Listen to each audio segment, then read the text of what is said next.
Alright, we should be live now. Heck yeah. Turn that camera on. Turn the camera mic on. Alright. And then, switch to this little doodad. Hey, there he is. Yeah. Alright, we got the alternate of all alternates in the commentary booth this morning. The Eastern Classic champion. Should be a good day. We're in PG County. So, PG chilling in PG County. That should be a good time. Yeah, he should know this area like the back of his hand. Yep. And I, for different reasons, know this bowling alley like the back of my hand. Absolutely. Been here multiple times during our youth careers and everything, and got a win here. So. And this is your first ever time in the booth, right? Absolutely. Yeah, it's going to be good times. Yeah. I can't wait. Okay. 1 second, folks.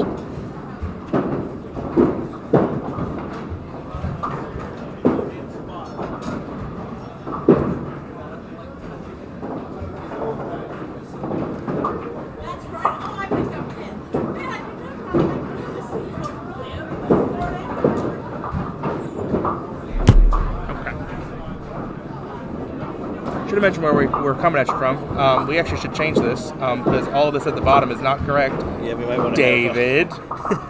Might want to put Suitland down there. Yeah, this is what happens when he has to make the cut and leave me in charge. Okay. So in case you didn't know where we're at, now you do. We're at Suitland Bowl. That's where we're at, and we're not in the finals. We're going to be in match play. 1 out of 5. Yep. And then we're not at Feb match. It's just not February. It's not Feb. It's not February. We're in March.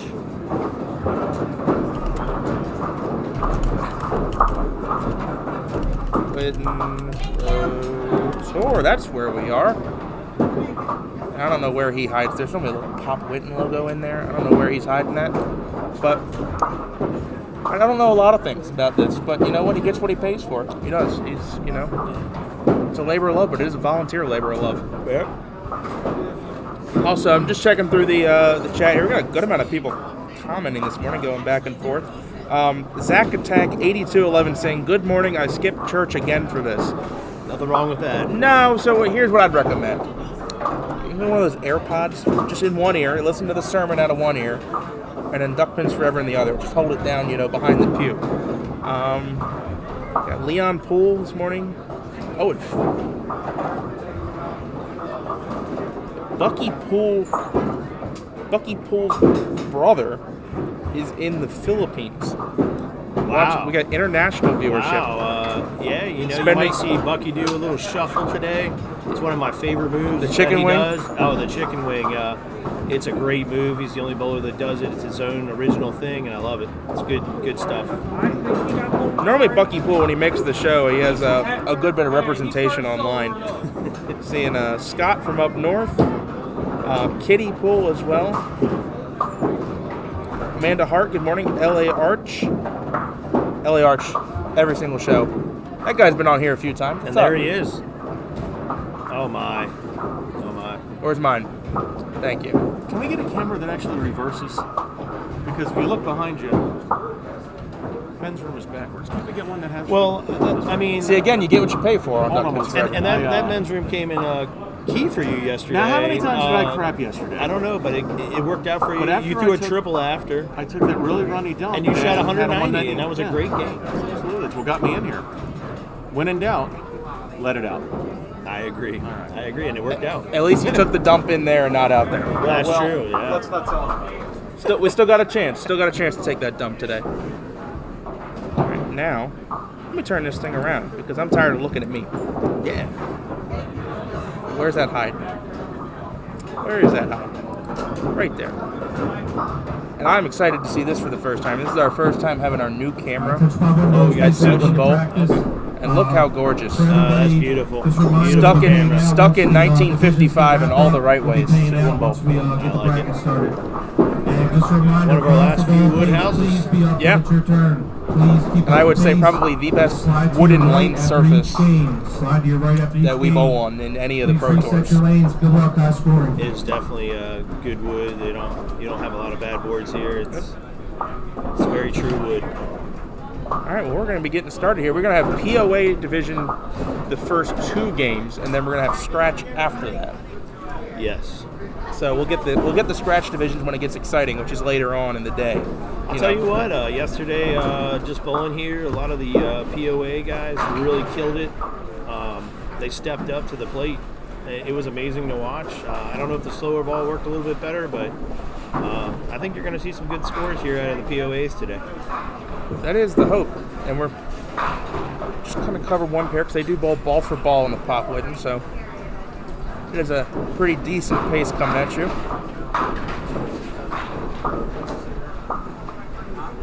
This is Aubrey Garner getting up on lane 16. She has a fake beef, if you will, with John Green, who we may be seeing later on the stream. Aubrey, of course, nowhere near the average that John Green is, but she makes sure that the whole world knows when she does beat John Green scratch in a game. Nice shot there by Evan.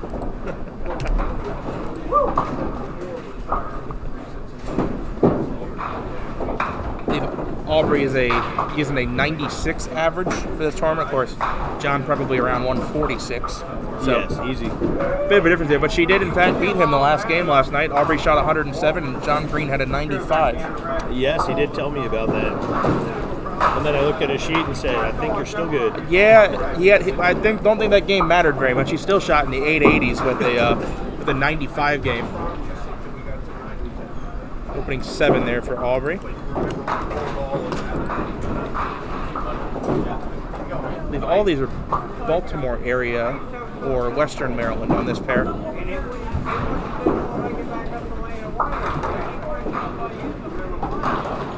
Let's see, we've got Jimmy Darling. Where's he scored? Jimmy Darling is he's White Oak. Okay, DC area. Yeah, he's a White Oak guy. Okay, so he's local. Yeah, he's been around for a while. He's got his brother in the field as well, Eddie Darling, a Hall of Famer. Eddie was in probably one of our best Pop Whitten matches we've covered that wasn't a final. He had a game against Buddy Turner where they just went. Everything's good. Yep, lights on. Turn these 2 off. The ones that aren't making any noise. That off? Yeah. And that off. Yeah. Got it. Good job. Thank you. Hopefully you do good too. That's Mr. D4E himself. David, just making sure that we haven't blown the computer up yet. Steph Garber breaks 9 there. See how long it takes us to get our first strike. Strikes are, I don't want to say no easy feat, but you can't throw a crappy ball and expect to throw a strike. Very true house. This house reminds us a lot of Lucky Strike. Yep. You got to put it in there to get the score. I think the winner today will be who can make their spares.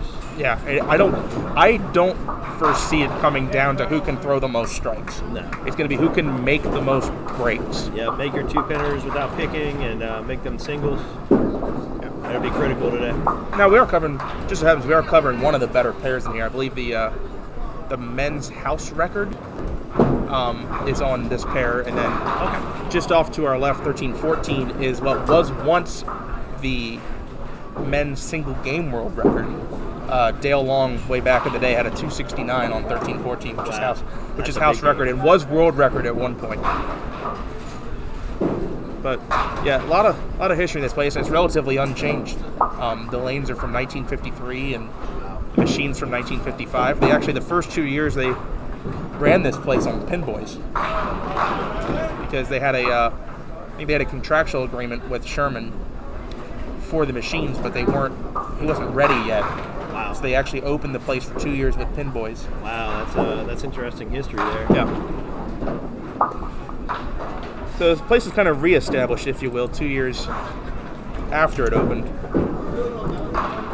But there were my time working here, I've uncovered many, goodies and pieces of history. I found some approach cleaner that was probably from the 1970s.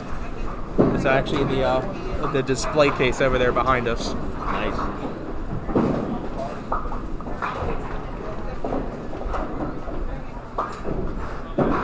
It's a familiar face to you there on lane 14. Yeah, the Wayne Matheson Sr. here. He did well yesterday. Plus 60 over. Had a fantastic day. So the old bull's in the field. Yeah, I tell you what, the scratch cut was higher than it was last year here, and I would say I was very impressed with the POA cut. Was it 45? Yes. Now I know that's taken 18, but 45 POA is like I said yesterday. I watched a lot of the guys wrapped around our squad, and the POA guys really brought the heat yesterday. Big scores. So, and I feel like this could actually be a tough place sometimes for a POA bowler, just because there's not a lot of luck involved in the score here. That you have to, you got to really be on your game. Absolutely. This wouldn't be considered the popcorn house. No. This isn't a Dundalk or one of those type of situations. But for something like a men's pro tour, for example, or like a strictly scratch event, I can kind of appreciate a condition like this because similar to the Eastern, as you would know, you can't. Hold on a second. Alt right shift. Let's see if replay's working this morning. That is our first strike of the morning, and it's a backdoor for Stephanie Garber. Yeah. Representing Walkersville. That was on a spare as well, so our first 20 bucks of the day. Yeah, 20.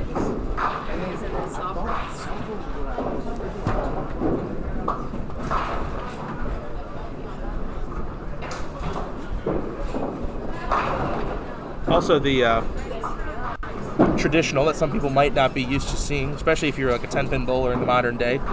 That little thing there in the bottom center of your screen still keeps score by hand here. Yeah, it's this is not modern scoring. But correction's pretty easy. I do appreciate it. You don't have to turn the whole system off just to clear dead wood. And in fact, just for correct scoring. After Jimmy's shot here, I'm going to demonstrate something. Jimmy goes off the corner on his first ball for 3. This is the score correct feature on a manual scoring house. Absolutely, yeah. Erase the marker with the finger. It's real easy. You know you've had a good night when you shoot a 400 something and you leave with those blue marks, green marks on your fingers. Yep, we've all been there. That'll stain for a day or two.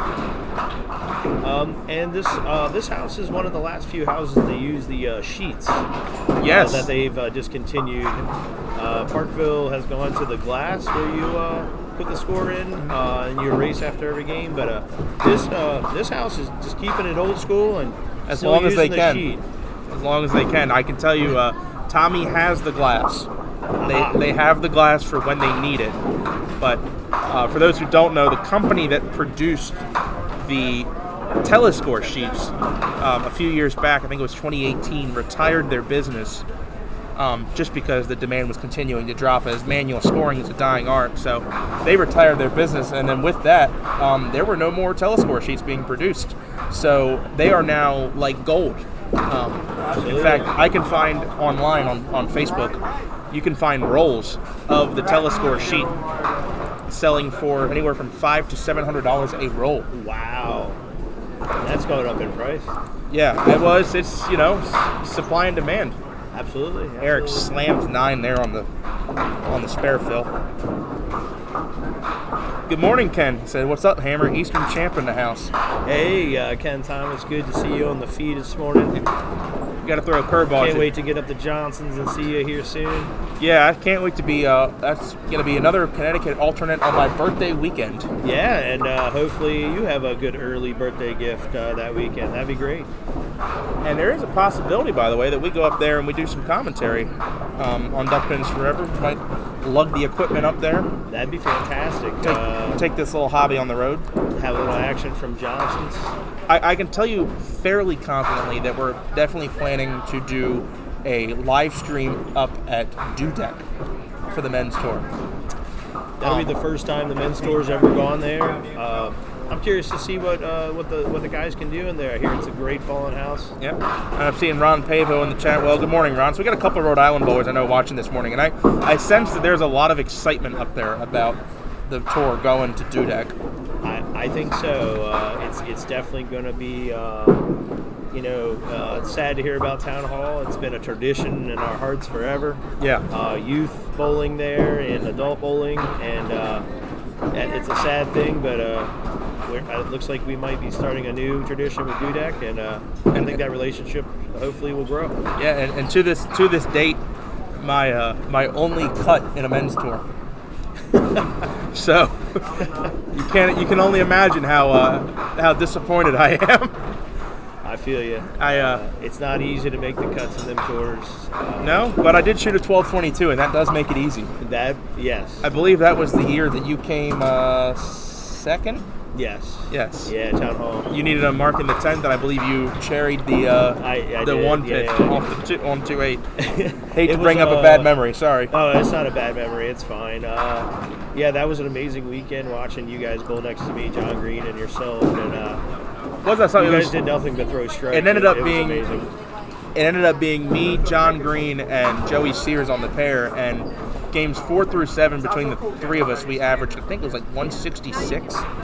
It was amazing. I've never struck so much. A lot of people, a lot of your high 130, 140 bowlers have thrown like a 520, 530, whatever it's at. I haven't. So when I had a stretch of games that went 530 couple for 3, I was, over the moon. Yeah, absolutely. And and then Joey came back and won the Town Hall the next following year. Yeah.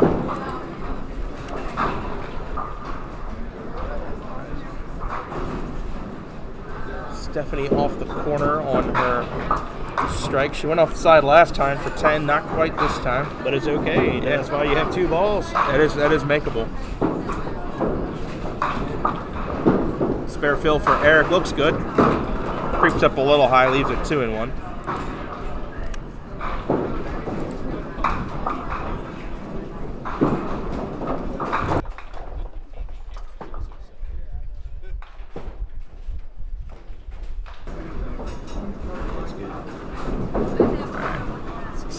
Stephanie at There the she goes. bucket. That's Oh. the other corner, so 6 on. Still in the lead. Yep. First open of the game for Eric. Eric, I'm not sure about this year. I think it was this year. He's bowling the once a month league here, so he's gotten used to the place a little bit, which I think can definitely be an advantage. Yeah, there's many people that bowl the once a month league. Buddy Turner's in the field today. Chuck Cook's in the field today. So there's a lot of people that take advantage of that practice here. I tell you what, Buddy Turner at the beginning of the season at least was putting on a clinic in this house, shooting 500, which is nothing to sniff at in this place. Absolutely, that's a huge score here at this place. Yeah, 500 comfortably down on 1 and 2 with a lot. I was told a lot of spares. Buddy last night was tearing it up. He had a 5-bagger last night. Ended up with a 196 game. He's fun to watch. His ball works very well here. Yeah, we interviewed him after he won at Glen Burnie a couple months back for the Pop Whitten, and he said about, there's still hope for the old guys. That some of the veterans are still able to come out here and win. I think he's up in his mid 60s now, upper 60s, and It's crazy to think. still out here winning. It's crazy to think. I've been bowling with a guy 20-some years. It feels like time's in a bottle with most of us. We walk in the bowling alley and just all feel 20 years old sometimes. It's just the way it is. I feel 20-something years old because I am, but no, it doesn't matter what age you are. no, I think anybody can win, and if you're on fire, you're on fire. That's just the way it goes. Yeah, I mean, I've seen on a Monday night, I've seen Colby D'Antonis lose a game to Bob King. Bob King, Great ball there by one Evan. of the best 80-year-old bowlers I've ever seen in my life. Pure swing. I hope I can bowl as good as he is if I reach that age. Yeah, and those of you that are strong fans of Duckpins Forever that may watch our uploads of the Monday Night Triples League, you've probably seen Bob King at some point, but you also see a lot of talent in that league, a lot of high average bowlers.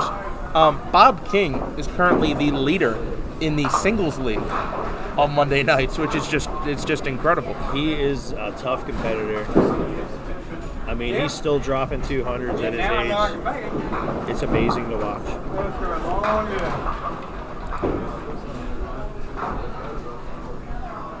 He'd be one of those guys that if he showed up to a tournament, you didn't know who he was. You'd think, oh, well, it's just some guy that likes to bowl, and You're right. No, but then he drops 209 on you, and then Yeah, you sleep on him and you find out.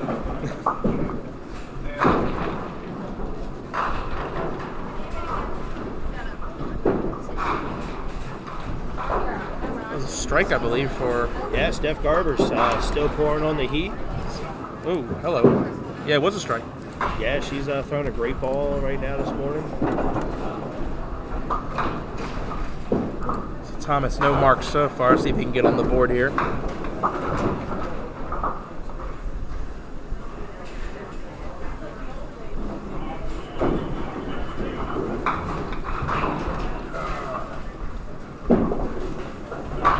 Leaks that one a little wide.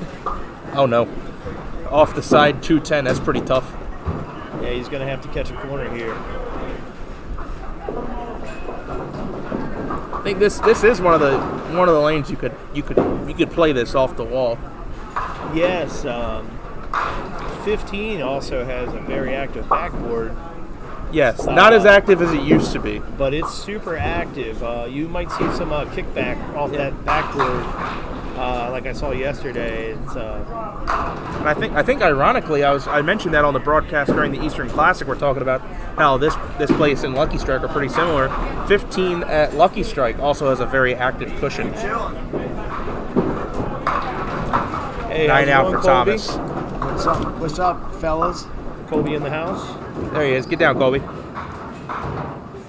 How you doing so far? Triple out the gate, All right, yeah, whatever. Go away. and then Yep, nope. Light, Just normal, Light for normal the- Nope, that's stuff. our show, folks. the just normal triangle in stuff. the right corner with the 7-pin made it, and then made a signal. Oh, very good, All right. very good. Keep Well, it up. Colby is Colbying this morning. Keep it up, Hoss. Keep it up. How many we got so far today? What we up to? We're about 62. That ain't bad. No. Still early. Yeah, No. people are just waking up, getting their coffee. Yeah.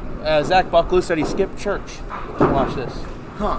So he's going to need to repent later this evening. But Me too. yeah, it's every day and ending in one. Yes. Thank you. Thank you. Much honor. Ah, Buster on the board. Buster Dotson's just coming back to duckpin bowling. He's been out a long time. It's great to see him back. He's a local Washington guy. White Oak College Park days. I like when we get those. You get the guy that had to take a lot of years off for some reason or another, and then they come back, and they not only they come back, but they actually do well. I think that's kind of the case of what happened for Bucky Poole. Bucky was out a long time as well. Bobby Stockman was out a long time as well. Two great bowlers, both in the 140 category when they took their breaks. But they're back, and you definitely see the talent that they both have. Oh yeah.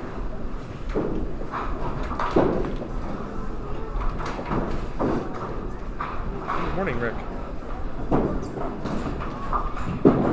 Yeah, there are going to be a lot of leagues moving to Dudek. Ron, the question is capacity. I mean, you're talking a 32 lane house. The leagues are trying to go to an 18 lane house. It's going to get tight in there pretty quick. Yes, sir.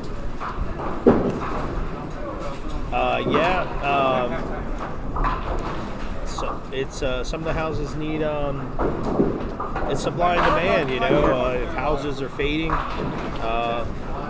it's can your league get in there? Yeah. And then the next house to Well, take over everything. Lane availability is about to be a hot commodity Absolutely. up north. I mean, it's good for the houses. I'm glad to see it. I'm sad to see other houses go, but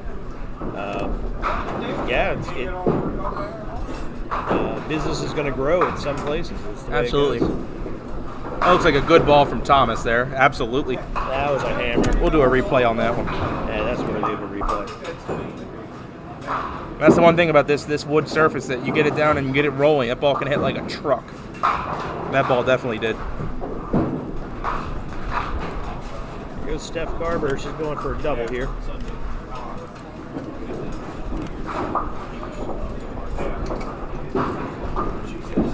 That's okay. I feel you.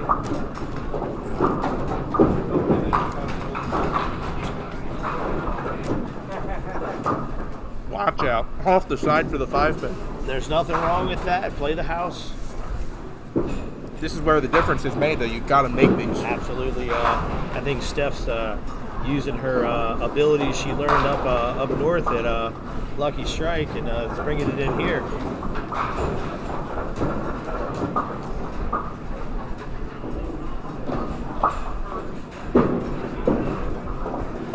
Just drifts left. Yeah, just a little bit.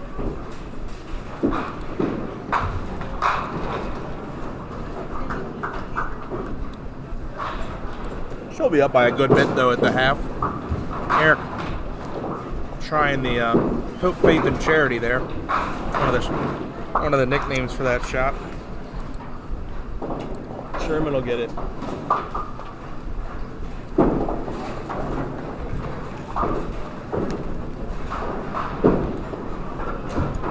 Tough box there, 7 out. Yeah, that's a tough break. 5, 7, 10 up there. Although, like we were saying about the cushion, if there's one lane in this place I'd want to shoot that shot, that's the one. Absolutely. You might get the kickback. Slide him around. Oh my.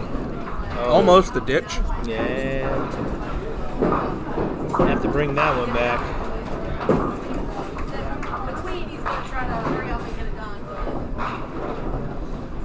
Danny Campbell's getting up here. He bowled really well yesterday. I think he came out the gate 420. Wow. He was beating most scratch bowlers yesterday. So he's having a heck of a qualifying, so we'll see if it carries over into today.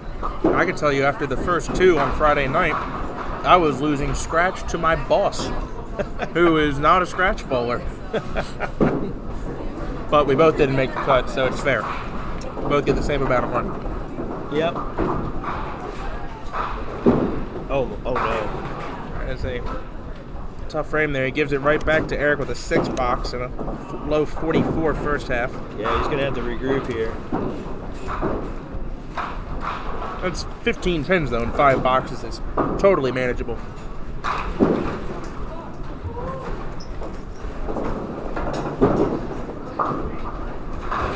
Oh, great ball. Fast 8 for Aubrey. Here's a spare fill for Evan. Yeah, Aubrey definitely threw that one in there good. Just leaves the 610. These are so tricky at this house. I don't know if the oil pattern on the outside is tough, but the ball doesn't move a ton, so usually you can pick these very easily. She's all over it. But she picks it up no problem. The trick here is that if you look at the lanes closely, most of the traffic on the lanes, of course, is going to be down the middle, people shooting at the head pin. So if you look carefully at the back half of the lanes on the pine, you'll see it's a slightly lighter in the middle of the lane from where the finish has been worn a little more. What that means is the middle part of the lane is higher friction than the outsides. Also, less balls go down the outside, so the oil isn't as worn out. Absolutely. So when yeah. you throw the ball down the outside, it's going to tend to play straighter than it does in the middle, which also means if you throw a hook and you start going across the lane, you're going to get more grab in the middle if you miss left. Okay. Which sometimes can make cross lane I found out the hard way spares yesterday. pretty tricky. 2 pinners were tough.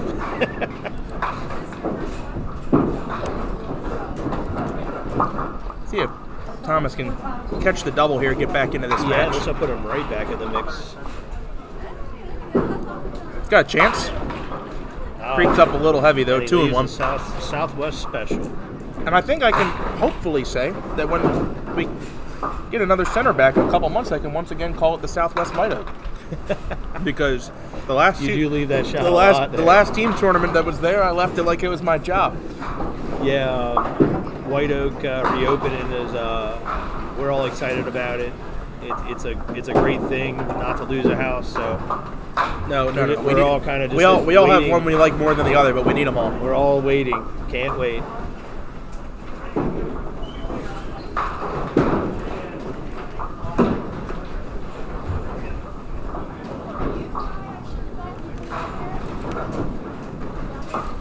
And you think, though, a few years back, 8 years back, this place had the same story. It was closed for about a year, and then, in this case, it changed ownership. Yes. But Yes. Yeah, I like to see all the houses stay open, I know. and I hope everybody does well business wise and keeps it moving. Oh yeah, I know. Tommy and Megan once told me that they had always wanted to own the Duck Pin Bowling Alley. It had been something that they would have liked to have done. They couldn't choose though where one came for sale. Right. They don't live anywhere near this area, but makes it all the more impressive that they make the commute down here to run this place. Yeah, but they put their heart and soul into this place, and Oh, look at that shot! Eric Ball made the Dave Jones. Unfortunately, had the 9-pin standing. And it's still here, and it looks great. It's one. I mean, you walk in, and the lanes are beautiful. Yeah. Like I said, it's stuck in 1955 in all the right ways. And if you guys like chocolate chip cookies, this is the house, by far. Oh yeah. The best food product they have, chocolate chip cookies. Could maybe argue best cookies next to best wood lanes, best cookies in Duck Pin Bowling. Absolutely. Every house has its own food product that's the best, but Oh yeah. the cookies here are phenomenal.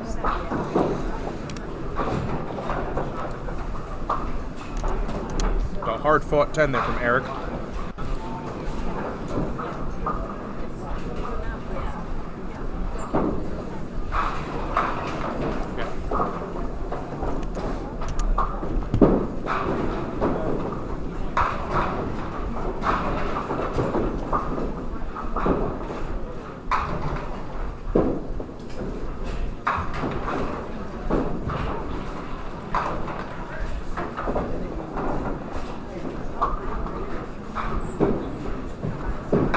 Ryan trying to make the zigzag there. Ryan was the POA high qualifier. I believe he was plus 102. I got to replay that. That's a backdoor 8-pinner. Yes. Yeah, you should shake your head on that one. Yeah, we replayed it too. Oh my God. We got an instant replay for you there. Spare nonetheless. Yeah, Ryan killed it yesterday. Plus 100. He's throwing a great ball. Yeah, that's no easy feat no matter what your average is. No, absolutely not. You're on fire when you're doing that kind of stuff.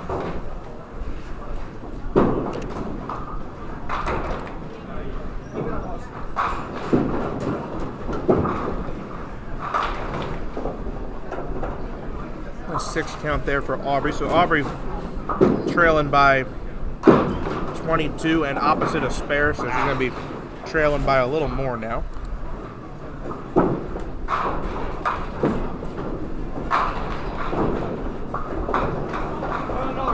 Thomas down 14 in his match. That's left. 3 on that. Got to bring that back. You got that 7-pin in there too in the mix, so That's what makes it tough. it's going to be a tough shot.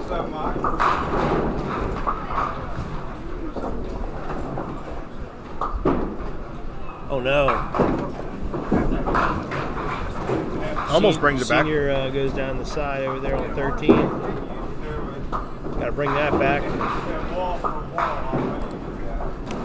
Actually, yesterday on national TV in the PBA Tournament of Champions, somebody actually took the 6-9 out of the full rack. Oh wow, that's a Very, very rare thing to have happen in Very 10-pin. The ball almost went in the gutter and then hooked at the last second.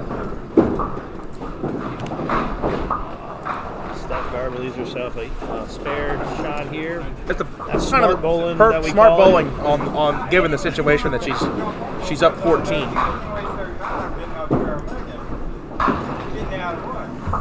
Eric does the same. He leaves himself a spare Yep, he's shot. up 15, so same thing. And Steph cleans it Yep. up. No problem for her. Smart play. And she keeps trucking. See if Eric can do the same here. Looks good. That's too good. There's the elusive 2-pinner.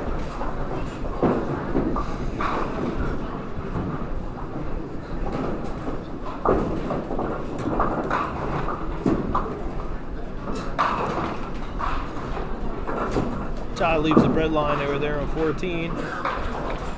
This one's always tough. Yeah, that back pin. That's 7, yeah. Yeah, that 10 I always pin.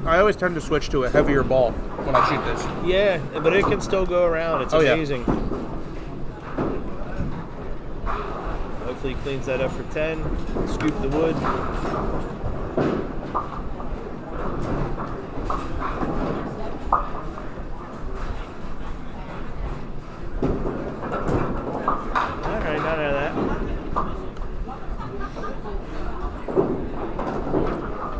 Yeah, Rick. I mean, the Tournament of Champions isn't supposed to be easy.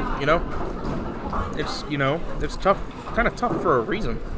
They want those guys to struggle a little bit, if you will. And it's gonna reward who can make shots. But finals of that is today. It's I believe it's this afternoon. Shots and make the adjustments. Yeah. That's really what separates everybody. Is can you make the adjustment? Can you make the movement? Sometimes a little lighter ball, even in this sport, a little lighter ball can make a big difference if you're pushing the pins back. Oh yeah. Sideboard action. You just can't keep doing the same thing forever. You got to make those adjustments. Now, I hear you say earlier that you switched to a lighter ball. Yeah, I did it too late in the day yesterday, but you put that in the toolbox when we come here for the Masters and for the Pro Tour, and hopefully that bit of information helps out. Yeah, I tend to throw just lead weight heavy balls when I'm here, just because I want to put as much mix into the pins as I can as Evan mixes them up. That was a good shot. Big 20 bucks. That'll extend his lead even farther. The heavy ball for me yesterday was just driving the pins back. I had no sideboard, so it's food for thought. Yeah, I mean, it's also it's going to be dependent on what heavy ball are you throwing? How do you throw it? You and I don't throw the ball the same, so it could be that your my throw's recipe a little different than everybody. Yeah. I don't know if you saw the kid who won the Parkville Great Ball 5-pin. The kid who won the Parkville Youth Classic throws the ball pretty similar to how you do, just a little slower. I think he was out of Walkersville. It's nice to see a few backup bowlers coming out of youth. There's not many of us.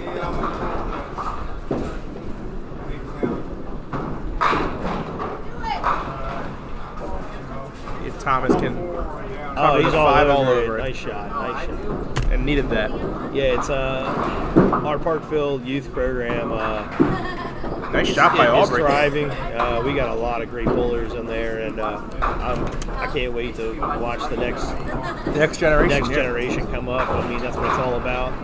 I got a bit of a smaller program that I coach out at Mount Airy, but we have 5 kids that were there Thursday. Okay, between the 5 of them, they were 162 POA. That's fantastic. It's great to hear. I know Walkersville has the program as well.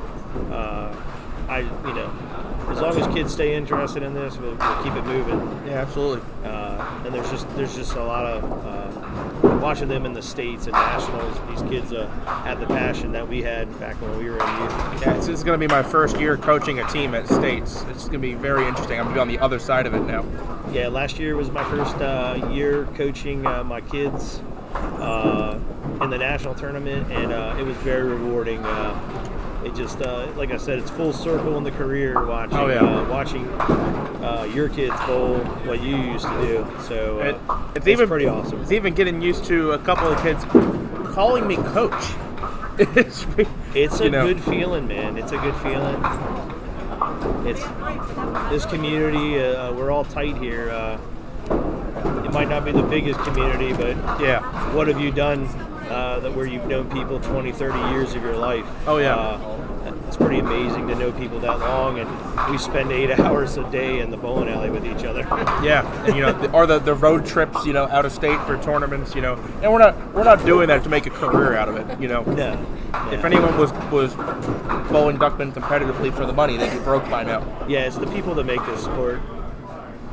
You live to see the North guys and the South guys, and you talk about the 20 years that you've been doing it, and the tournaments and the weekends. And I wouldn't trade it, man. It's been the best ride and I think I've ever been on. That is also part of the shame with somewhere like Town Hall closing, just because there was so much history of the Pro Tour going there that Absolutely. it's going to be like a chapter of the Pro Tour that's going to pass away. I've been going there for 20 some years. I know people have been going there a lot longer, but you go to establishment for 20 some years. That's you kind of just expect it to be there. I can tell you too, as someone who works in a bowling alley, I love when you get the people that come in. Oh man, this place looks pretty similar. I haven't been here in 30 years or 40 years or whatever. It's a double for Evan. Absolutely. That was a great ball. That's what I normally refer to as right in the hole. That was right in the hole. Yeah. I think that's think gonna he's just looking- about do it looking for all. pretty good there. She's through the middle. That's gonna be it. So it looks like Evan's going to be moving on there.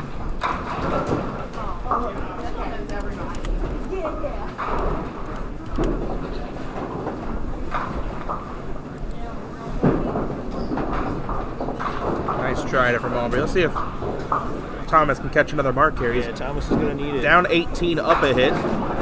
That's left. Kind of dropped that one at the line. Ends up with a break though. That's 7. still smart bowling. Now he's down. Now he's down. Oh, he's down more than that. He's down 15 now. But he can scoop this. He puts himself in play.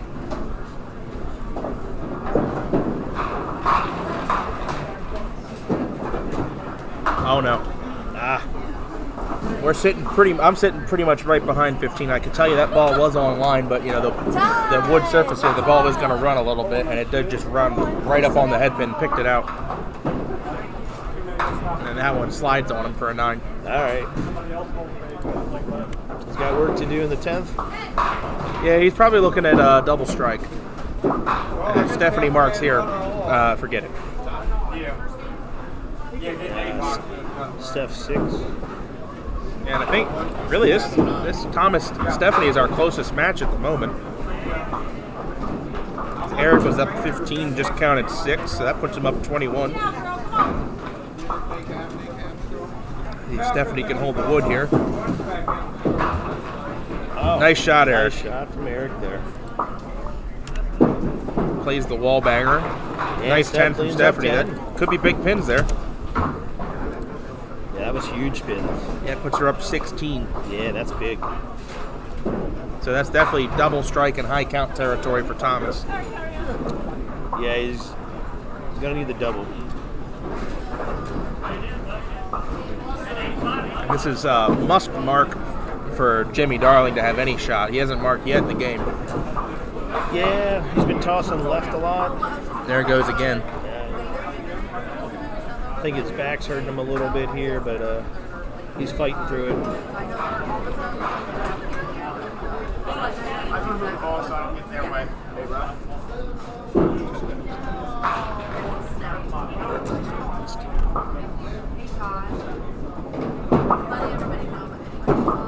I think that's going to about do it for Jimmy. He's just running out of pins to get.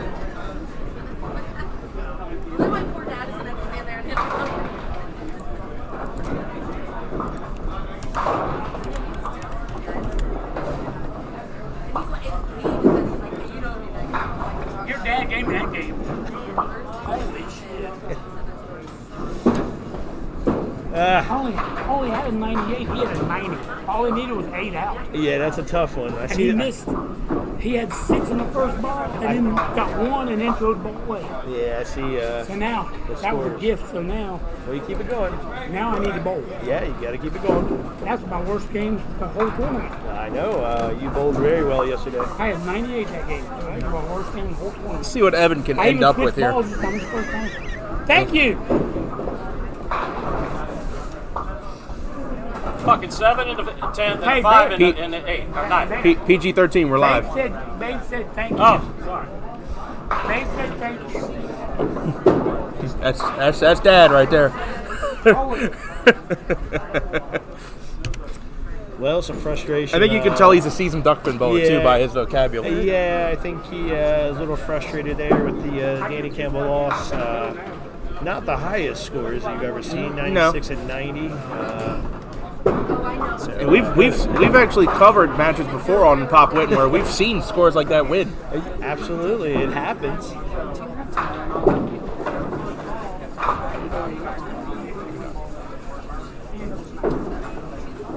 I'm sorry, hold on a minute. He made that. He made it. What a shot. It was a shot. Slid it right over, sideboard action. That puts him at 155 and a ball. Yeah, he's really tossing. That's a huge game out the gate for pinfall. Yeah, you never know in case you get into a three-way tie on the Pop Whitten. Right, It's pinfall tiebreaker. 3 and 2. You always want to have the highest pinfall possible. Oh no, and he takes the 1-5. You know what? Right spot for that. Nice 157. We were joking about the 1-5 yesterday. I've never seen it. I mean, you see it maybe once or twice in a night. There were several of them yesterday, and I couldn't believe my eyes. Especially on a mark, it's just so demoralizing. You know, you threw it well and you end up with 2. And you think everybody throws the ball differently, so you wouldn't see it. But, yeah, it was amazing to watch yesterday. People were just 1-5 in it, trying to clean up wood for a lot of their boxes. Yeah. So, Aubrey marks there in the 10th, puts 8 on to finish with 102, but Evan comfortably wins by 55. This is must strike here for Thomas. Absolutely, he needs one right here. It's in there. I don't know. And he goes 1-5. 158, I think. Oh, 1-5. Yeah, 158. Yeah, up the So- pipe, up the pipe. It's going to be a win for Stephanie. And Stephanie, 9. Gene, next weekend the Pro Tour is in Maryland, but we'll be there. All right, Thomas through the hole, and that definitely does it now. Yeah, we'll be at Pinland next week. Stephanie takes a 10. Thomas, oh no, through the hole for 3. If he would have bowled Aubrey, they would have tied at 102. Yeah, that hurts. No one wants to go through the hole twice. Yeah. You're just trying to catch a corner there, but it doesn't always go your way. Steph, counting on her spare. Yeah. Oh, that was a spare for her. Yeah, Okay. she had a spare. And This is why I would normally let David keep score, because he actually pays attention. she gets 34 out the gate, and Nice game. that's a really nice game for her out the gate. So hopefully that keeps going. Are you thumbs up? Are you thumbs up? I'm thumbs up. I'm not thumbs up. Okay. I should have won that game. I had 2 4 counts and missed 2 single pins and lost by 4. Yeah, we're gonna It happens. have a couple minutes to plug here. They're doing a little bit of rain delay on 16 after this game, but otherwise we're doing fine. All right, let me know if there's any problems. Oh, nice. Chat looks active. Strike for Eric. They are. there. We're talking to them. We're keeping them I think my groups will finish up on 15, 16. perfect. Jimmy's still going left here, so hopefully he can dial that in maybe next game. You never want to lose the first game out of the gate, but the good news is you got plenty of time. You know, There's always plenty you of just time. got to get the next one. You don't want to fall behind 0-2. You never know. Nice 10. Jimmy with a 91 flat. Eric nearly catching the double there.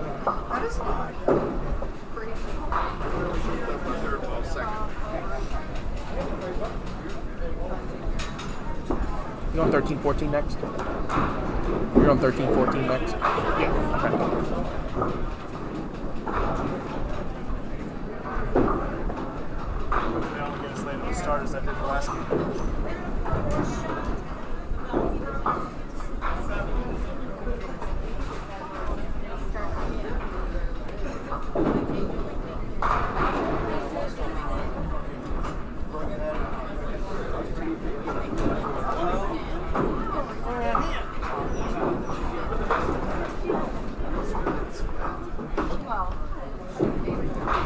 Waiting on a final respot here for Eric. Eric could, We're waiting on 7 pin. spare his single here for 134. Which again, interesting. He would have tied Stephanie.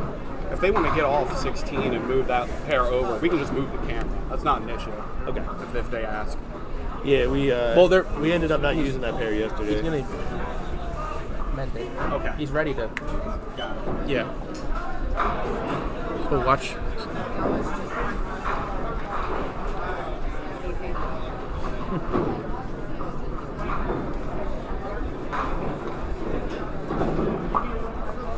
All right. Well, this does give me time because I'm not as quick as this at David to wipe the scoreboard and get ready for the next wipe it game. Clean.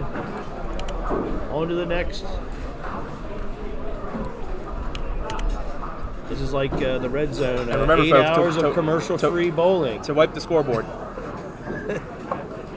I'm doing that. I'm not liking it. Rob Hanley, by the way, I just saw the coffee cup pop up. Thank you for the donation, Rob. Appreciate the support. Yeah, the pleasure of bowling with Rob yesterday. That was a lot of fun.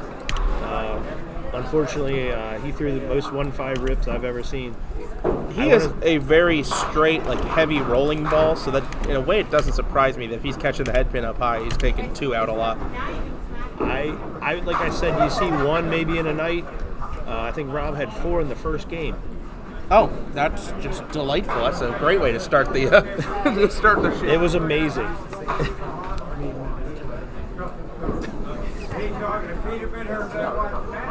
Let's go.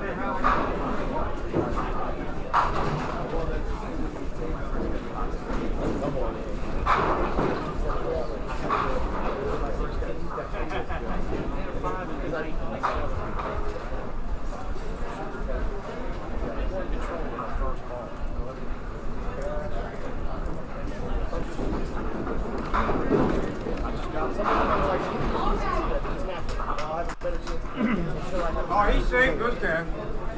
So He's got me. He ain't got nothing to worry about.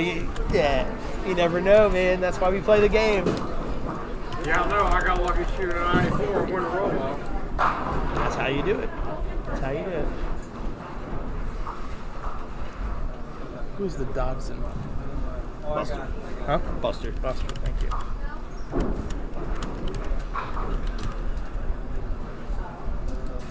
Okay, and we have. Oh, I'm not reading this right at all. Pardon me. Not at all. Buster's blowing himself. Save the best for last. And then against 4. I did the same thing the other week, man. I finally started finding Okay, and then we have 6 against 3. So that is Todd Thomas. Against number 3 is Danny Campbell. Got a little break here. Tommy's doing some housekeeping on the gutter belt on 16.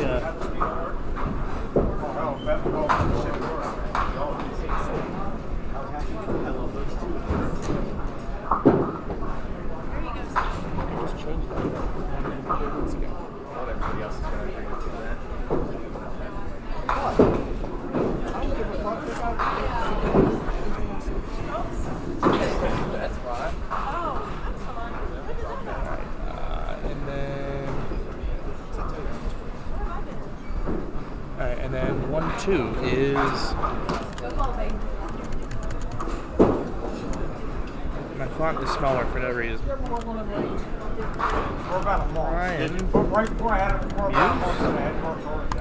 This is my warm-up, because you know next time around I'm not going to have this much time to get this right. Well, this gives you time to learn. And my practice.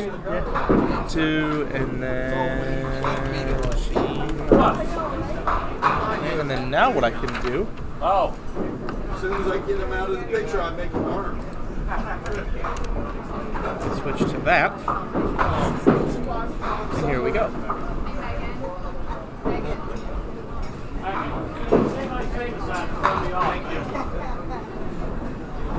Okay.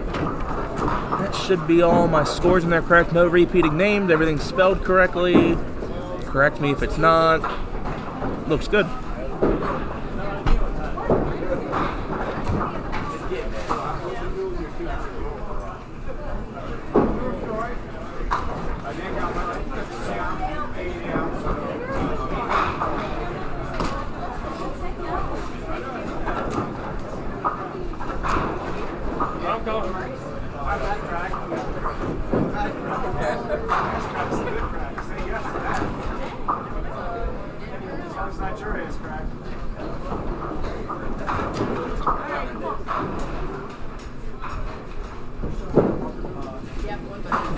Catch Rob. Rob Hanley done it. Yeah, I did. Okay. Sometimes doesn't come up, so I thought I'd drop by and make sure.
mics are not on. Now they are. Change of plans, folks. We're doing scratch now. Matt Buckingham with a spare out the gate. Yep. Buddy Turner with a 10 box out the gate. And now we got Mark Behrens and Jamie Alder. Alder? Alder? Alder. Alder. Thank you. Hang it in there. Mark Behrens at the 4 pinner. Got No it. problem for Mark. It's a mark for Mark. Good to see Mark back out here, making the cuts. He's put in the work at Pitland there with Wayne Lipka, so the guys are doing their thing over there. 2 tall, thin, skinny guys that can work on machines that are up against the wall. God bless them. It Absolutely. couldn't be me. It could not be me. And then of course you got Keith out there too, and just another skinny guy. Yep. But the bar, you don't need to be that skinny to fit behind the bar there. Those guys do a great job out there, and just keep Pitland alive and running. Yeah, And so- we're excited to be there next month for the Pro Tour. Oh, there's Mark catching the 4-6 for a strike. James Simon looks thrilled that happened. Yeah.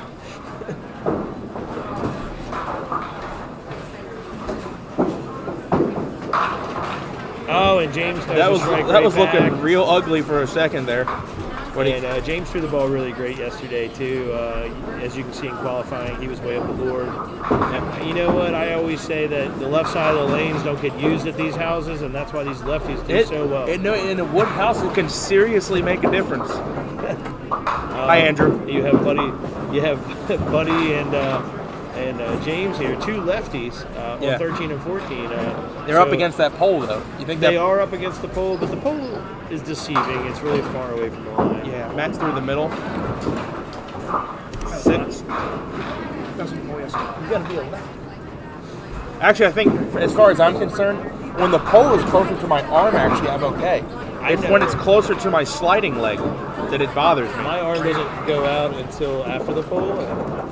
I jammed it and cut it. I tried the one right. I tried the left. Nice try at the 2 and 2. Yeah. And then after And we'll have this. We're gonna have this pair twice. We'll have them for game 2, and then they're gonna move over to 15-16. We'll have them for game 3.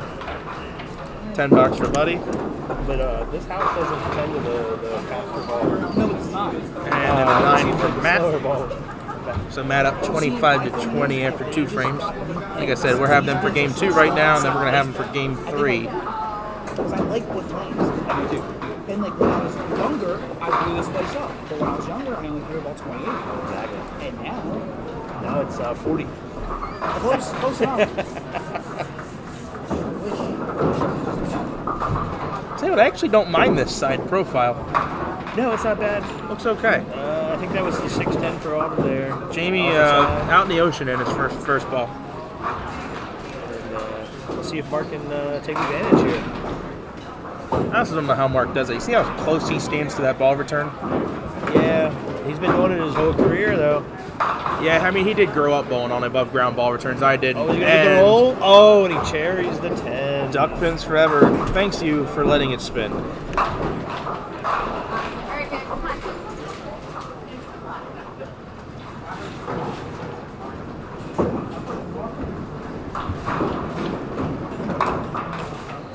Tough box there for Jamie, a 6 out. See if Mark can double up here. Mark is the men's pro league leader in strikes. He throws a ton. And I can't believe I'm saying this, but for a good portion of the season, second in the league in strikes was a guy from Pasadena named Nick Wood. The problem wasn't the strikes, it was the spares. Yeah, it's good to see Mark back out. He had that surgery on his arm not too long ago. I know that was devastating for him not to be on the lanes, but And he won at Parkville. but he came right back, and he's in fantastic form. It doesn't even look like he missed a beat. James, not a bad play off the side for 6. Of course, this is a scratch division. We'll have them next game as well. You don't see that very often. Yeah, he just popped up just a hair. mean, it wasn't even like it grazed it on the way by. He just flat out missed. Yeah, he just didn't stay down enough on it. I'm sure he'll make that adjustment here. Nice shot for James. 20 box all over the 4-pinner.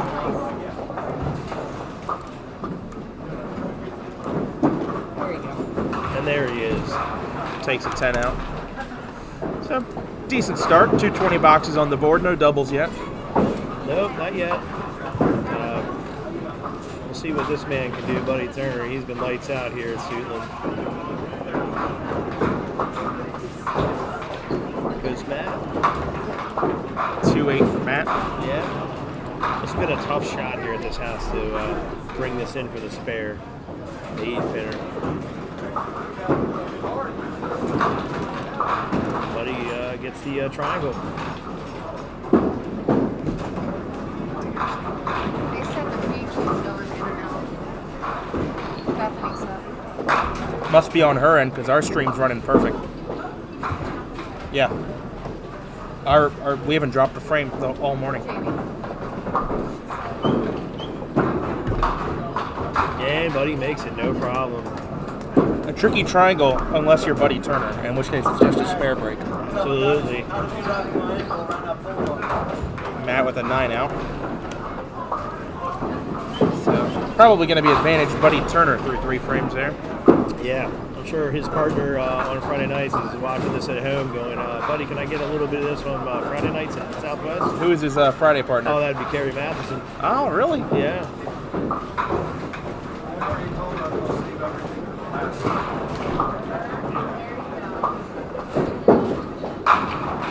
Oh, and he gets the kick. Not supposed to get these here, Wayne. I saw a couple of them yesterday. Sideboards are alive if you can keep on the lane. You better take them when you get them. Absolutely. So we have a funny statistic going back doors. It's almost a 99% chance it turns into a double. And while we're away, speaking of a double, Mark Behrens And covers right up. yep. Double strike.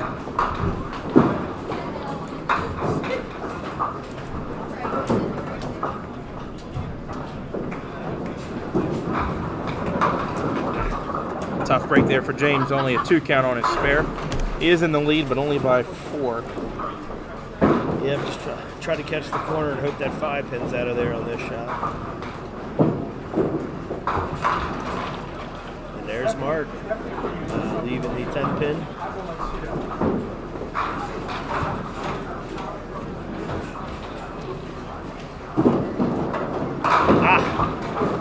What's up, man? Handling the public duties. Yeah. Anything exciting going on down there? The scratch guys are coming around. The POA group that we had in front of here did pretty darn good. Tough break for James. Only a 2 on, 8 out. So basically not even a mark in the second frame. Ends up with 40. Mark Klingelhofer spared in the third. Group here. See what we get for the fill here from Buddy. Again, Buddy, someone who's been bowling league here now, so he's getting used to the place, but also maybe that advantage of being on the left side of the lane where there's a little less traffic, and he does lay it down on the outside. So does Matt, actually. Like I said, I don't think the left side of the lane gets a lot of use here, so we get prime condition out there. He's got a good ball for this place, too. He lays it down with a lot of turn. Yeah, lays it down early and then breaks it in. You never got to worry about a bad board affecting No. the ball. I don't think Matt does either. I do believe that turn is big for here. Yeah. To get the Obviously, pins some to of move. those throwers that those straight hard, you can score with that ball, but Yeah. that turn is huge. And Buddy scoops up the 5 pin. No problem. Wayne and I got to bowl with Chuck Harris yesterday, and he puts a lot of turn on it. I mean, he was mixing things everywhere. A lot of really good balls. What's Yeah, incredible to me is all the break that's on that ball when he controls it. Like, he knows exactly how that ball is going to break to the 5 pin. But you put him on a different condition, like Glen Burnie, where the lanes are very dry. He still knows exactly how it's going to break. Yeah, it's amazing to watch him use that much turn. He's been doing it forever, though. See if Jamie can catch the double here on 13. Oh. Light and a spinner on the 10. Oh! Gave it a tap, the one strong bottom in the building. like I said, 99% chance when you throw a backdoor, it turns into a double. Then it almost hit. It's usually the way it works. Oh, and Mark triple. Rock solid for the triple. That's a flashback. Watch that one early again. 2000s. Yeah, that's vintage There we Mark go. there. That's vintage. He's been good for a long time too. Yeah. Yeah, it's a style that's aged very well. Let me get back to the main view here. As Jamie sliding by on his single, so he goes 9 on and 9 out. So he's in a bit of a hole, to say the least. 70 plus a ball in the third for Mark and 44 in the fourth for Jamie. Goes Mark. And he gets All it. over it. No problem. Hammer. Gives Mark a lead of 8, right? Yep, 8, 48 to 40. It's good to see Mark getting back to old form after his shoulder surgery, being out It's like for he never- basically a year. It's like he never left. Yeah, that's what I was talking about a little earlier. It's He like he almost did. seems better now. Like he was Yeah. really good before, but he almost seems better. He's got that Rowan Gardner surgery. Rookie of the year, no problem. So is that the secret, that if you want to increase your average, get elbow surgery? Oh my! Tommy John, because why not? Yeah. Just do it. Yeah, it's great to see him back. James at the 4-pinner. Nice Oh. try at it. He gave it a run. Sleeper back there.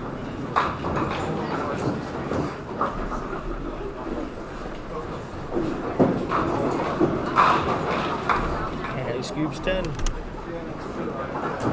For the most part here, I think the one thing you'll notice, a difference between the scratch division and a POA division, never mind, there's going to be more strikes, but you'll notice that the third ball, there's a lot less, 5, 6, 7 frames. It's always almost 9 or 10. I've had one bad box in, the 24 boxes that these guys have bowled. All right. Buddy off the Catch a side there, corner here. 5. I mean, having a good third ball increases your average. Oh, yeah, tremendously. Well, especially in qualifying, like over 6 games, you look at someone who might have missed the cut by 16 pins, and you wonder, how many pins in wood did you drop? Yeah, getting your 10s is critical. It's critical. You never want to leave anything on the deck. The ones that give me are the ones that, you rip the middle and then you go 4 through the middle and then you pick one for a 6 box. And it's like you object hit every ball, you get a 6 box. They eat me alive. A little heavy for Buddy. Especially when you rip the 1-5 and you're trying to play cleanup. Like we were talking about earlier on that feed here, how Hanley had 4 in the first game. And you only see maybe 1 or 2 a night. And he had 4, and you're sitting there trying to get 10. 10 out for Buddy. Just so you don't need marks to make up in the game.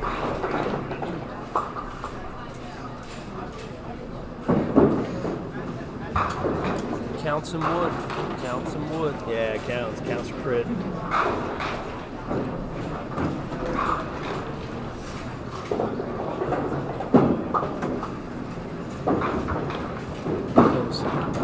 Jamie gonna try to stop the bleeding here. He's down a ton early, but catch a double strike and it's doable. Oh, and he catches another one. Backdoor. That is a backdoor double on lane 14. Which, like we said, you get a backdoor, it's 99% chance. Maybe it turns into a double. So let's see what happens. If that 10 pin kicks out like it almost should have, that could, could have been a triple. Yeah, that would have been. It's a game's very close. Yeah, this game would have been right there. And that's the little bit of luck you need on Sundays. You need that little extra kick. Yeah. Especially when somebody's coming out, spare triple. Yeah, well, I was saying, earlier that triples aren't super common. It's like today, it's a matter of who is going to miss less breaks when they get them. Yeah. Yep. Like you look back, the Pop Whitten winner last year was Matt Kruger. I believe he had 2 open frames. No, 1 open frame. 2 open frames, and they were both middle rips or splits. He didn't strike. He made every spare that he left, and they were all singles except one was a 2-pin. He shot 167 without a double, 8 marks. Whereas I think John D'Antonis threw either a double or a triple against him, but didn't win. Yeah, he missed a single pin. I think he had a low count on one of the marks. Oh, no! The head pin was on top of the head pin. That's cool. I wanted it to stay. We used to do that back in the day when we messed around. We'd try to stack two racks on top of each other and throw a ball at it. Yeah. That was fun. That was good stuff. That's hilarious. What was the reaction when you threw it? It was awesome. You see 20 pins just go crazy, and after night shenanigans, if you will. But that's when Dundalk first opened. When Dundalk first converted that one, to half ducks, half tens.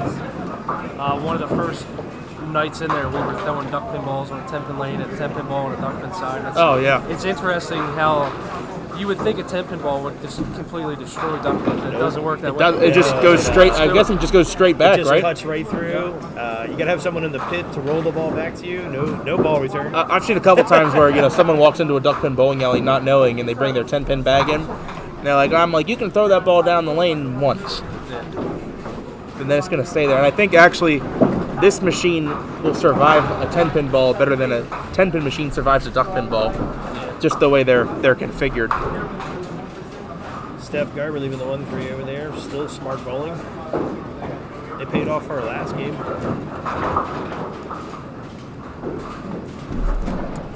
Right. Oh, I didn't miss that box. Was there a breakdown? 16's gutter belt needed fixed. It got fixed. So it's good to go now. They moved to 1 and 2. Okay. So they could move to 15-16 and then stay there next game? Who's that? What do you mean? This pair goes to 15-16 next. Yes. They could move there and then stay there next game? Yes. If 16's all good. Yeah, he fixed it. The right gutter belt was messed up. Did they go to 1 and 2? I think they went to 1 and 2. They went to 23-20. No, 23-24. Okay. That's where I was like, because I thought Buster and them were on. They should have been right here. It's not sweeping the reset. I think that's a told good earlier move. what it could be. Yeah. That's a great pair. Nick, what causes the lane to do that? 13. Just so it can be probably electrical, and the electrical stuff is the quickest fix once you know what's wrong. It's the hardest to diagnose. Yeah, it can be some of the tough. Just triggering the reset? Yeah, so there's a switch that activates the sweep on a reset, and if that switch isn't functional, it can cause malfunctions. You gotta go. See, he might move him. Let's just move over, and then you guys just go the rest of this game next game. I think that's fine. Oh, there we go. He got it. I think we're game on. Okay. Play on, they say. It's going to be Matt Buckingham on 13. I remember seeing it on our chat. It just resets with Oh, It almost, the head pin almost stayed on top of itself. A little bit. It did yesterday, the 3. Yeah, I mean, if it starts messing up again, All right, here comes Matt. Don't hesitate, let's just move. Matt down 10, opposite of 10 box, so good spot to catch a mark here, get himself close to even, if not even. He hits light. And ouch. And it doesn't work out. No, it does. Oh, no, it does. He trips the 10. We're going to get a replay on that first I can't ball. believe that. Watch the, this is why you let us spin, folks. I got to keep telling you because I just got to hammer the point home. That would be why. As you see, the way Matt throws, he is Mr. Sideboards. Yeah. He plays the sideboards more than anybody else in the game, and he gets a lot of mix. But when he can mix stuff up like that, I mean, he's tough to beat. Yeah, absolutely. Takes full advantage of it, though, catches the mark.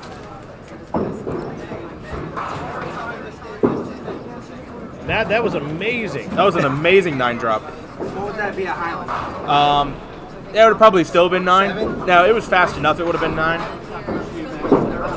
Lucky Strike, he would have had maybe 2 zigzags. Yeah, Lucky Strike, you're looking at like 4 and a thanks for playing. Here's your envelope with no money and a Steve Dryer business card. Pretty good. Mark Barron's up a lot. That is a smart play on a triple. Go off the side for 7. James Simon down a bit in the match, and that doesn't help cutting the duck.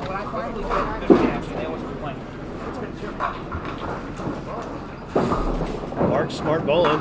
Very smart, savvy bowling. And he scoops.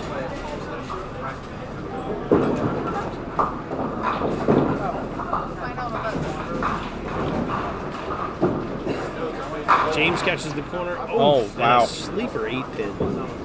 Great bid at it. But it's going to be... you don't see that very often. No. You clear out the 5, usually you're good to go. Yeah, normally the 5 is the tough pin on that shot.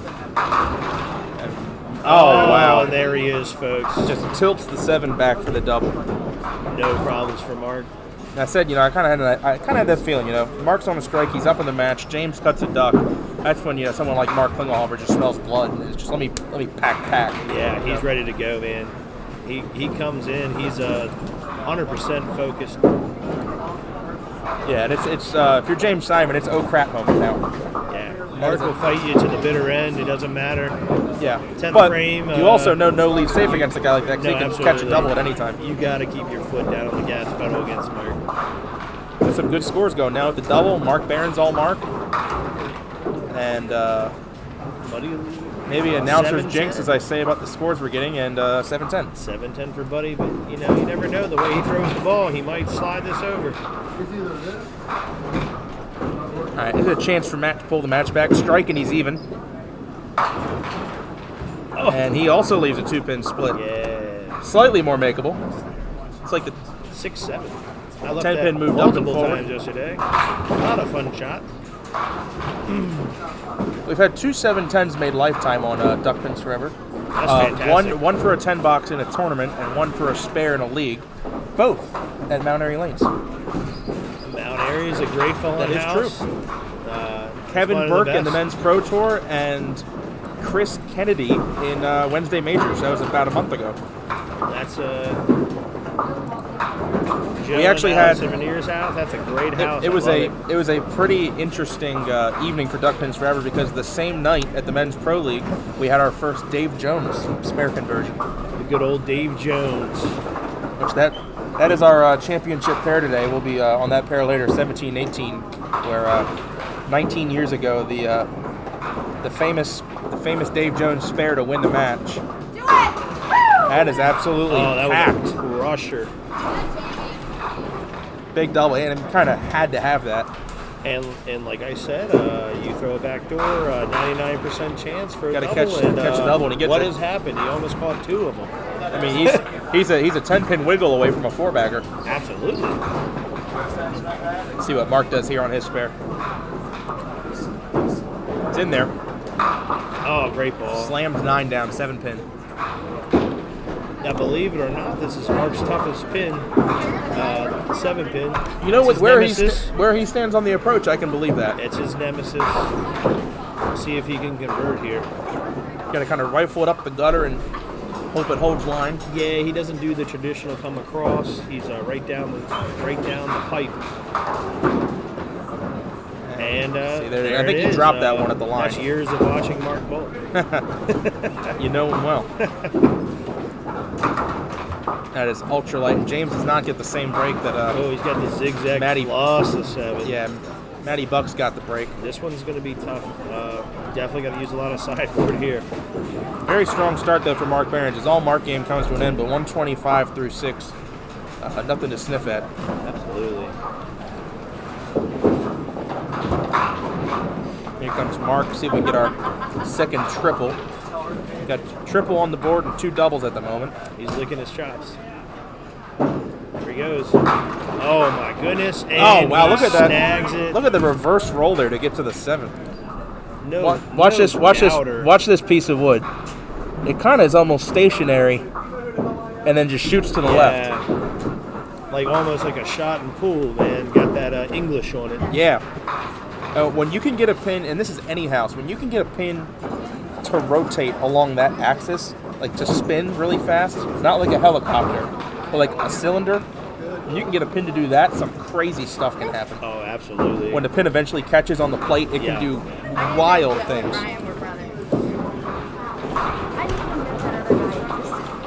Oh no, the rack on the thing, and I thought it was Joe. didn't come down correctly on 13. Get that reset real quick. Look at where we go. I think it should cycle right now.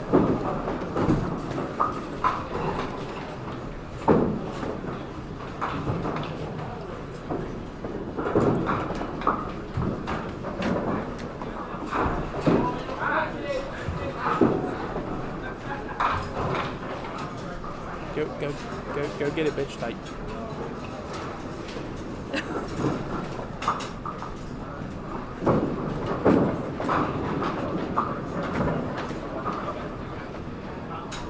So we have a little right over here. Buddy's up on 14, but he is gonna Yeah, wait. I think he got distracted maybe the frames prior to this where the light went out right when he was about to throw, so I can't blame him for the waiting. See what happens.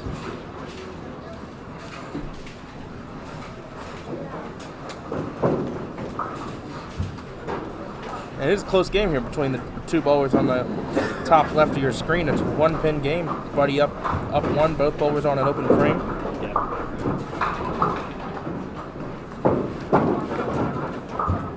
Buddy puts his hands up. Probably thankful for a 7 drop there. Absolutely. Once again, he's a lefty. This is a tough shot for a lefty. You can pick this off easy as a lefty. You got to really kind of almost lay it on the ground and put it in there. Yeah.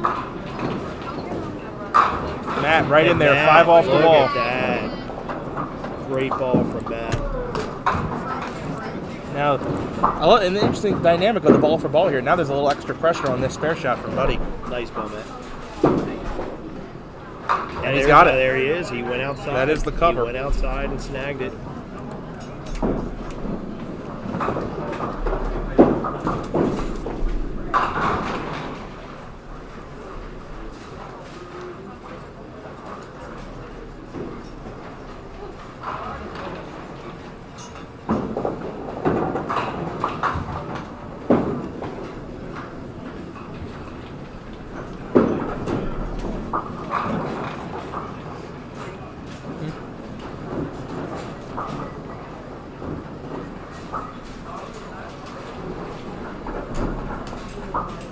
It's a big ball in the match here for Jamie. Big moment here on a double. Here he goes. He puts it in there. I think it's a good break on a light hit there. He counts 9. Phil's 29 there. 29 box, Pull him man. back a little bit. Absolutely. Snag this.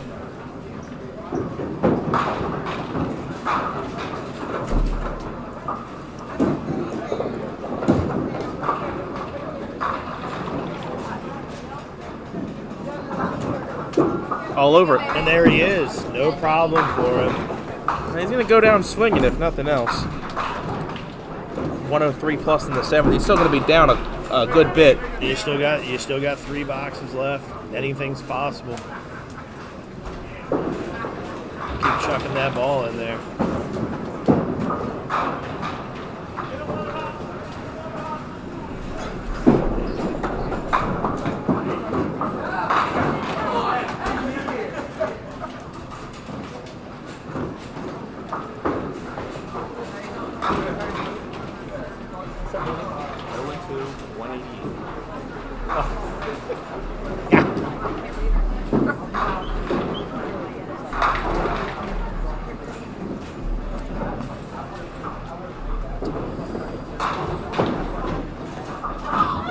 I swept that, son.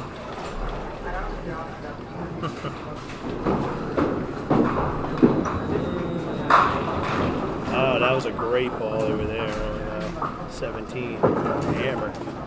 Didn't catch that. Just off to the far right of your screen. Thomas Elberg, man. It's in Hammer. person.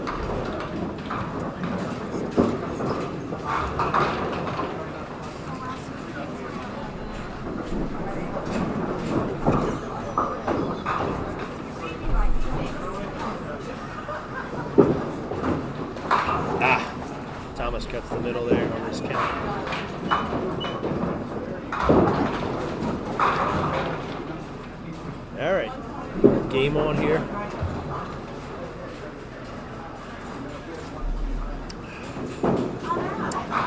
Oh my! And Mark's Aaron's first. Very errant shot, but yeah, makeable. Yeah. That was a miscue there. Hopefully I don't have a dent in my car. Yeah. Yes. That ball so far left could have smashed a window out. Yeah, that was interesting. James with... Oh, can you get the reverse spin? Not quite. Now, do you know what the technical terminology is for this ball? For what James just did? He just scooted the 5-pin up. That's all he did. Well, do you know what that's called when you leave that pin? Just the head pin? No. When you leave just the head pin, what is that called? I don't know. I call it the mixed league single. The mixed league single. It's the mixed league single. That is Mark at a 6-pinner. And a little heavy open frame. So Jamie going to pull back a little more. Yeah, he just needs to regroup off that first ball, get 10 out of this box, and move it into the next one. And James all over the mixed league single. 5-pin. Not that I'm sure it's going to make much of a difference in this match, because he's down quite a bit. Plus, he's opposite a triple. Lisa, yes, we covered POA the first game, but the way the lane assignments are, and we had a rain delay on 15-16, we're just going to get one game of POA today. But I'm hoping that somebody on the Pop Whitten Pro Tour Facebook page is updating the standings, but I could be wrong on that. Speaking of Pop Whitten, one of the guys that runs the show. See if he can drop it in there again for a 4-bagger. Yeah, 4-timer, baby. Not his best ball, but tough break. Light for the 5-7. Yeah. See if he can slide it over, catch the corner. Just a little bit outside, going for it. Still a big count. He's plenty out in front of this. Absolutely. Takes a 9. Scoop the wood there. Keep it moving. Yep, nice 133 through the 7. And I tell you what, if we had a match between Mark and Mark right now, we'd have a heck of a game going. Yeah. It is. I forgot to put in Mark's score for the last frame. He's at 134 through the 7th. So it is a 1-pin. It would have been a 1-pin game between the two of them. Yeah. Both of them throwing a triple. See what Matt does here. He's on that strike. This is the close game at the moment. What's going on, man? This is for the double. Hit! Solid 10. Great ball. That's a bit of a 10-pin hit there. Yeah. Right in the 1-3, solid 10. Crush. He did trip the 8 out though. I did blow up the 1-2 Friday night for the 8-10. That was one of those head scratchers. Buddy with an errant throw there. That's a Hopefully again bring that back and scoop. Kind of like Mark missing that 2-pinner earlier. Yeah. You don't see that very often. You don't see Buddy throw a shot that errant, especially on a mark in a close game. Normally everyone's going to be right there on the head pin. And there's Matt. That's one of his favorite pins. He loves going down, cutting the angle down. Yeah, he throws it very straight up the gutter, drops it right on the foul line, and it just... It's one of his favorite shots. Just I hardly walks ever right see him miss that for a spare. So that was a big momentum swing there. So Matt gets the 20 box, Buddy only a 2 count. And Buddy cleans up for the 10, so it's 102 to 95, but Matt up 7 and a hit. Buddy's put himself in a little hole here. He's got a rebound next frame. Goes from up 1 to down 7+. Yeah, that's a huge swing.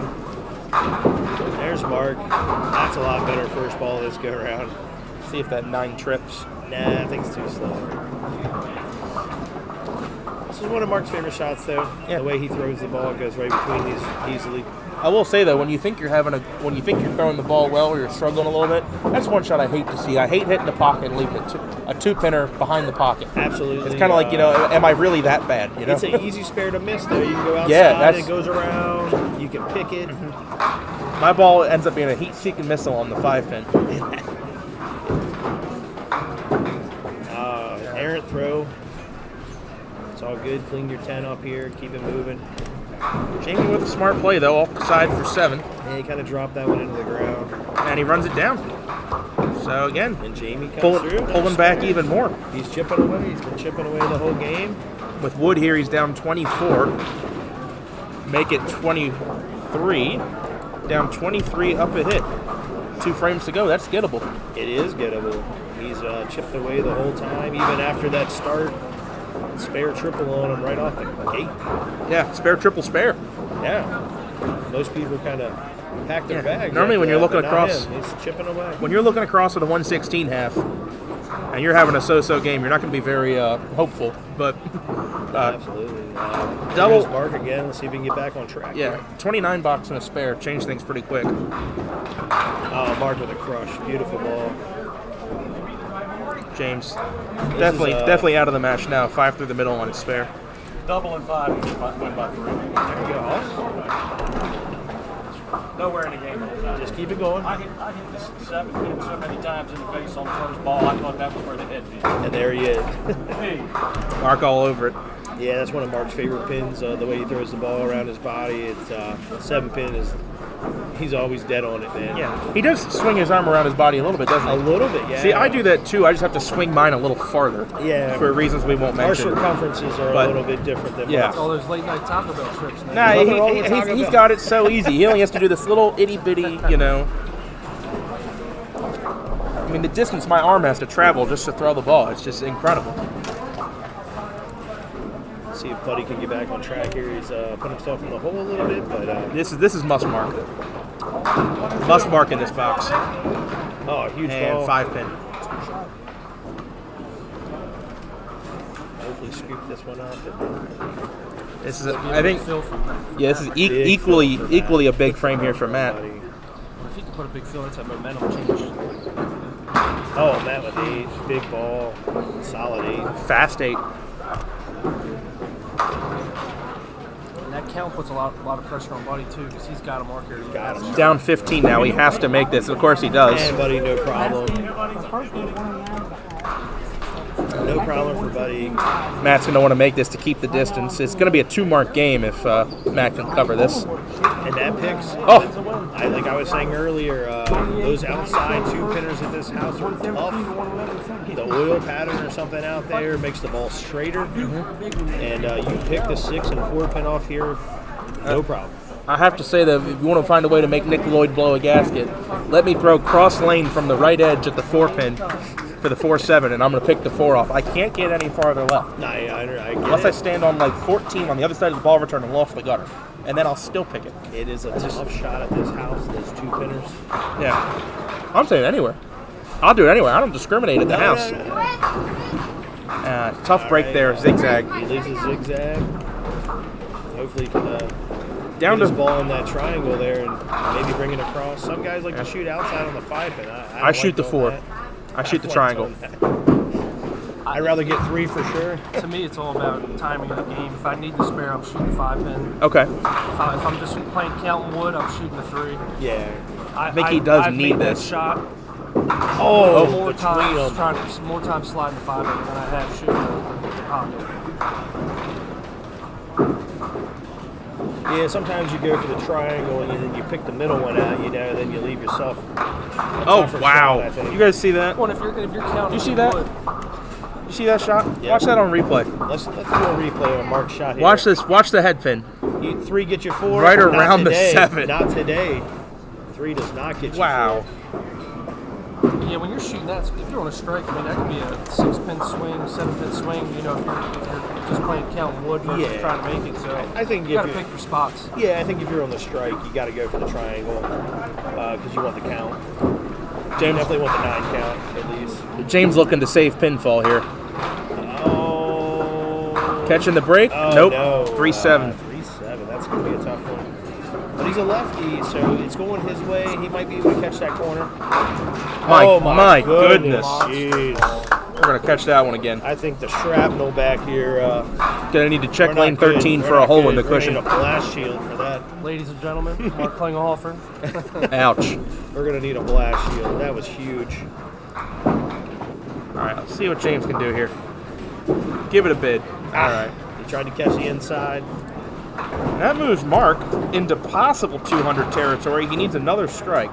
Yeah, high game watch. Yeah, he needs a strike and 9 will do it. He's more than capable. I think strike 8 will do it.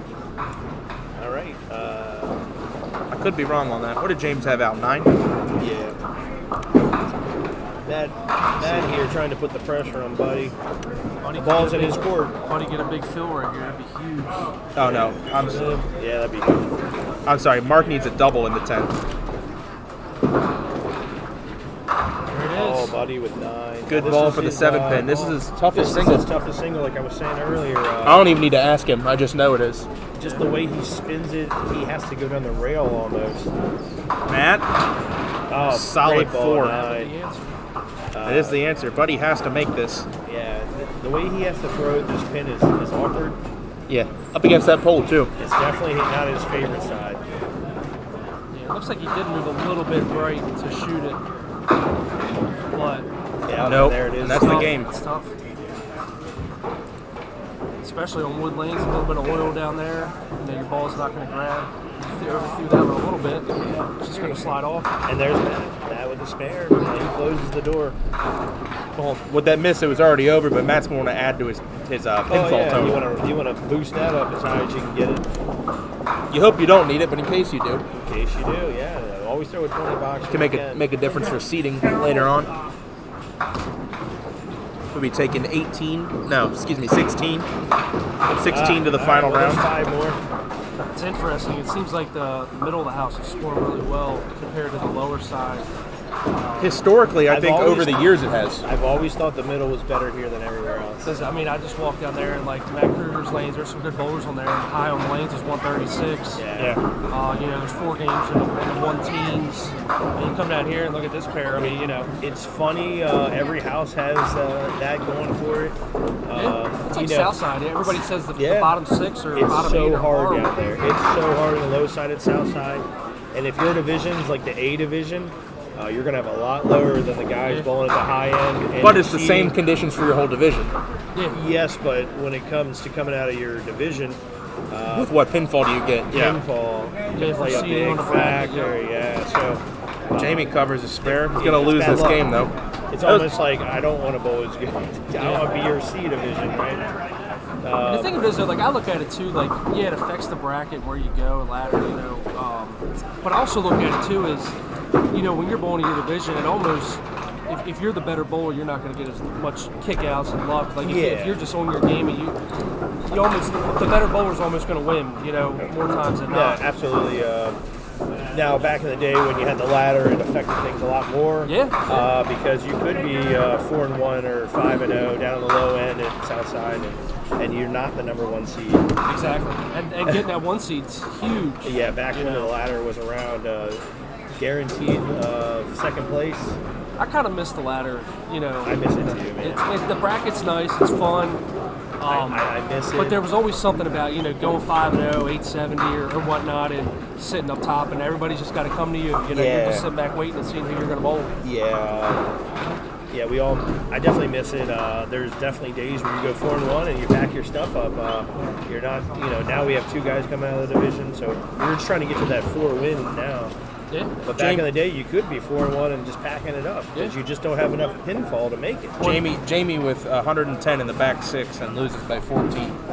Last year he bowled a great game though.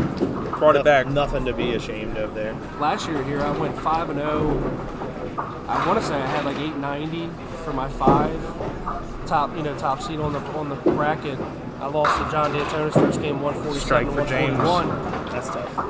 But it's like the ladder would have been sweet because I would have been sitting on top. You know, nobody was even close to me in pinfall. I was on a different planet those 5 games. Mark going to continue to run up the score here. The ladder's like, oh, that would have been nice. You know. Mark could finish with 193. I think that might be the high game of the day if he takes it off the sheet. Absolutely. He's been throwing a phenomenal ball this whole game. When he's locked in, it's flawless. He doesn't miss anything. He's constantly on the head. It's robotic. He's like exactly. Robotic. Like a robot. And you didn't watch his. Phases him. Nothing No, phases him. his pre-shot. He'll do the same. He'll just sit down. He doesn't, talk much. Doesn't shoot the breeze much. Except that ball. Sorry, Mark. I jinxed you. Yeah, 189 Still for Mark 189. Klingelhofer. Great game. That's a fantastic game.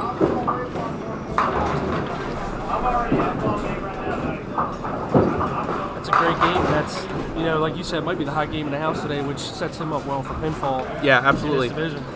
Yeah, I think like speaking of the ladder, when I came back after the long break, I was used to the ladder, and one guy come out of the division, and then when I got back, two guys come brackets out. weren't a thing when you Not at all. when you rolled out for a couple years. When I came back, they were like, "Wayne, we do a bracket thing now," and I was like, "Okay." And two guys get out of the division now, and I'm like, "Oh, this should be easy."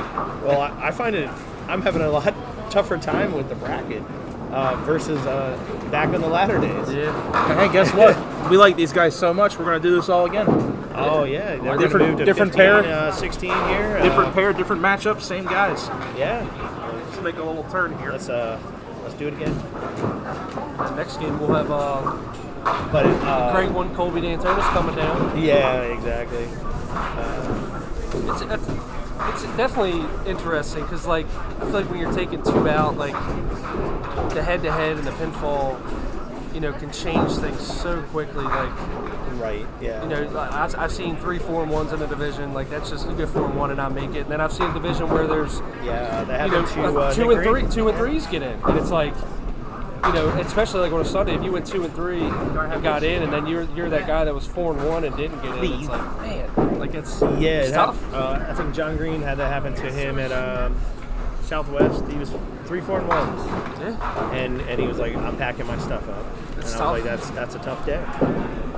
I mean, the odds of that. I mean, you go 4 and 1. There's got to be 99% to make the bracket. Yeah, I remember going up against Chris Kruger back on the Pro Tour, and both 4 and 1, and he had higher pinfall, and I was packing my stuff up, and it's just you're just like, wow, okay. All caps. Yeah, there's a little luck to it. You got to catch people at the right times. You got to hope every scenario works out for you, especially once you get out of your division. Who you face. Yeah. You hope you don't run into a buzzsaw. You catch people in their low game of the day. I also feel like too, like when you have them games, on Sunday where you're just like Mark just had, you just got to pedal to the metal. Even if you're up 50, you just got to keep going. Absolutely. 55, just keep on because you never know when you're going to catch a bad game, and that extra pins when you were grooving are going to be a big deal. Absolutely. Like John Huber at South at Dundalk, 170 average for Sunday that day when he just took it off the sheet, and it was that was amazing to watch. The guy just never took his foot off the gas pedal the whole day. That's really what you got to do. Put the pressure on everybody else. Straight down, or are they? Just sliding. So you just got to hope you're averaging that big average on Sunday. 50, 60, and putting the pressure on everybody else.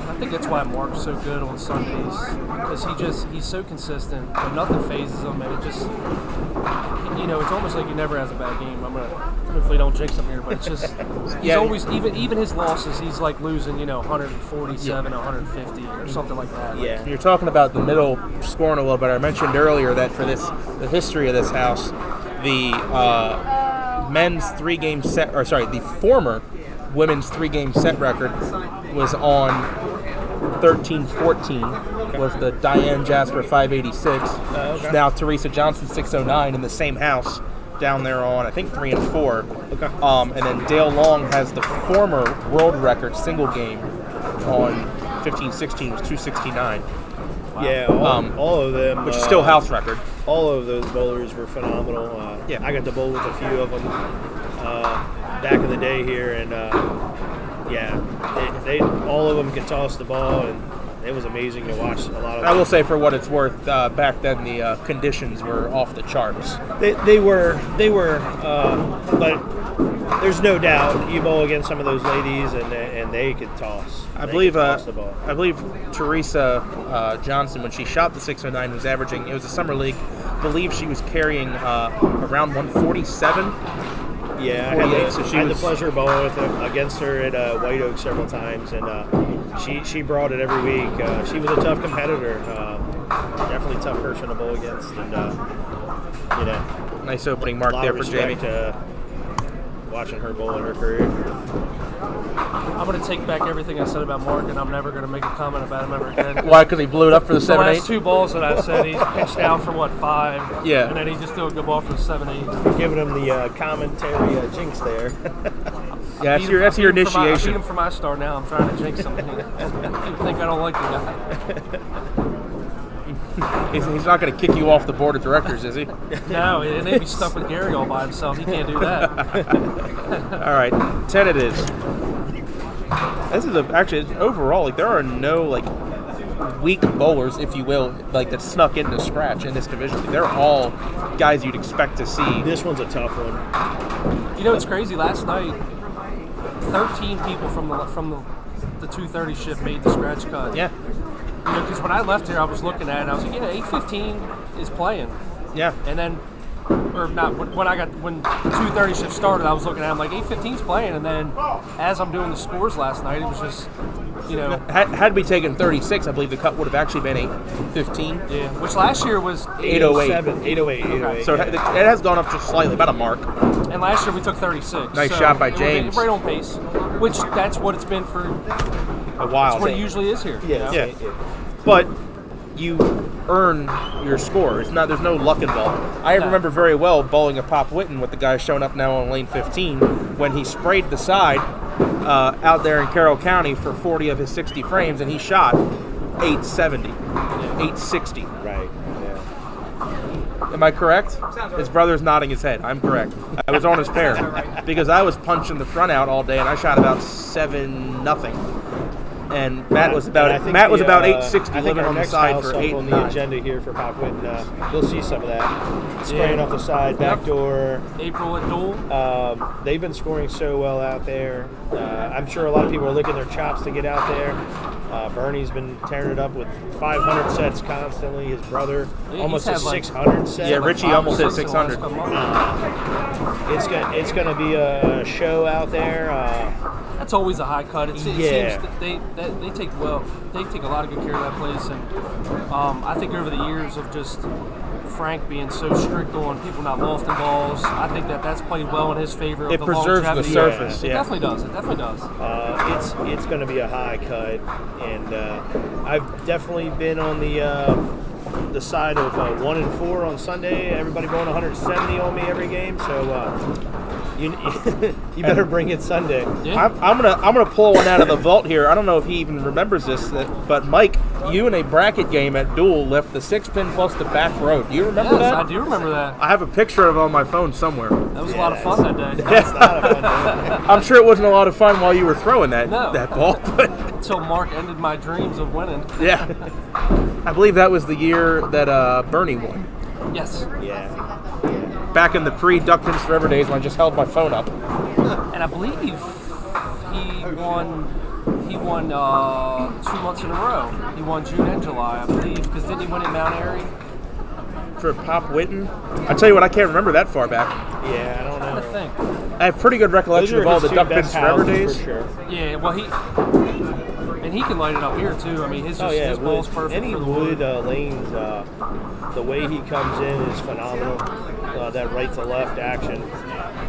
It's amazing as tall as he is, and how coming from a guy that's tall, Yeah, them long he arms gets and long down legs. though. It's amazing how with a 3-step approach he's able to get down so quick and be so smooth. It's very smooth. You don't hear the ball hit. And it looks effortless watching him, and just being he's a little bit bigger than me, but it looks so hard. But when you watch him, it just makes it look so easy.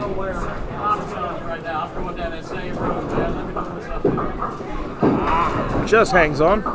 That's why Mark has 7-inch balls. I'm not saying nothing. That was the Argentinian ball. Use all of it, baby.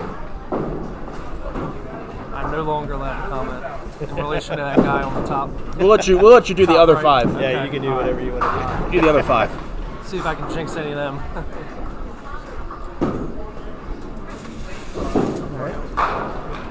See I believe this is Jamie's He's made back-to-back months scratch. Yep. He throws a nice ball. I sure hope he, given that he doesn't have an established averages, he's just coming back to bowling. I sure hope he isn't making it POA on 160. Yeah, he throws a nice ball. I think he'll be in the mix. Yeah. He's throwing. He used to bowl, correct? Yeah. Yeah, there's no doubt. Yeah, especially with those. The way he throws, he definitely knows what he's doing. Yeah, those 1991 lenses he's wearing. Yeah, I don't think those were a Goodwill They don't purchase. make those anymore. Those were limited edition. They're the extra with a couple X's on them. Yep.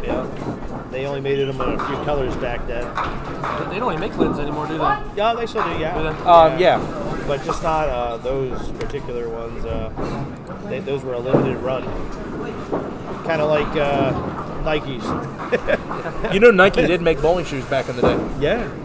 I'm surprised nobody slapped pads on the bottom of Air Force One jet and just said, "Hey, that's what I'm gonna do." Is it Jeff Young in Canada? 5-pin bowler. I believe he makes his own bowling shoes because I think he's got I think he's flat-footed or something like that. I'm not totally sure. Something with his feet. I think if he's in bowling shoes, them guys bowl so many games for so long.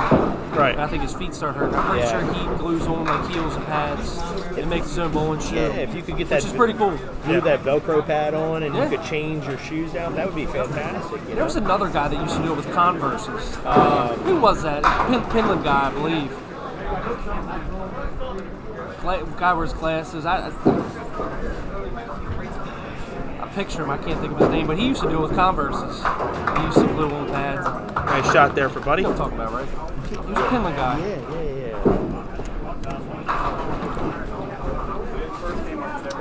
See if James can cover that up.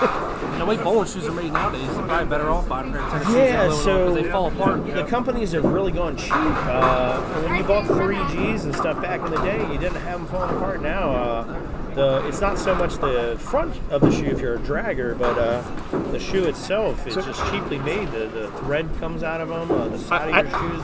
I can you tell need you shoes every couple of years. I knew people that had shoes for like 20 years. I can tell you 2017 was the first time, because I'm young still, that's when my foot definitely stopped growing and I could actually invest in a nice pair of bowling shoes. But I can tell you even from 2017 to now, I've noticed a quality difference. Quality's cheaper. It's not as good. But I'm going to give a shout out here to Steve Dreyer. He has the same bowling shoes as he's had his whole career from youth till now. The only guy I've ever seen do that. And they're still in decent shape?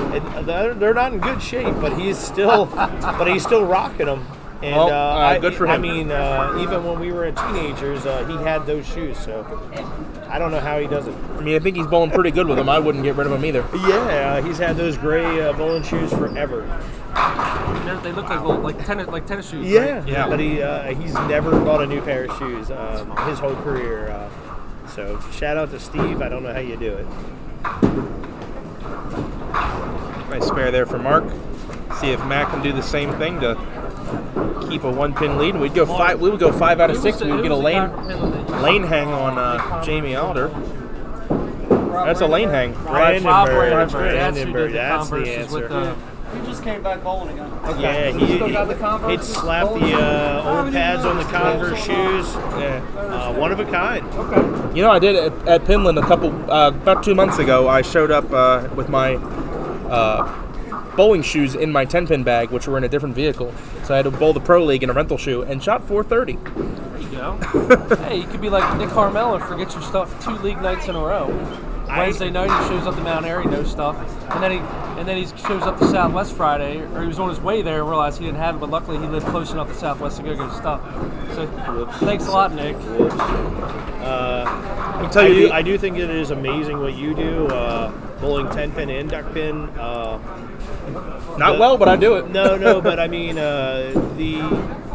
obviously, it's kind of similar approaches, but throwing a heavier ball like that is different arm swing, and then you come in and do duck pins, and it's amazing that you can kind of transition back and forth and not have any lag there.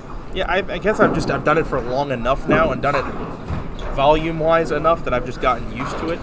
And you bowl Tuesdays out of Crofton, if I'm correct? Yeah, that's going to be very interesting next year. They're getting about about $1.5 million in upgrades this summer. Very good, very good. I think I'm going to come up there and see what you can do on a Tuesday. Yeah, I'll let you know when I'm on my good pair. My on the 21 and 22 at Crofton, my lifetime average on that pair is not quite 240. So that's where I shot my first ever 800 series. I love that pair. I saw you shoot your 800 series on that camera. It was you were humming. Yeah, it was the conditions on that pair for some reason is what my game is best at. Is just real hard and real straight. Oh, buddy, with a great ball there, leaving the 5-pin.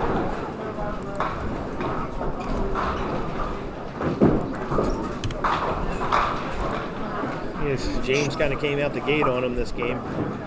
He's got to stay ahead of Buddy as long as he can, and that's what he's going to do. And there he is, 3 spares in a row for James. Throwing the ball nice. The lefty's paradise. Good shot.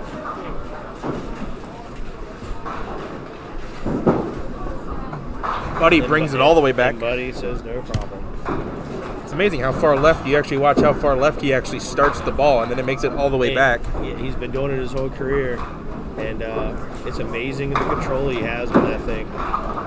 Nobody else does it. That's why duck pins is so fun. Everybody throws totally different. Yeah, you can't teach it. You can teach mechanics all but you want, I think but you wouldn't teach someone to turn the ball as much as he does. You could, but it's more of a 10-pin thing. Yeah. It's not a duck pin thing. I mean, a lot of guys throw twist on the ball with speed, but he comes like almost like a 10-pin bowler from the left. And it's just amazing that you can have that kind of control and consistency with that.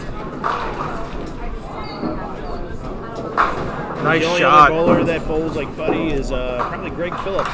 Yeah, similar. And Greg Phillips, from the I right don't know side. how he does what he does. The way he throws the ball and hits the pins is amazing. Also, I think a little bit Larry Lipka. Larry Lipka, yeah, He's up more up the middle. But Larry throws the ball with the as a righty with a different twist. But it's slow and steady. It's amazing that he gets the reaction that he gets out of that. But yeah, you can't sleep on Larry. He's good.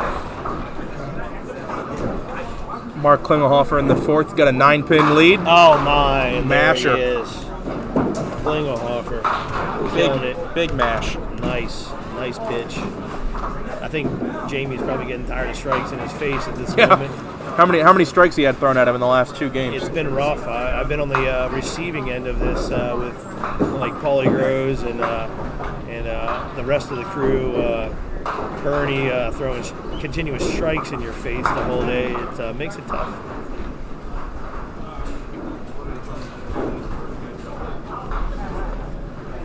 There's Jamie in the fourth. Light. Yeah, but almost poos it in there for 10. That usually works sometimes. You trip that 3-pin out of there. Leaves the 3. He's throwing a set of black and white Comets that were just refinished on Thursday by yours truly. Oh my. Which I shouldn't say that while he's, losing matches. Wayne Lipka. But I shouldn't mention that. Watching out there, yeah, I'm coming to get my ball next weekend. So get on it. Wayne's going to put a new ad out for his refinishing. Yeah. I fix Nick Lloyd's bowling balls. I'd like to have my twister back in my hands. Nice shot, buddy. $20 for Buddy. Needed that to put a little pressure on James. 49 through the third strike up. Let's see if James can continue here. James kind of, it makes sense, he flips it out there a little bit. Yeah, he's got a unique ball, but it's a good ball. I mean, he bowls great on Mondays, and he's bowled that way forever, but it's a very effective ball. I say the way his ball rolls is pretty normal. It's just the way it's released is kind of unique. Yeah, he releases late to get it out a little bit further. It's not the traditional late on the ground guy. Right. I wish, though, I could just get that little bit of lift, just a little bit. It's tough. When you try to do it, you usually pop up, because you're trying to get your body up. Yeah. You don't use your arm to do it. Not like Mike Mann's over here. This guy gets the ball out. James all over it. Yep. You and Phil, man, you guys really get it out there. He some places I wish I could he get it out that far. I just, when I try to do it, I pop up so much that I'm going right most of the night. I like getting it past the arrows and down. My sweet spot's Frank, about a foot or two past the arrow. Yeah, Frank Turner's kryptonite. Frank Turner's kryptonite, right, yeah. There's a few that get it out. I mean, you got John Biederman, Todd Powell used to do it back in the day. Those guys get it out there and they score a ton, and you're just like, they don't catch the bounce like you think they would. Yeah, get it out past the bad words, I guess. Yeah. Yep.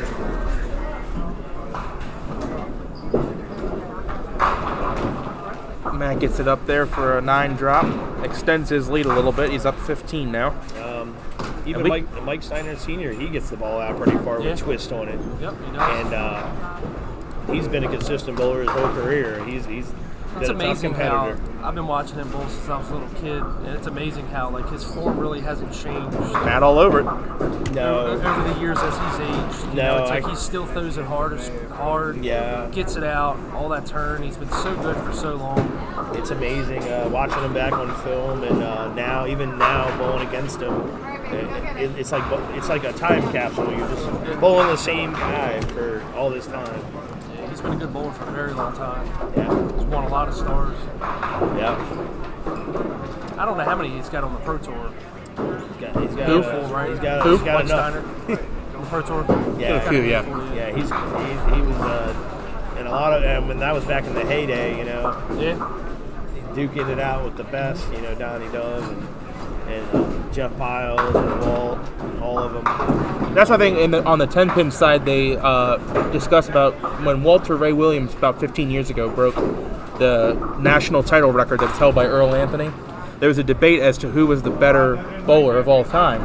You know, some of it is, well, Earl Anthony was a lefty, Walter Ray's a righty, and Walter Ray bowled in a little bit later time. But I think what makes a difference is you look at how insanely deep the talent pool was when Earl Anthony had his dominant streak. Yeah. And did you know that he had the wherewithal back then to notice he was a right-handed bowler, amateur. Noticed there were very few people bowling up the left side of the lane. Took a year off competitive bowling to teach himself how to bowl left-handed. Became probably the greatest lefty at least of all time. Wow, that's amazing. Yeah. It's amazing just to be able to do that. So we're learning. But now you got your two-hander that's dominating 10-pin bowling. Yeah, so you need certain left-handed elbow surgery, and you're set. You got to put it together. For 10 pins is a good thing, I feel like, because talking to Danny Wiseman, what kind of made him stall out from being so dominant was his wrist. Yeah. From the amount of games that those guys bowl. I mean, James Steele's one. James Steele. Some of us duck pinners get out and practice, but not to the level that them guys will bowl 200-300 games. No, they have.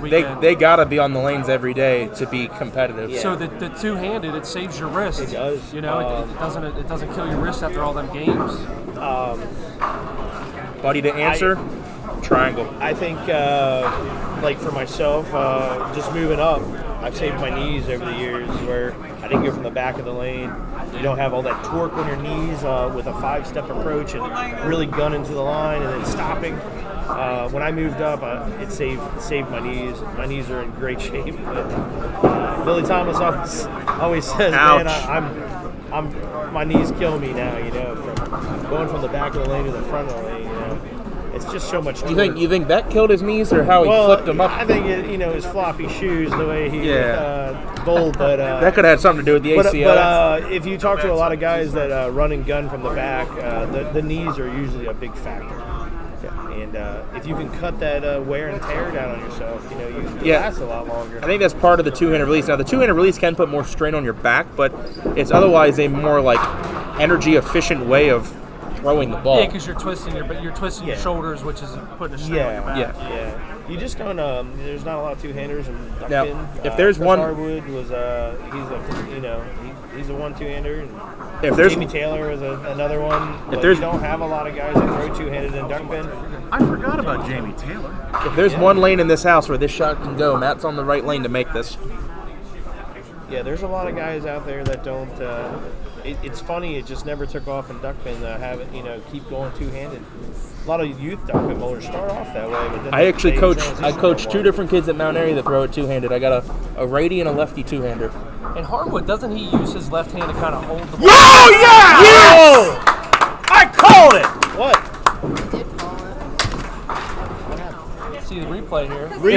If there's one lane to make it on, that's the lane. Baby. Nice shot. Our first 7-10 for a spare live on Duckpins Forever. There you That go. is number Awesome. one. Definitely just called. Well, there's the. That's that fresh pad, that fresh mat. Yeah. We did say today we might see a shot on 15 with that live back mat. What was the yesterday? I was shooting the 6-7, Hanley shot it. and my ball in the pin came in like. Well, yeah, almost like you. I thought you made yours fair yesterday. The 7-pin just didn't cooperate. 6-pin went in front, and the ball came back. Yeah. And went right next to it. But it's a live back mat, and it worked out for Matt there. That was fun. Oh, and then Mark just keeps doing what Mark does. Throwing Mark. So I don't need the cushion. I'm just going to bury 10. I'm not saying nothing. I said if there's one lane in this house that is makeable, that's the lane. And like I said, I think Jamie is probably getting tired of having Mark shoved in his face. Strikes in particular. It's not fun. It's not a fun day.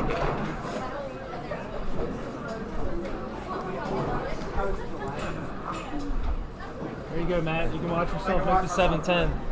Yeah, that'll be clipped and put up later. Someone's probably clipped it already. What? I agree, Rick. Doesn't that get your blood pumping, Rick? That got me out of my seat. Is the twist not old? They do have lifetime warranty. Is it popping open? It's not popping open. It's just getting looser. It's like it's coming. Buddy Turner in the 6th put his hands up. He knew that was in trouble. I never have either. Yeah, I've never had that issue. I'm wondering if one of the mounts that the wires go through, maybe if it's ripping off or breaking off. I don't know. That bellow system's, I like it.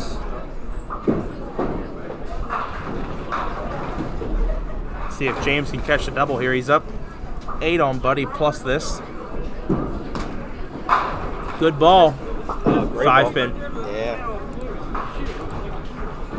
Scoop up this 5. Keep the game going. Here is all Mark at this point. Put him up 16. Oh yeah, he is all Mark. He's all Mark. Nice try there for Buddy. Tries right in front. Oh, look at that. We got another donation. I'll get to that one in a minute. That's a special donation.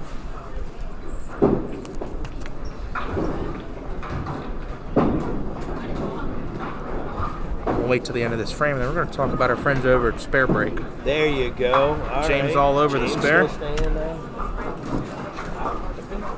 This is Buddy's wood ball. Buddy scoops 10. Buddy takes 10 out, and because we got a donation from sparebreak.com, it's time to plug them.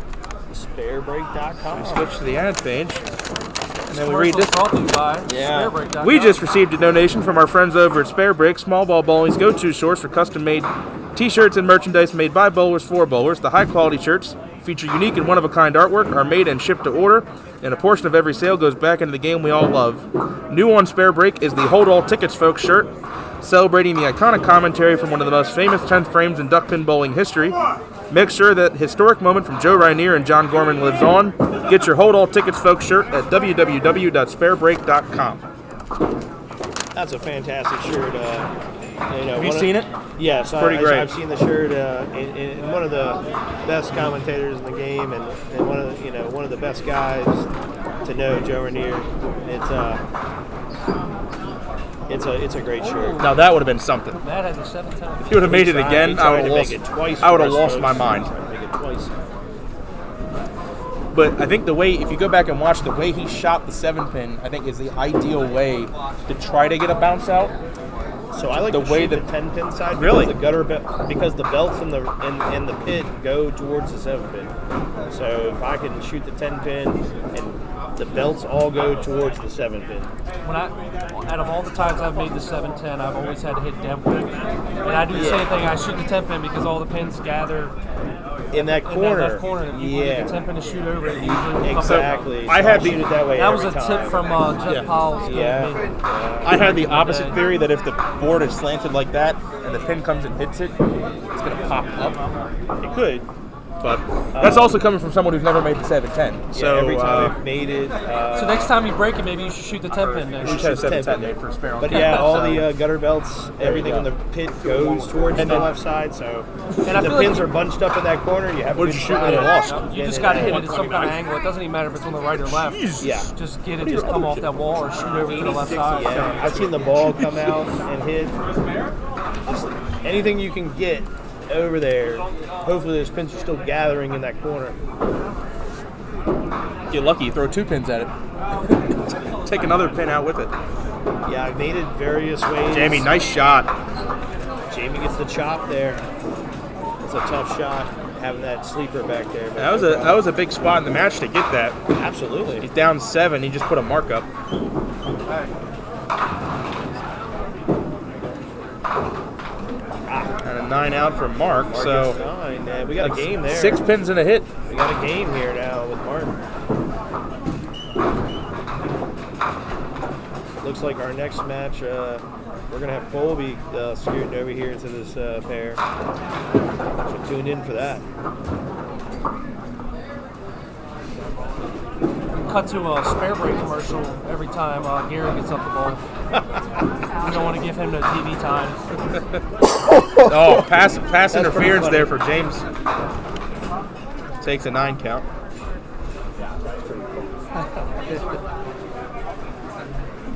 Gotta love him. He's like a big old teddy bear. He is. Buddy crossing Oh, over. he breaks 9.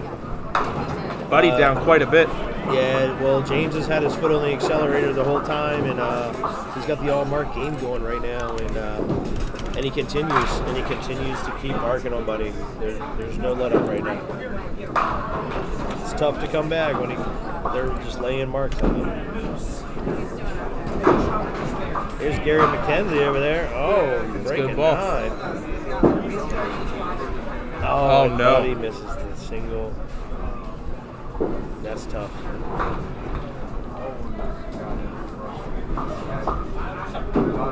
Gary's probably the smoothest wrong foot bowler in all of bowling. Yeah. Not that there's many, but he makes it look very smooth. There's not a sure. lot out there for the goofy foot, I call it. You got Dennis Over. Just him throwing the ball. And you got Don't want to see him make Gary a spare. McKenzie. There's just a few of them out there, but I don't know how they do it. You know the one who intrigues me the most, you're probably forgetting about. I think you'll know who he is Jordan Brightly. Yeah. He throws it very hard off the wrong foot. Yes, I've watched him. I don't know how he can run from the back. Chuck Cook's another one. Yeah, he's a phenomenal. Chuck's pretty wrong smooth. foot bowler. And Marvin Dorr pulls Marvin the wrong Dorr, foot, right? yeah. And he attacks the line very hard Yeah. too, for being a wrong. I would be That's scared why he to wears fall that on my knee brace. face. Yeah. I don't know Don't want that his knee to fall apart. That hip's in your way when you're coming through with your arm. You know. Good. If anything to goes me, out, it it'll be the seems so hard. transceiver. And you Yeah, have to replace the but battery. they've done it for so long. Okay, where's the other They're used battery? to it. Yeah. Okay. There's Chris Roth with a Okay. bomb over there. 114. That's a cover for Matt. Matt up comfortably against Mark this game. Mark has got one single mark, which he put bad count on. So he's under his box. All right, let's see if Mark can bring this in. Like I said, this is one of his toughest pins, the way he throws. He's got to ride the rail. It's tough. And got it. And he does. He scoops it up. That's his second mark of the game.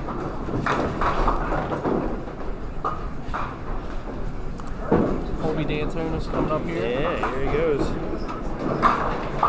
Leaves a 5.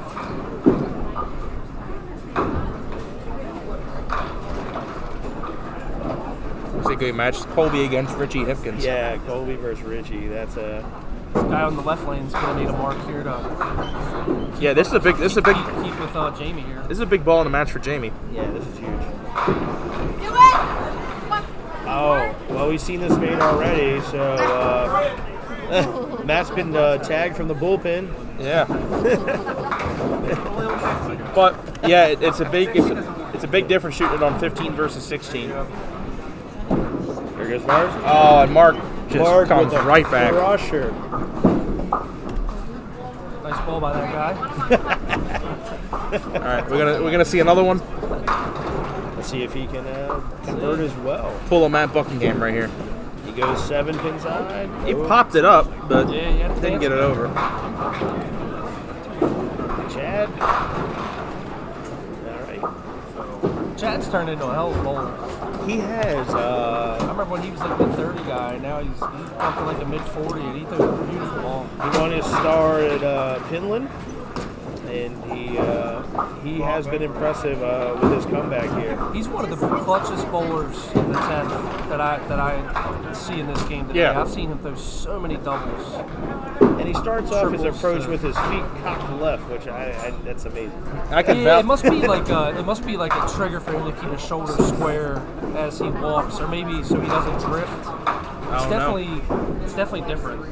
But, James off the side for 2 on a He square. throws a smooth ball, and he's always got his arm going all the way through. Yeah, he throws a beautiful ball, and his timing is great. His Buddy speed to line covers. is very, very good. Yeah, he's good. He's turned into a really good bowler. Oh, he leaves now. I can't talk about him either, I guess. No, yeah, don't talk. James. Uh-oh. Good. Uh-oh, don't give Buddy a chance here. So James, that's his first stumbling block here on his all-mark game. I can vouch for Chad's clutch ability, by the way, because Monday nights in a bracket, I'll be up 20 on him after 6 frames. I walk away, and then I find out I lost. Yeah. Last month at Southwest, I'm pretty sure he threw 2 or 3 multiple strikes in the 9th and 10th to win games on Sunday. Wow. That's amazing. Light hit from Mark. He threw a 4-bagger Leaves a one 3-5. game to win by 3. Oh. And then I believe he threw a double in the 9th and 10th. I think 9 on it to make it to win by a handful. Yeah, he likes Southwest for sure. He throws a good ball. He's got a little good turn on it.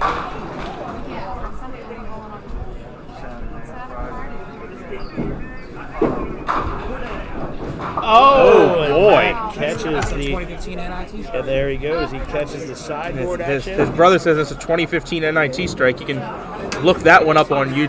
That's a exactly like his 2015. that is a patented Buckingham strike. If I ever saw Watch how one. beautiful it is on the TV. in He about is the 10 seconds. sideboard king. You said that earlier, and he just proved your Oh, point. absolutely. I've never seen anybody playing sideboards more than that guy. If we took him out, he'd be in trouble. That was the guy, Carmen Salvino, legendary 10-pin bowler, said he wanted to bowl Belmonte on a lane with no sideboards. Right. I should know it. Hey, there's nothing wrong with that. Keep it going. Keep it going. Doesn't matter. This is must mark, preferably strike here for Jamie to have any chance. Jamie definitely needs a mark here. Oh, huge ball. I'll tell you what, if you would have watched that one back, I think that ball actually kicked left. And it got headed to 1-3, and then it kicked and straightened out to the 1-2. Straight out. Still a good hit though. Oh yeah, absolutely. Marks all over, and that's no going to be trouble. No problem. 20 bucks. Now, Jamie can spare here. He's down 9. And there he is. Yeah. All right, so he's right on it. Beautiful. 1 mark away. He's still alive. Going to need some help though. And Buddy Turner, for what it's worth, still alive, down 28, up a hit. I mean, hopefully James can recover from that last box. But if Buddy throws a strike here, we got a game. Yep. Yeah, that puts Give a lot- that James puts- something to think about. Yeah, I say that puts a lot of pressure on James too. Yeah. He just had a bad frame. And you think about what you did. Yep. Looks good. Oh, Didn't get there. Didn't get the turn. Started to grab a little bit there. It was just, I think Now he put a he's- little too much on it. Yeah. Now he's He down wanted to more 2. speed on it, He yeah. wanted it. You can see the frustration there. He We definitely get the wanted radar it. gun out. I think it had a little bit more. A little more speed on it. Because his ball is one that it's spit. You see it sliding. James takes full advantage. James Solid with 10. the His ball is sliding, and then at the end it just bites and dives right in.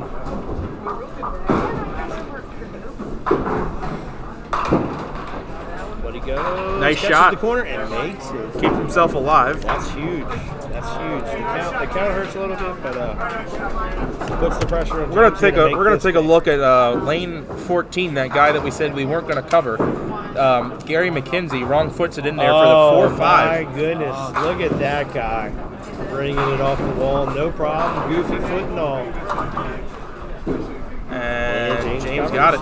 All Gary wants to do is just walk around and steal somebody's French fries right now. You know, I was in here early. He's the seagull. He is the seagull. I was in here early Friday night before anyone else got here, getting the place ready, and I watched Gary walk in, and the first thing he does is stop at that trash can and throw a beer bottle away. Like you just walked in. There's nothing wrong with it. Whatever gets you, into your happy place.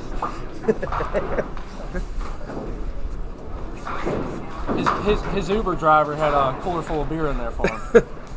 Yeah, that's the Uber XL. Comes with the mini bar. Well, it's no 710. He doesn't trip the 3. He uses the sideboards.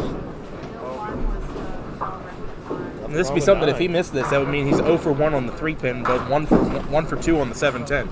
Oh my, and Barons goes through the middle there. Barons is going to lose this one.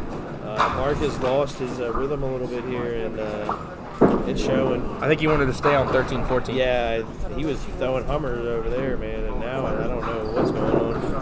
And Matt does. And the ball did fly back. We're hoping that wasn't going to happen anymore. It's ball return. And Mark goes to the hole again.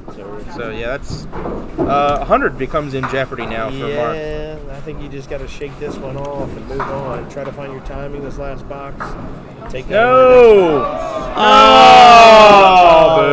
And now we have that on camera. And we're going to replay it because we're rude. Take the replay here. Folks, with the replay. Folks, don't be lazy. Just press Deadwood. There it is, folks. It's so much work to do that, Nick. I mean, really great shot, though.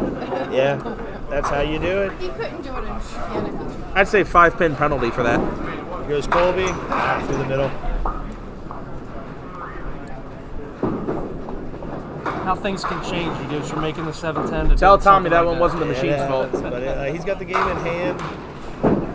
We'll get that pin set back up here.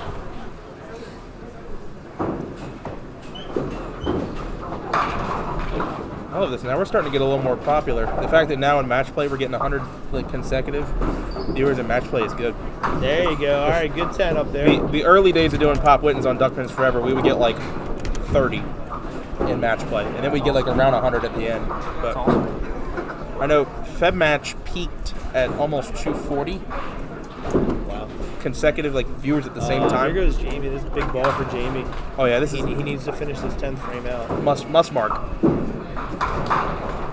Steal the front. Oh, he already had 2 of those earlier. Almost trying to catch the back door again. Let's see if he can punch this through. He's going to need help from Mark, though. He will need help. Mark's been in the head pin pretty much the whole day. Yeah, Mark, and guy on the left lane's a solid 10th frame bowler, too. Yeah, that's door shut. And I'm not allowed to use his name when I talk about him. Yeah, Mike does not want to give the not-to-mention person bad luck. Jamie must have it. Nope. Pop Whitten brains up there. Gotta think of a nickname or something for him.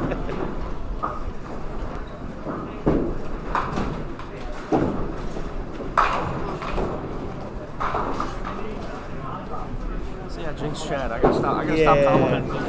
All right, and spare Mark for Mark. Scoops the 5, no problem there. And Jamie for 129. Yeah. Yeah, Mark's got the game in hand. Now it's all about pinfall. Trying to put 10 on that spare. Oh, Chad. Oh, look at that shot. Chad makes it. Bringing him off the sideboards, Buckingham style. Did we catch that? A good view of that, or did Mark's head getting away? No, we got it. Look at that shot. That's why we have you back barely. here. Look at No that. head in the way. Mark knew what was happening. Wasn't much hair to interfere with the shot. Here's the fill. Off the Whoa. side. The ball came back. ball said hello. Got the 9 pin there. Yeah. 5 more. Pretty sure the ball came back on that. Yeah. Nick, can we get a little replay? Can we get a replay? See if the ball came back on 15 there off the back. Be able to see it? Nope.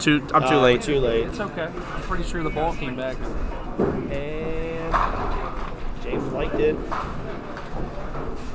Got 9, another 9 for James. Yeah, that's a win for James. Yeah, this is a great game for James. It's a good rebound after the first one. James would have needed bad count there, and Buddy would have needed to go off the sheet. So yeah, now we're mathematically now out we're of in it. a tall order.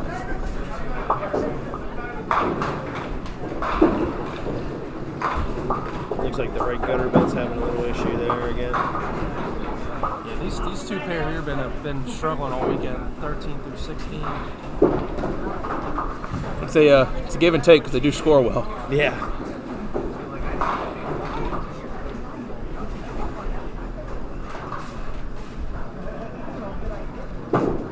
Get in there. When I'll tell you, when I worked here, I had I put some electrical tape on the back of the frame of lane 15, and I wrote the special one. Nice. I gave it a name. Buddy goes 6 off the side there, but that's smart bowling. You can bring this one in. Spare for James. You want to leave yourself spare breaks. You're bowling, right? That's it.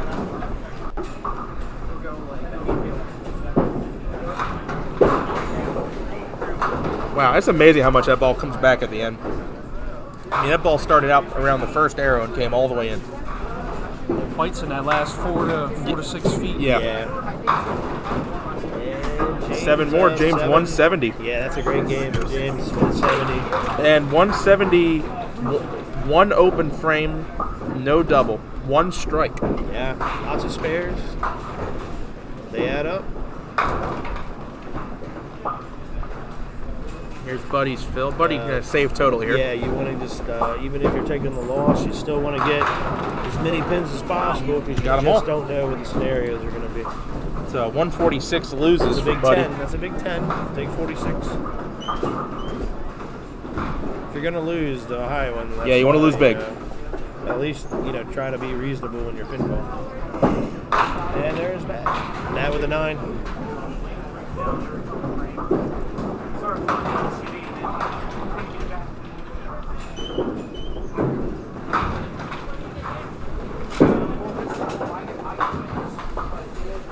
And here goes Mark. And oh man, Man, you gotta make this for 100. yeah, Mark's just got to shake this one off. He's a little bit upright. He's not down, Spare for Matt. and he's just all over the place right this second.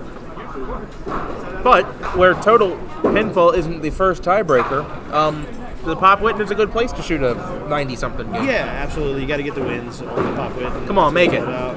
Yeah, there we go. And there we go. Mark needs 1 on this one for 100. Anything for 100. We need a game over 100 because he is a professional bowler bowling in the scratch division in a professional tournament, and he's won 6 times. So Absolutely. it'd be nice. Matt poos it in there for 9 more. Gary leaves the 5-7-10 next door. Oh yeah. He made the 4-5 on that lane last time. Yeah. Let's see. No. Alrighty. Bad habit. I don't know my sandwich is. I ordered that shit like an hour ago.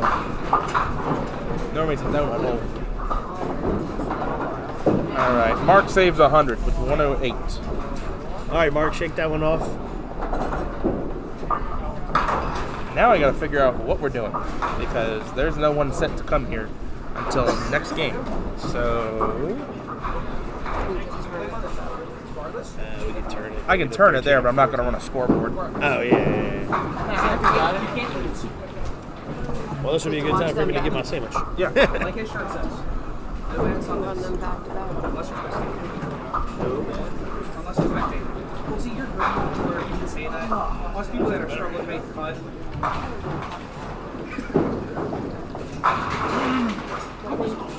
I'm just hoping to get to something. I don't do much school.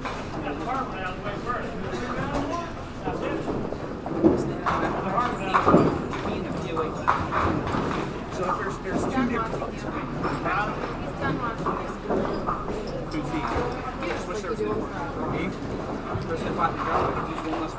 Too many strikes being thrown against you. 250s of 30, 36, or 31.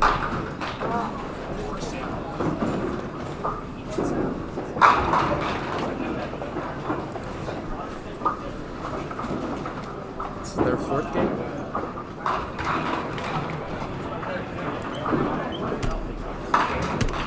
Thought so. All right, so we're gonna run without a scoreboard here, just because they're halfway through the game. But then we will get this pair on 15-16 for their 5th and final game,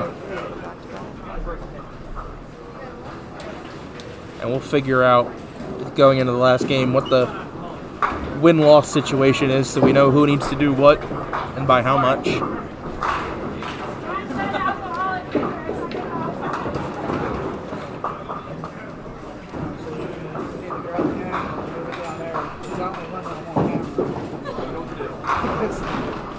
My first game was so bad. It wasn't.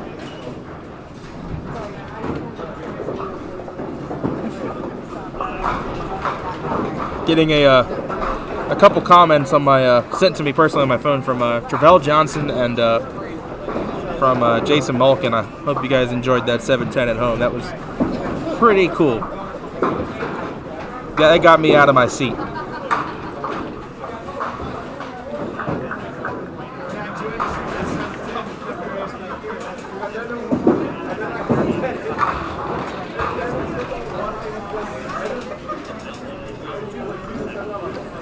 I'm actually gonna sit here for a second and watch it back on my phone because that was just so dang cool.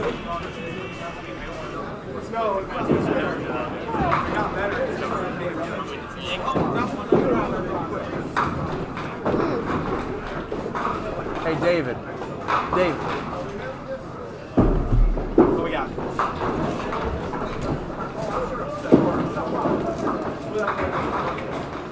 I'm hoping someone clipped that and posted it in chat. Not yet. Oh, it's through the pit? It's textbook.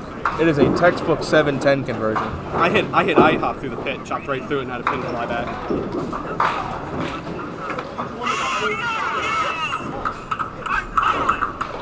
Yeah, I had, 3-9-10, chopped right through the 3-9, had a pin come out back down to 10. Oh, lovely. Opened up with 4 splits and had 2 spares. That was fantastic.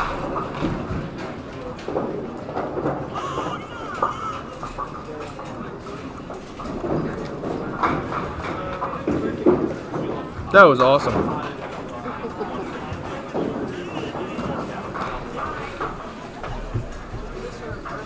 So, that's an interesting TV resume, Matt. The first person ever to make the 7-10 for a spare live on Duckpins Forever, or probably ever live at Duckpin Bowling.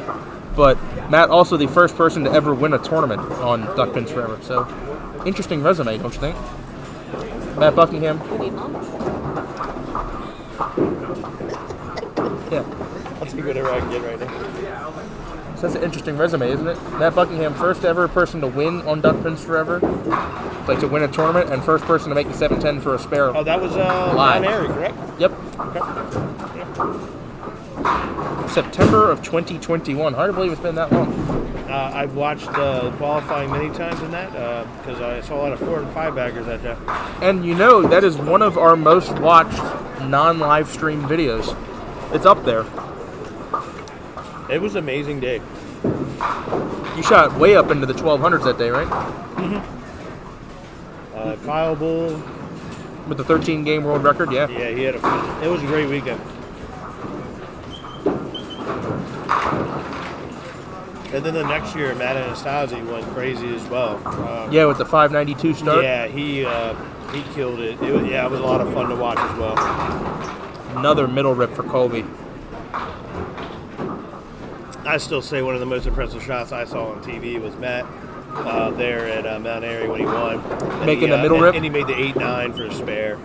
Oh, really? Yeah, and you never see that. And he slid it perfect. It's still one of the best shots I've ever seen on TV.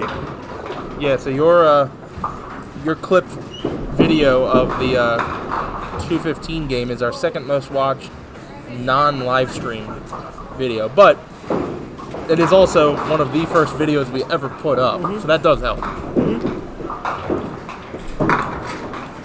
But our most watched, of course, non-live video is the upload of the classic final match between Johnny Antonis, Bernie Hipkins, where they tied at 161. I had the pleasure of being there.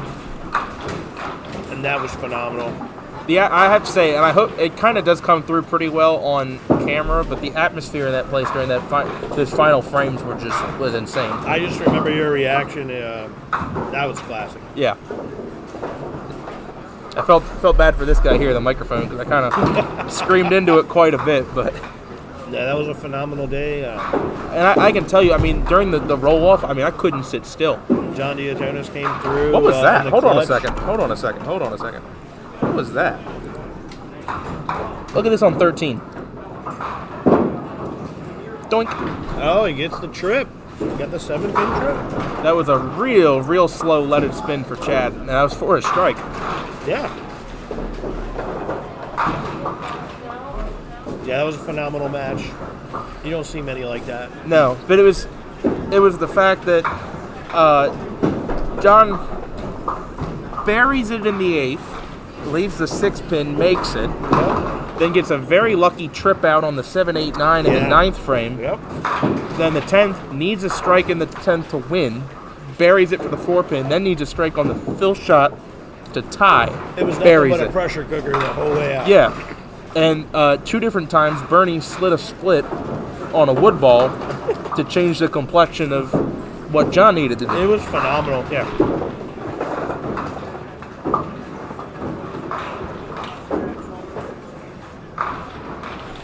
I mean, it's one thing to do it in division play, but Yeah. another thing when you're going for the star, you know? Yeah, to do that for the star, and that's why, like, you know, the Dave Jones shot, you know, over here to our right on 17-18 back in 2004. That's what makes it even more incredible. Is I watched that probably 100 times. that was It's in the amazing. 10th to win a star. And I believe I was told, and I'm sure if he's watching he can correct me, that his opponent Larry Alley, that was his birthday. And you know, Larry cut a duck in the 10th, got Larry, wood. Larry was a fierce competitor too, man. I had the pleasure of bowling against him many times before he kind of hung it up, but he was in my division when I won my first pro tour, and he was my loss for the day. Wow. He was a phenomenal bowler. Colby fighting the front of the head pin at the moment. Another ball through the middle. Almost makes it. He gave it a ride.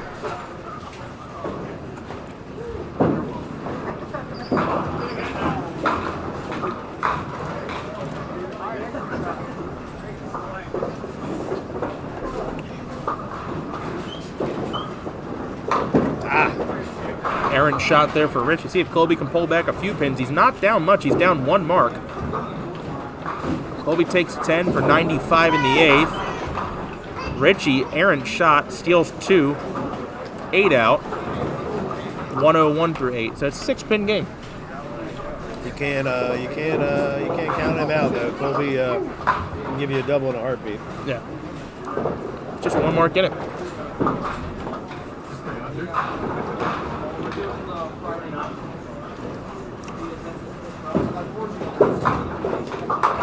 Chad through the middle.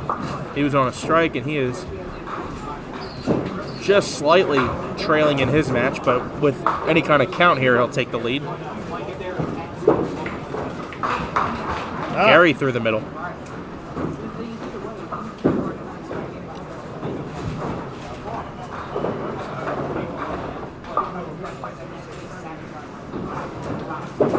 Hit. Nice bit at it.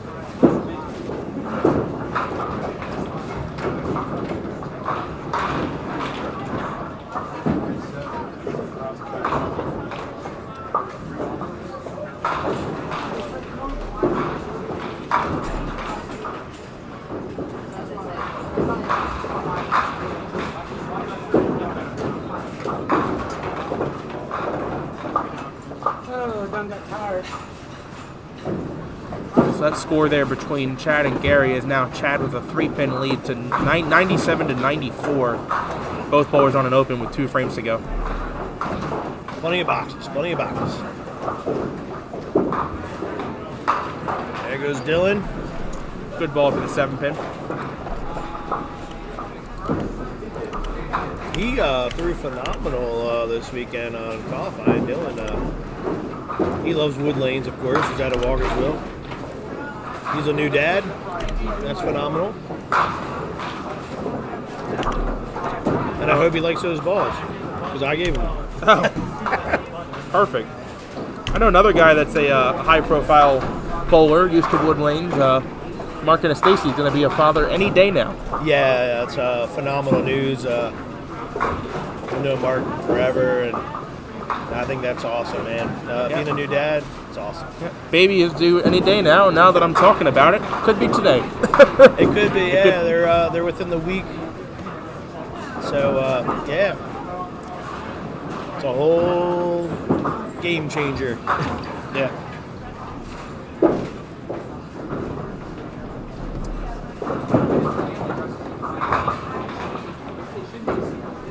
All right, here's Richie in the 9th. Oh, and he gets Light it. hit for the And strike. he gets it. That's gonna put Mr. Duel himself. That's gonna put some real pressure on Colby for his ninth frame now. Colby down 6 in the match, now opposite a strike. Yeah, he needs to answer here. Needs to cover up here. And he goes rips through the middle again. He's been doing it the whole game. And it's 3 in a row. Yeah, he's on the object. That's what you want. Sometimes you just want to be outside for the 7. And another middle rip.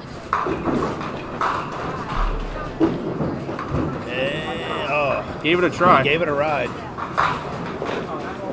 That's try to scoop one here, get your 9 box, and hope for a rip on the other side of the fence.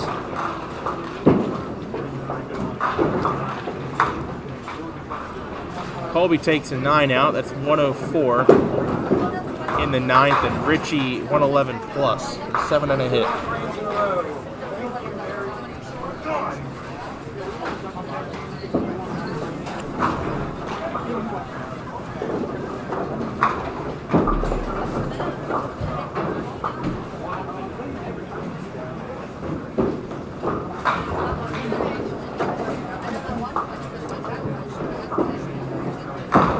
Chad in the 9th leaves a triangle.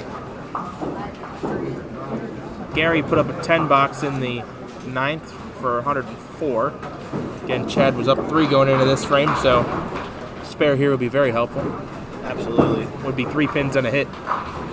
Chad likes these corner shots. I hate them, but he seems to excel at the triangles.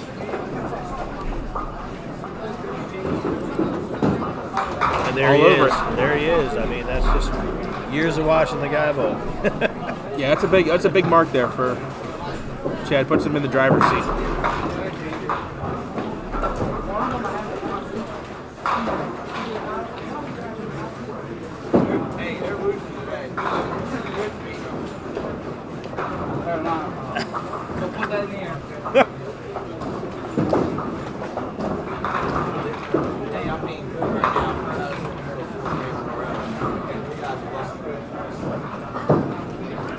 Thank you. You're on the object pin, kid. You're on the object pin. Yeah, you're throwing it too good.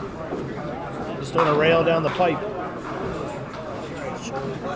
Try the 3-pin one. See how that goes. Maybe move up a hair, or Yeah. move back, or up a hair, maybe to get you right or left a little bit. How about you Matt Buckingham and into the approach? There you go. Oh. Oh. Yeah. She just commented. She commented. Just wondering where Johnny's at. Oh, look! I made appearance with Duckton TV. You did? On there. Where at? Over here. Oh, you did. Yeah, I was talking to Gary, the goat. I was seeing if he needed any food or drink. Being a good And tell me he said yes? president. He said yes, right? No, he said he was good. Just being a good board member. No, he was good. Well, no, because he likes to steal from people. Oh. He likes to steal food from people.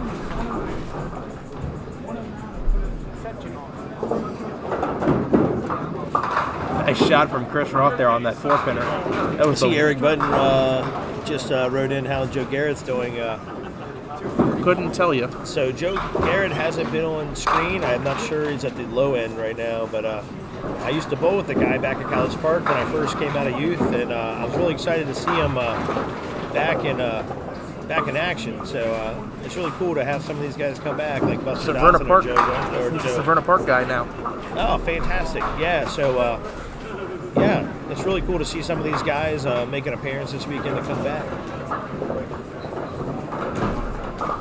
Okay, Colby will have to split the 10th. That's going to be all she wrote. Richie missing his single. Oh.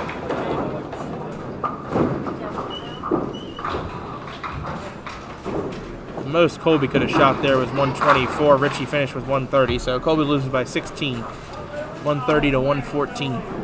Colby ended on 5 splits. And then in the chat, how's Dave Wander doing? He's down at the low end as well. Dave's going POA. I really hope he's dominating the POA like he should. With his 127 this average. This is the first time in his career being down there, so I talked to him a little earlier in a little pre-interview to see how he's feeling today. Hey, those pre-interviews work. Yeah, it kind of is full circle of your career when it's kind of like it's time for you to be in the senior tour, sir. Yeah. This PGA guys go from the tour to the senior tour. But Dave's had a wonderful career, man. Guy's phenomenal, Hall of Famer. Yep. He has a NDYA record that is extremely untouchable. 583 for 3. Yeah, that's pretty good. I unofficially, in youth, had a 577 with three consecutive games in a tournament between 2 different days, Friday night and then Saturday morning, at 2 different houses. I had a 200 at Glen Burnie to end the night, and I started out at Parkville 205, 172 on the wood lanes. Wow. Yeah, Dave was a monster back in the day. Yeah. If you look at the points he accrued on the Pro Tour, and as quick as he did, it was amazing. Wow. He got his wins, and the man was in the Hall of Fame quick. All right, we're going to be switching over now and get our final game. We're slowly getting to the bracket matches. Yeah, it's coming. Making good time. Decent time. Yeah. At least on this pair. These are going to be a while. They're halfway through game 4. Yeah, that's same down the other low end. That's why we got a wireless camera. We'll just move it over. That's it. That's the idea. Hey, how's things going, man? 3-1 with a metric ton of pins to keep winning 8. Let's go. Yeah, I win this one. And we have 3 3-1s. Yeah, me, Phil, and Xander are 3-1. Okay. I lost to Phil, beat Dan tonight. Let's go against Colton now. Okay. Let's go. Alright, so a lot of 3-2s, and I'm 3-2. Should be good. I hope so many pins. That's fantastic. Keep it going. That's your Duck Bins Forever guy, Dave. He's 3-1 right now. He's duking it out with Phil down there and Xander and Colton. So we'll see how it all plays out in the end here.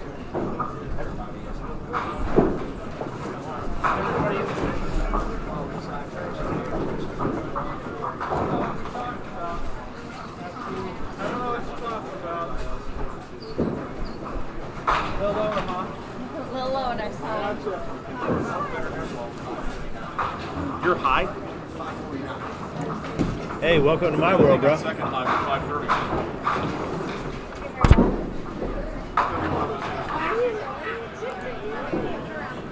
Okay, 2-3. Hey, Fernandez, after got me working. So Dylan is 2-2.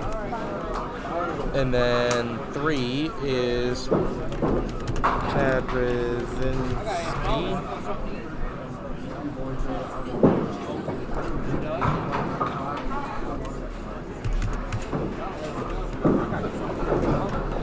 Chris Roth at 3-1.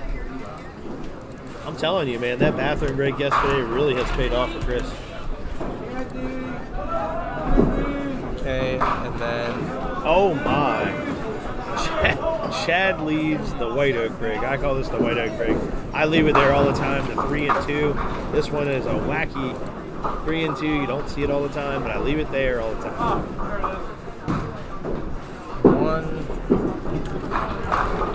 That's all you can do with it. This is how today's going. We've been watching your today. I'm just living in your world. You're 2 and 2, right? Yeah, 2 and 2, 517. I'm 3 and 1, 5 something. I have your sheet in front of me. 533, brother. 5. Good, now I can chew the rest of this bottle up.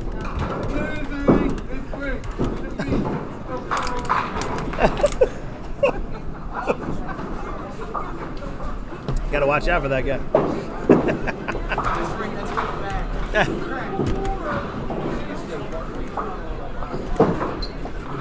All right, and then we have 4-6 is Colby and Tonis. 2 and 2. 540. What's Colby? Xander. What's Colby's total on that sheet? God, he sucks. All right, and then 6. Chris Roth. 1. 533. Yeah, very well. Hurry, but turned too early.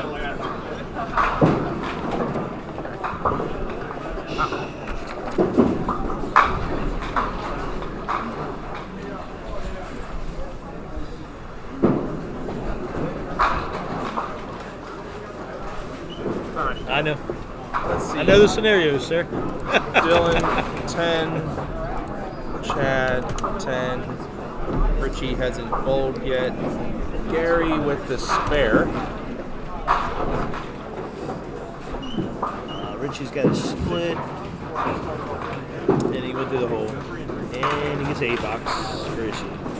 So it should be winning in for Colby D'Antonis, just because if he'll tie Chris Roth on record, but he'll have the heads up. But he has the head-to-head But breaker. it's going to be 3 and 2. It's going to be 3 and 2s. There's going to be 1 3 and 2 here. There's We going to got be Bobby Stockman on the camera right now. That's awesome. The guy has been on fire, winning on everything lately. Okay. Seeing how our division's doing. So if Chris Roth wins, he's automatically in. Yeah, he's in. Chris is not locked yet, though. If No, Chris absolutely throws not. too bad of a game, So he this could be game out. against Colby and Chris right now is Critical. They're all important, actually. Every single one of these matches is important. But I mean, this one's to get in. Yeah. The second here, I'm going to have pinfall totals of the other bowlers. Chad, do you know your total? Pinfall total? 520. Thank you. Oh, okay. There you go.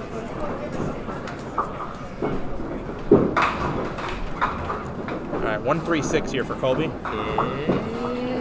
Got it. He wraps it up. No problem for him. Out the gate strong with an opening mark. There's Phil Dix to our left here. He's doing some smart bowling. Oh, and he goes left. I made my day to watch him. I wasn't talking to you. Yeah, and he is. He's bowling Xander. Just remember, that's got a Colby. That's got a mic on it too. I knew where it was. That's got a mic on it too.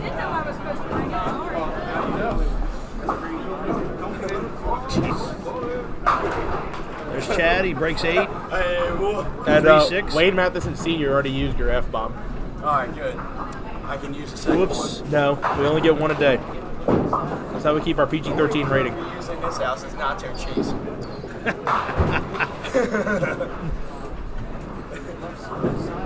And there he is, Chad, scooping up the spare. And Nick Lloyd is currently trying to sit on the money.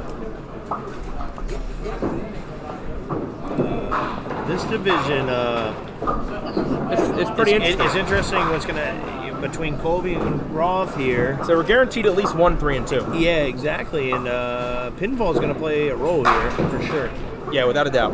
And they're not that far apart, so who can throw the big game is going to be the difference maker. You just hope Colby, can come into his own here and drop the hammers like we know he can. Chat's been I got a hammer. Okay. Thank you. Gary wouldn't give me because he's bitter. Doesn't matter. Yeah, he's very bitter right now. I don't know what that changes. Spare fill for Gary.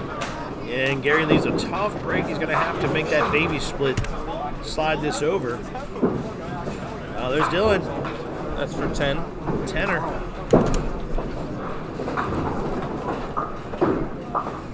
Let's see if Gary can convert this. It's on lane 15. You never know. Ooh, he went for it right through the slide. Another Hall of Famer off to our left here, Eddie Darling.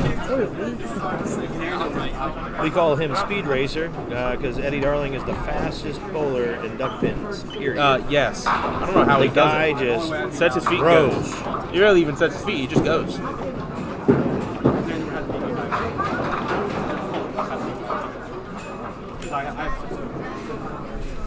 Let's see if we catch Eddie coming up here in a second. Yep, There he goes, folks. He just Yeah, goes. there he is, and and that's how he's been doing it that way for his whole career. Spare for Richie. Richie, no problem. Again, it's not even a matter of just winning is a must. Yeah, winning this game right here. There's a lot on the line for this whole division. Yeah, everyone except Gary is in play right now. Absolutely. They've got to win with a big score because even if Chris loses with a big enough score, he can still be in. Absolutely, yeah. Pinfall's going to play Because he has pinfall. he has pinfall advantage over all the other 2 and 2s. Yes, it's gonna. Yeah. Oh, except Dylan. Excuse me. Yeah, Dylan's in the mix. We'll just have to see how this plays out. Chris out in the ocean on the first ball. Yeah, See what that was not a good one. My car's got a dent. big spare fill for Colby drops 9. There's Phil Diggs with a strike. Imagine that. Didn't get that. Chris dropped the obscenity up there on the line Sander because leaves of how he the threw that triangle. I'm sure he did. I'm not surprised. ball. Me neither. Yeah, Chris comes back. Oh, and he leaves the 10. Hold on. Belt? Belt? No. Oh. No. Walkersville, baby. Colby 2 marks in a row. Walkersville, that he might get that with the spinorama that happens there. Sander cleans up that triangle.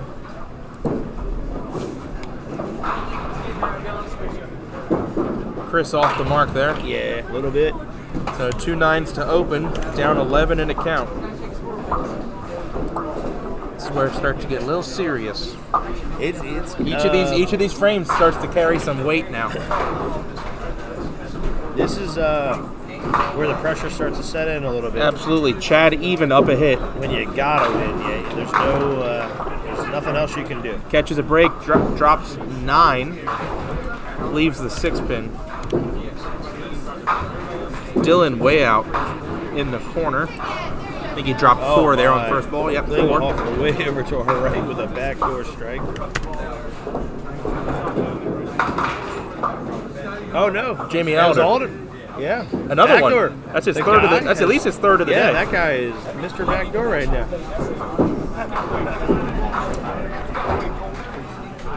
Good question, Rick Taylor. Good question, but you know who this guy is. You know who that is. You watch Duckpin TV. You know who that is. Come on, Rick. Come on. Come on. PG chilling. It's PG talking today. Oh, there he is. Dylan with the comeback ball. Dylan, beautiful.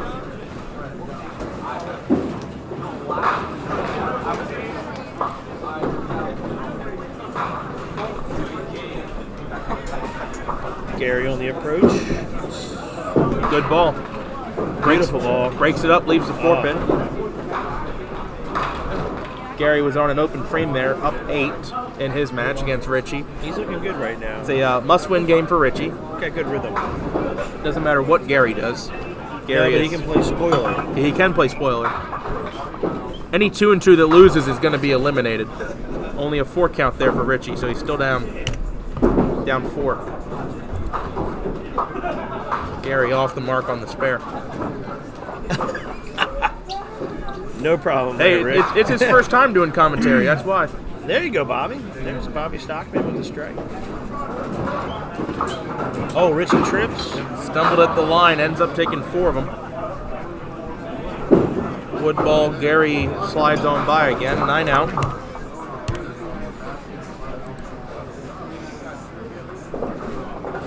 Eric Button said, to be fair, I also didn't recognize Lane right away. Richie Hipkins with 9 out, down 35 to 31.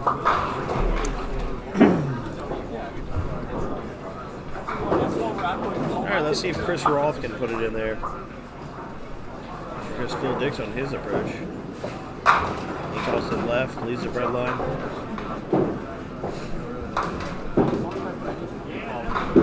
Chris Roth, he got it out there. Oh, smart bowling for Chris Roth. Leaves the pocket. Yeah, you can't beat that break off the side. You got to take advantage of that.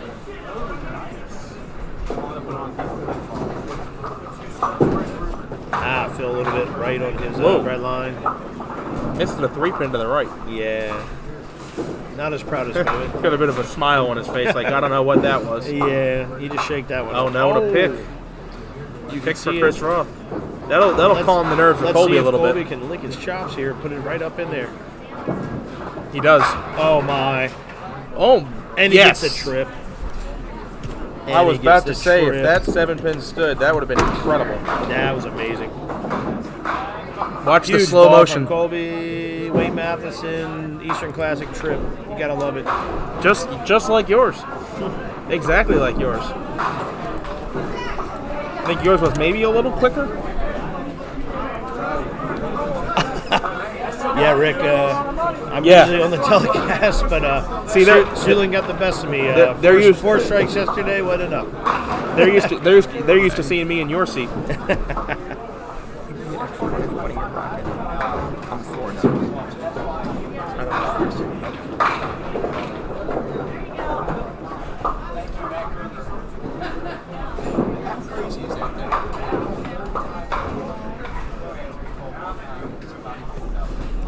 Chad with a smart play on his spare off the side for the pocket.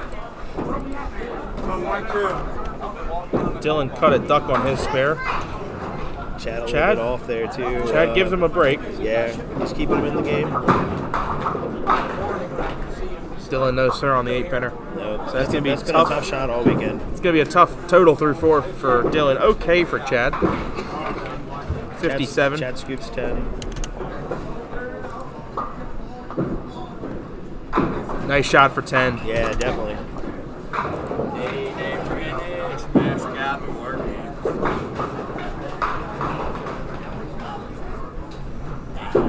There goes Eddie Darling. Boom. He's a 5-pin. Gary. Oh, smart bowling out of Gary. See if he gets the head pin to Yeah, go. let's see if he can get this trip. Not yet. Is he going to give it a chance?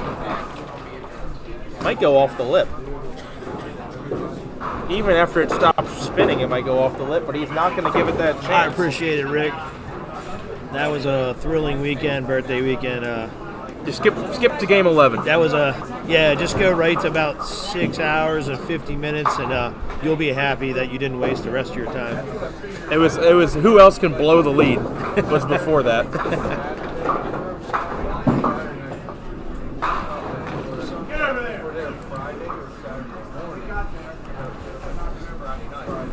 Gary with the spare. Made that 1-4. Richie through the middle and then off the mark on the spare attempt. He was trying to slide there, but just missed the mark. Oh, Xander with a hammer. Great ball. Richie takes 9 out. So Richie now down 5 and a count. Chris Roth down 19 and a count. Off the side for 5. Yeah, he's going to have to rope that together. That 10 pin's the tricky part of this shot. This is green light here for Colby. Yeah, he's just giving this guy juiciness. You don't see a double Andy out in the middle of the lane like that usually, but there it is. Leaves a 3-5-6 triangle. 3-5-6 triangle. That's amazing. More of a 10-pin leave, if anything. Let's see if Colby can convert here. Yep, it would count just like 9 spare. No, Mike, I didn't see. Oh, well, I did see a little bit yesterday, but I appreciate it, buddy. Thanks. 4 marks out the chute for Colby. 69 plus in the fourth. And Chris dropping 2 more pins there. 8 out, 36 in the fourth. Colby already up 33 and a hit.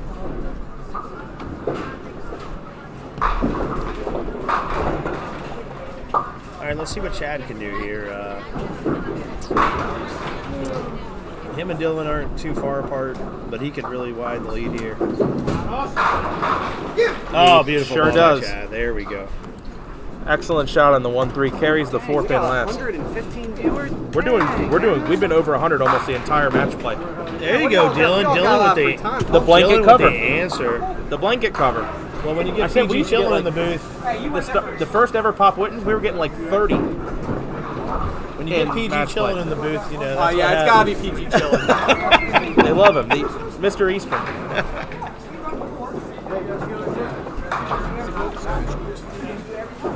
That is a lot of 2 and 2. That's a lot of camera. That's a beautiful camera, though, man.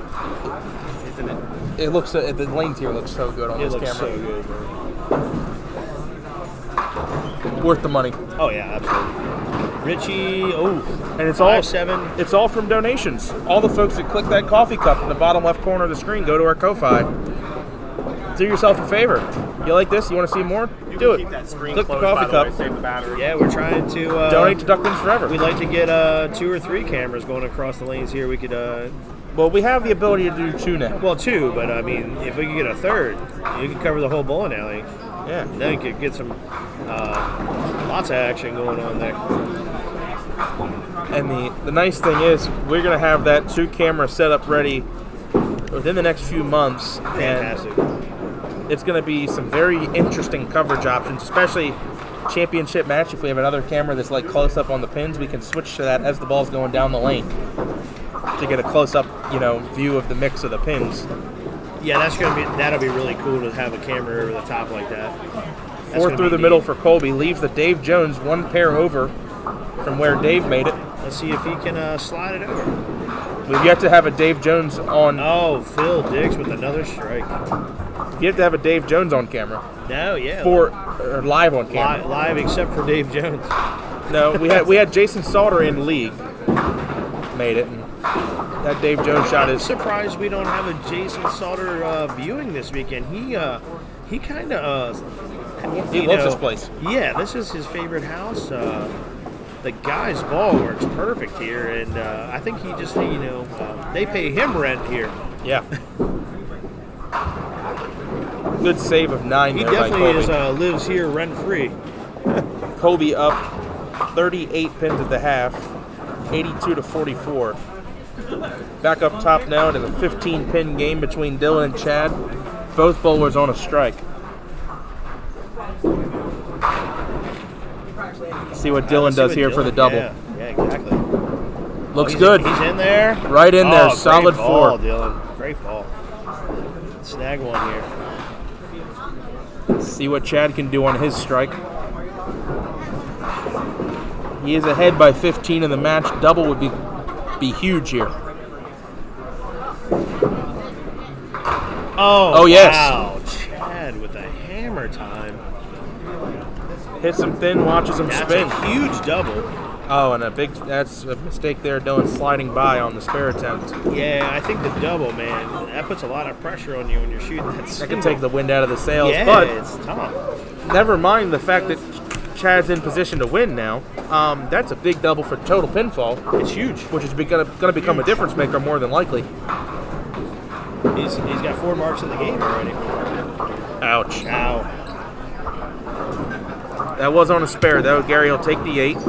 Puts him up 21 in Oh the match. my, did you just see that shot over there? On 13 from our David Hughes. Duck Pins Forever. David 6'7". Hughes. Look at this. Bang. 6'7". No problem. Slid to for the 6'7". man. No problem. Oh, and you know what? That was on a strike. Spare break to me today. Oh man, that was beautiful. That was on a was strike. Beautiful shot, man. For the spare to tie the match. That's the 5th split I've made in the past 3 games. We got that on camera, by the way. Apparently, when you leave 2 pins up anywhere on the lane. Even next to each other. I've got 4 splits this game. Keep it up, bud. And I'm shooting 82 plus with 6. Let's go, Pause. You're looking good, man.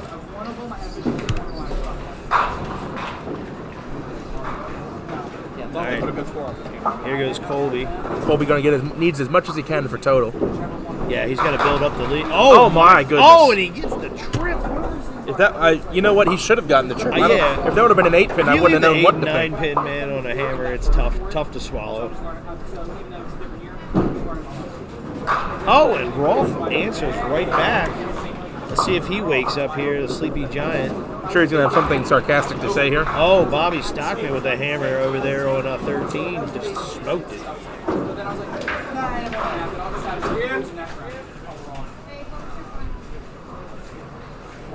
Here goes Chad. Let's see if he can triple up.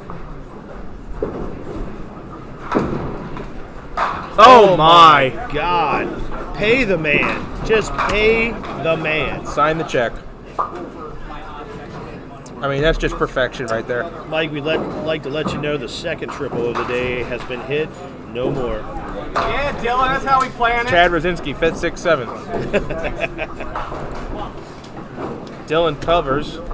Is that backdoor from Dylan? No, but it looked like it. Just crappy? Nah, yeah. It was good. It was good. There's Gary with a deuce. Xander on the outside for the spare. No problems. Bill went through the middle. I don't think we've seen an 8-pinner made all day. No, At least a normal I made 8-pinner. one yesterday when I ripped the deuce. It is a tough shot at this house. I did make one yesterday. I mean, trying to get that 5-pin out of there was just a nightmare.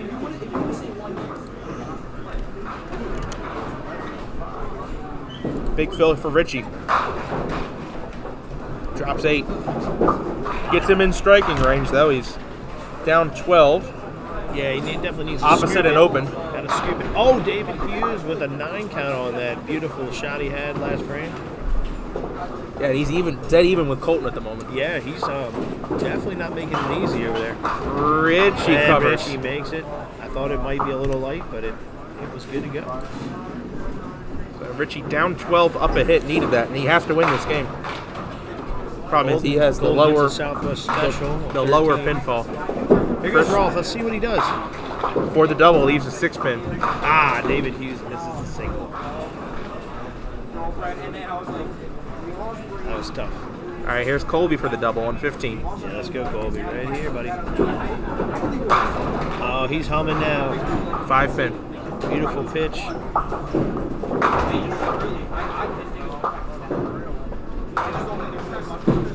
Chris bounces it in there for the spare. Yeah, no problem for Chris Rolf. He needs those 20 boxes right now to He don't needs to worry about winning the game. He needs to count. Well, yeah. You know what I mean? Colby answers. And Colby, no problem. Another 20 box covers. Colby's still up 38.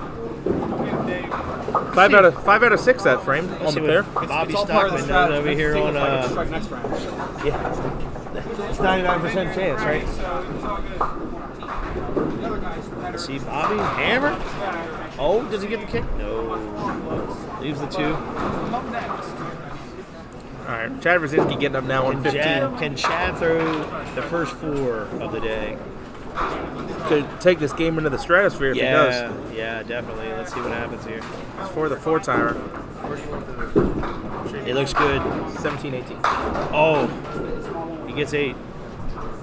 It leaves that funky 3-5.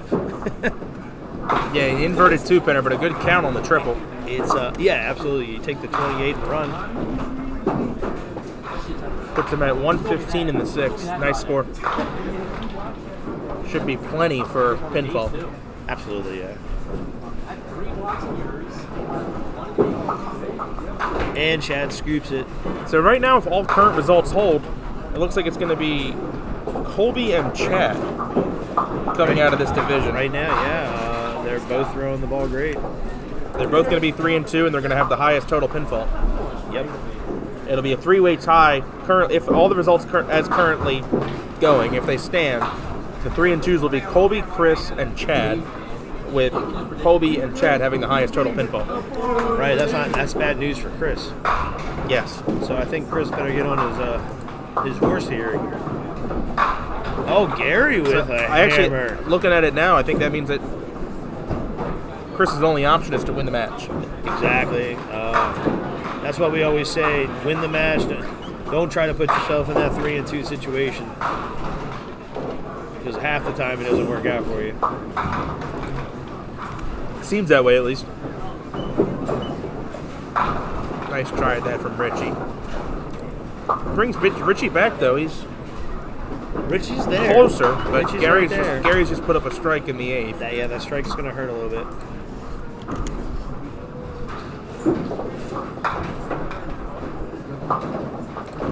Spare fill for Chris Roth down 38 with 3 to go against Kobe. He's got to bring it right here.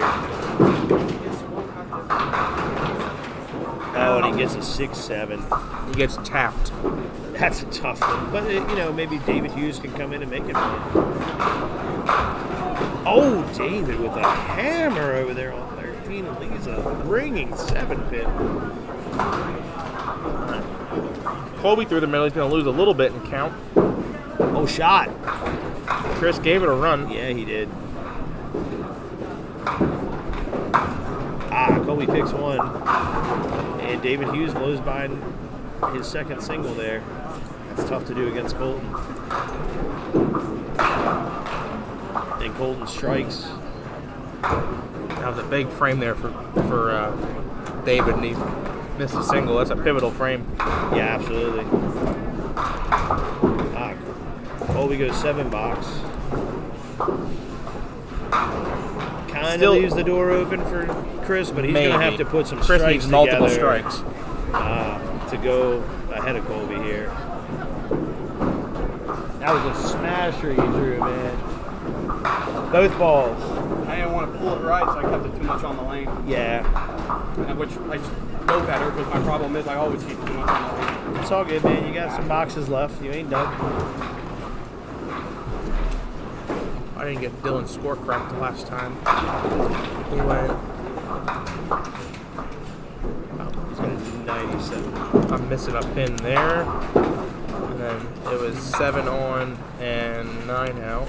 There we go. And Chad went through the middle for 3. That's going to hurt his total a little bit, but I don't think it's going to make a difference. Bobby. Chad mathematically has won the game. Yeah, he definitely has it in hand. No doubt. So I think he's a lock. He picks one.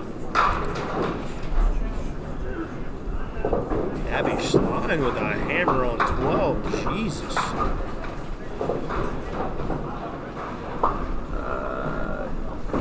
Dylan with a 9.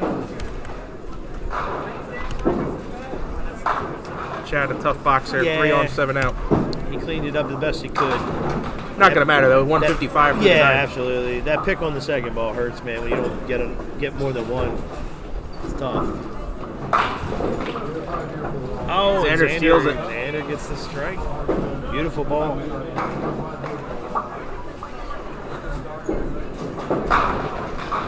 Phil throws a hammer, at least the 9-pin there. That's tough to swallow. Nick, they're turning at 20, right? Going 1 and 2? Yeah. All right, so 21 through 24 is just my breakdown. Correct. Okay, all right. Just make sure.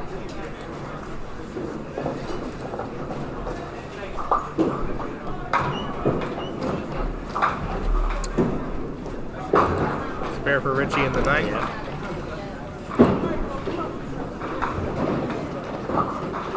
And Gary covers right up. Yep, no problems for Gary. Gary with the 20 box there. David Hughes, another 9 for David. He's humming it in there, man. We just got to scoop these singles up. Chris had to have that. Strike. Had to have he that. He answers. Colton goes off the side, but he's, he's on a strike. So he's on a strike. Okay. He's on a strike. So no hurt.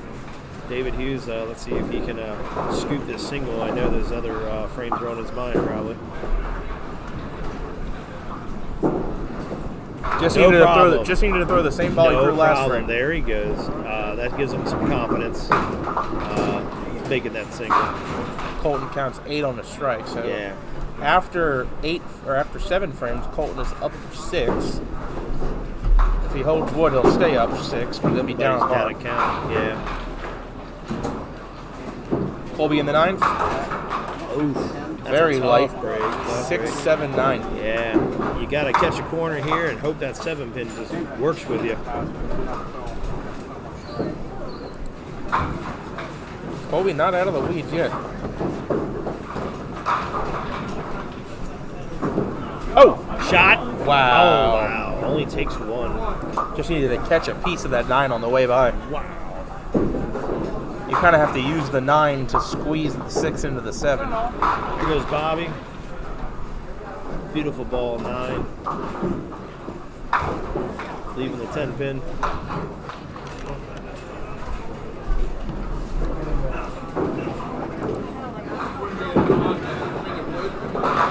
So Chris, if nothing else, Chris must get the first strike in the 10. Absolutely. He's got to string them together here to even have a shot. And that's not even theoretical, that's mathematical. He No, has that's to have just the first reality. strike. There's nothing you can do mathematically without a strike. And Dylan Handshoe's day is going to come to an end at 2 and 3.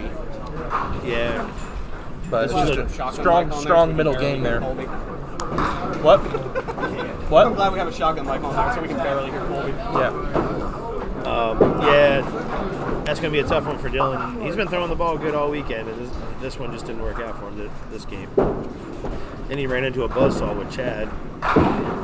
Chad's continuing Which to pour it he on. just continues, yeah. That's tough.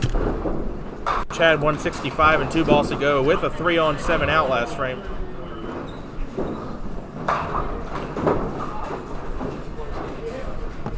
Oh, just been informed Chad and Colby 1 pin apart in total pinfall. Thank you, Ken Thomas, for that information. And that'll determine who That wins. information is brought to you by Ken Thomas. Ken Thomas. But that actually does make a difference for who wins the division. 3 pin. No, hey, give us accurate information here. Yeah. But that makes a difference. I mean, for who's going to win the division, Chad just put up a strike. Oh. Phil's going to have work Feels to like do. a lot of splits today. Yeah, he's a hammer. But I think the harder ball in this house is tough. Yeah, if you miss your mark, You're in for a world of hurt. oh, you miss a head pin here, you're already doing. You have no shot. You're in a world for hurt. You miss. Richie and it changed to a 9. That does count. That new rule. That's good to go. That's good to go. So that'll be a 9 count. Let's see if Richie buries it, takes advantage. Has to. There it is. Ah, I actually think if he wins, it doesn't matter just because his total pinfall is so low. Phil, it's not looking good. Phil's done. Yeah, Phil lost. Xander buried him. Xander could shoot 166. Well, 160. Yeah. See if Chad catches double here. Nope. No, he's a little off. Tried to put a little extra oomph on that one. That's With a 6 drop, he's in the that's 170s. the most I've seen him really try to put it out there. Oh, Richie with the turnaround. Turnaround, thought he had 9 more. 133. Yeah, I like it. Gary, Walk off. Gary needs count. We like the walk off there, Richie. And if Richie wins it, this still doesn't even matter because No, it doesn't matter. his But total is too low. we like the walk off effect. That was nice. All right, nice game, Chad.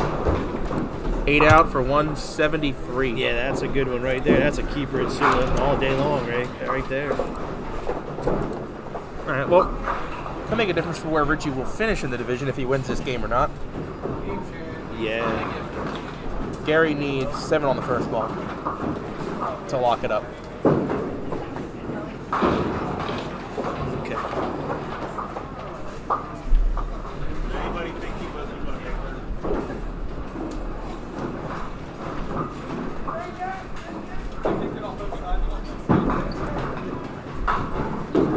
Hammer. Oh, wow. Colton with a bomb. Okay, Leaves the so 5. if Colton makes this, or who's going to throw here? Here goes Gary.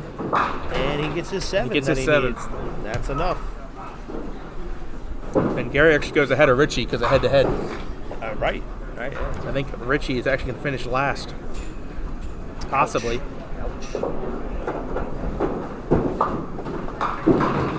Okay, so Colton covers his spare, so he shoots 145. David is 135 and a ball. If he strikes on his fill shot, we have a tie. David is 3-1 going into this game. Big ball here. Strike for the tie for David Hughes behind Gary's shirt. He throws off the side for 4. He loses. And he, yeah, that's.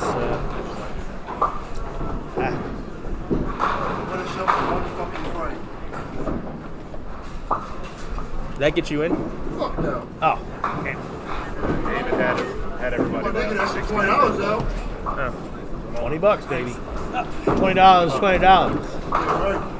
That pays for 4 beers at the snack bar. 4 gallons of gas. Here goes Rolf. Good ball. He He had to have that one. Yeah, he needed the See if it gets in the belt and does anything. Nah, this ain't Walkersville. Hold on. Oh. No. Oh. All right, and now it is over. Colby will move on. You got 45? Colby picks the middle out. That one didn't matter, thankfully. Yeah, if that would matter, he would have been got it in hand. A little more frustrated than that. So Rolf here, $20, give him 22. No, he decides to throw that in the channel. He didn't want that pin. Colby finished with 8 out, 141. That's exactly. So it's going to be Chad and Colby. Chad and Colby coming out of the division. Chad beats Colby by 32, which means Chad wins the division. Chad wins the division. You won the division. Yeah, I know. Extra $50. Yeah. Good ball, Shooting scores. With the 9 out, 120. Me and Xander, I feel like I'm throwing the ball good. You look good. You look good. Do you want me to put the camera down on 1920? Because they're in the 4th. Yeah, you might as well. If you guys want to do more games. 770 and I went 3-2. You're in there. Yeah, we had a 3-way tie. You're throwing a great ball, man. Outside of that one, When you left your 3rd single in a row, I was like, is he going to think about the last 2? it wasn't a corner. I was fine. And then you're like, boom, and I was like, confidence. That gives you so much confidence when you make it. Yeah.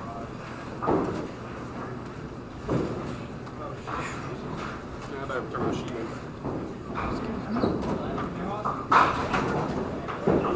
I'll for $50. It's okay. It's okay. Keep going. Thank you. Hey, we bring it back after your first 2. Yeah, man. That was awesome. Throwing a sweet ball, man. Keep it up. You know, You've been winning a lot of money lately. yeah, well, so I started off horrible. I watch. But what taught me to just never just keep going it is the Pro Tour up in might have been Rhode Island. Town Hall. Yeah, and I went against Jesse Deach in my division. He started off really bad, 2-2. Yeah. And I started off 3-0. Like I was in the last 2 games, I kind of was like, I got this in hand. yeah, you know, I felt like I was just cruising, and then bam, he come through and got it. You can't. There's a lot of sharks out there, man. Well, if you see blood in the water, we're like, All right, we're going to leave you with this camera view for a little while on 19 and 20. This is the pair that had a bit of a delay earlier. So they're in the 4th frame right now of their final game. I'll get you some score updates as I can. I can't quite see the telescores from here. I can see them a little bit. But that division we were just covering, division winner ended up being Chad Brzezinski, and then Colby D'Antonis slides into 2nd place. I cut my foot on the guy. Because any of these guys can shoot 200. And I lose. And they'll go, man, you had it all. Frame 8 or 9. And that's what happened to me at T-shirt Classic. I shot 18-22 and lost. I'm riding home. I get play-by-play in the car, and they're like, all right, Pelletier's in the 9th frame of the last game. He needs a mark. Oh, he's going to. And then Oh, Dryer, he's got a hard time. He went 9 frame last game. So that's all that was in my mind was bowl a good game here. Don't get bowled 100 on the end here, you know? Because I didn't know how much I was up. I watched the replay on the video. They're like, oh, Wayne's up 48. I shoot 100. Bolton shoots 150. I lose. I mean, that's not like, oh, Wayne's up 100. Wayne's up 48. That ain't a lot. Wayne's up 100. It sounds. And they're like, well, Wayne would have to, wreck his car. And I'm like, no, bowl the best you can. Because these guys, man, they will come and bite you. Yeah, that's all it is, man. Every game. You just got to score your game. And that's what I told them. One game, one frame at a time on box, one game. You can't worry about anybody else, what they're doing. You gotta bowl the best you can every game. I know it gets frustrating, like the game prior to this last game. I'm ripping the middle like crazy. But so was everybody. Yeah, everybody. Just me, but everybody. That's And I yeah. beat fucking. I bowled with Haley yesterday. He had 4-1-5 rips the first game. And I'm like, you don't see that maybe once in a night? 4 in one game. I mean, I beat Gary by one. Yeah, right. Yeah, it's crazy. Oh no. Started to figure it out. There's 2 frames. That's right. That's what I figured out. Single. I need to Well, If I had that, if I got that double on 15, if you would have went in there, you want to go. if I had the double on 15, that would have been it. shot 110 to Yeah, well, that's what we're talking about. You take the guy on the low game. When they shoot the low game, I seem to always be on the recipient end. Oh, I got 200. Like, I couldn't probably last game. Yeah. Well, Chris, I mean, nobody really bowled good in our division. Yeah. He was just catching wins when everybody's like making the worst guys. I gotta get more money. Yeah, just keep going, man. At least this time I shouldn't have a bye. You can throw it early. I don't like having a bye. That's what happened to me. You don't like sitting Stuff. around. I was sitting around for so fucking long. Then I get up there, I'm going against Matt. Oh, and that's I'm throwing the ball really good. It's just now I'm ripping the middle. I'm ripping the middle all fucking that day. That's why we were talking about the ladder versus bracket. Like the ladder match, I don't mind sitting around because I'm guaranteed second. And I'm like, okay, I'll sit around. I'd rather have the ladder. But when it's bracket, I don't want to get cold because I know I got at least 3 or 4 games to get to the movie. Yeah, so you bowl so well on Sunday. 5-0. Yeah. Fucking pinfall. Just fucking. You don't get nothing for it now, though. Yeah, and then next thing you know, you're just sitting and sitting. Because right now it's going to be a long sit. They still haven't even finished the game. Yeah, and then it's a. Okay. It's already a long enough wait. Yeah. Then if you had to buy on there, now it's even that much longer. Right. And then you get up there and then somebody who's warm just got done bowling like a decent game and their match and come over and just. Yeah, we were talking about the ladder versus bracket. I'm like, dude, since I've been back, I got my qualifier at 5-0 on Sunday several times. And back in the day, I might have 4 stars on my back. But now, I had to fight 4 games. And I lost like 4. How'd you do, Colby? Final 3. You get all the way up there. You're like, man, trying to get through all these guys is hard. It is hard. And then just think about it. It's like the ladder, like you said, it's guaranteed second. That's what I'm saying. Fucking high value. Me and Mike were talking about yesterday, and I was like, dude, I would have like, I would have been in my final match like 5-6 times already. But I've only played the match twice because I've had to fight to get there. But, in years past, before all this bracket stuff, it was like, might have 5 wins on my back. Exactly. And then people are like, oh, Wayne's got 6 stars. And you're like, well, I don't have that right now. I mean, the first thing, he loves the bracket apparently in the back room. He gets through it all the time. He does.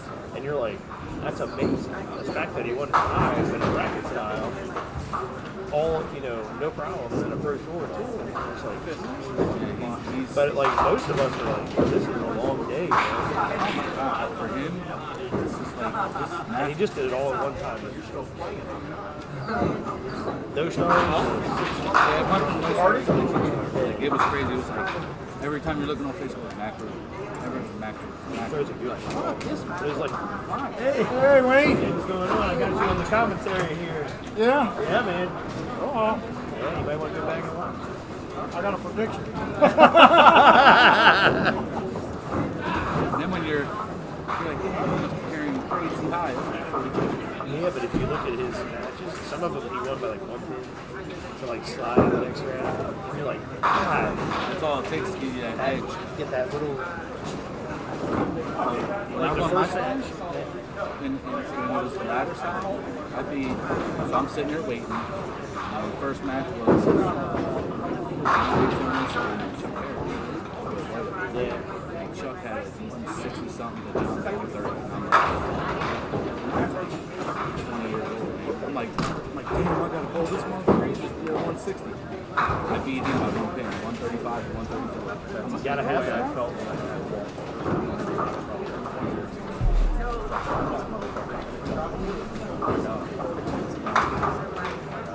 It's you gotta have that luck. You gotta have that luck to win. Yep. And then after beating Chuck, I beat Joe Ruffy. He's tough too. But after that, Billy Fritz. He's tough too. He's tough too. I beat him, and then I beat Mark Callahan. That's a tough. Yeah, they're all tough. Yeah, I'm like, but see, what made it worse was sitting and watching Chuck pull that 160 plus game against John Dayton. Yeah. Like, oh man, I gotta step up next to this guy. So when We I both really didn't very well. I won Drop my no first frames. star, 2005. Wired connection. Don't drop any if I do it wired. I did 4-bagger. I beat him. Then I had to go down.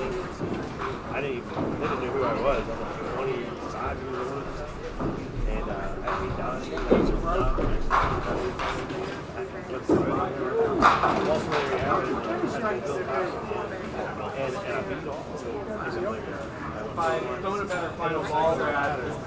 Oh yeah. And then I was like, who the hell is this dude? 25-year-old dude making these are broke. A little bit.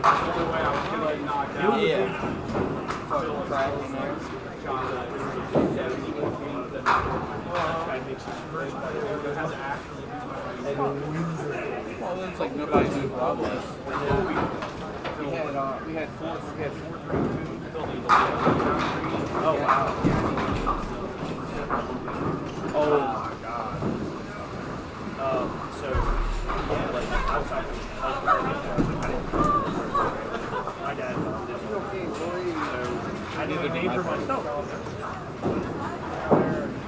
I was surprised with that too.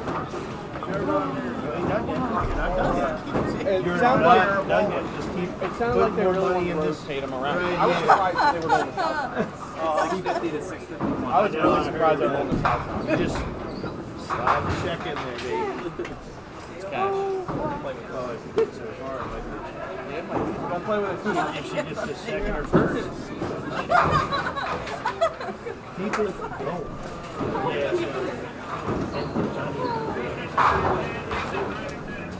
When I got 9 years,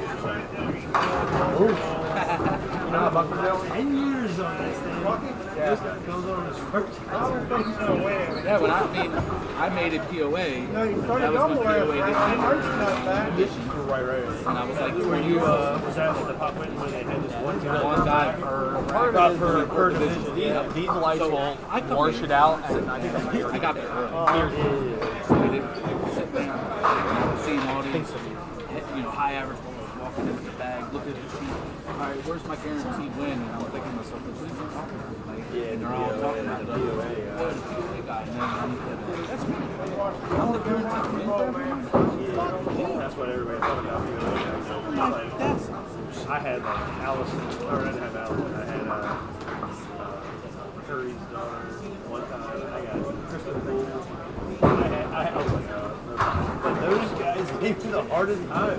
Well, I went 4-0 in the last game. I'm going against Walt, and he beat me by like 2 pins, 164 to 166. So it was like big games. Yeah. He was like going or whatever. So he had no shot. I was already guaranteed in.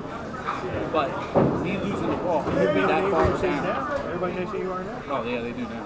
But This is why you can't sleep with these jokes. But just losing the Walt that last game put me that much further down the ladder. I'm like, dang, if I would have won, I would have been up there with like one guy. Yeah, that's what I was telling everybody yesterday. Like people like me and you, like our parents. No, my parents, they bold leagues. They didn't. And I'm like, dude, I've had to like carve my way through. I don't get the press that everybody gets. I don't get the Yeah, exactly.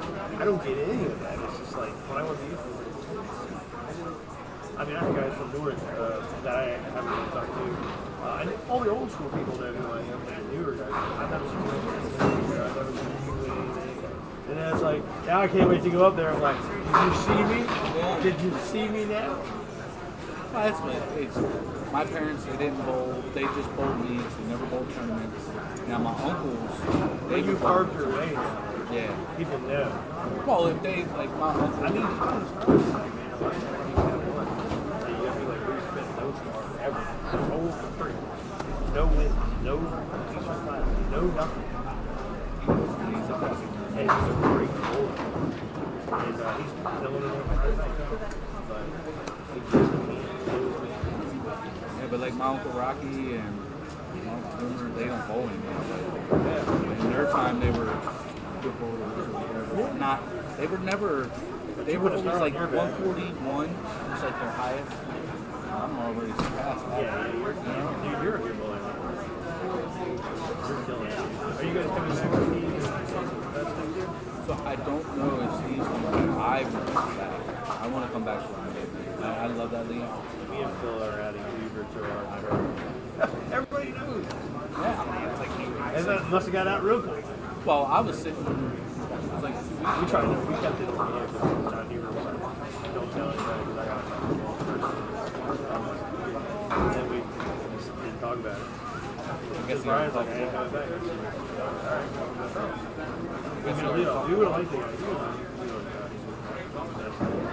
Well, I mean, so that's only bowling. He wasn't supposed to.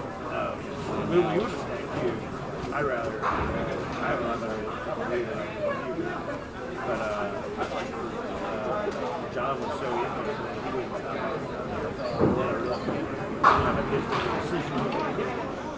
Every week.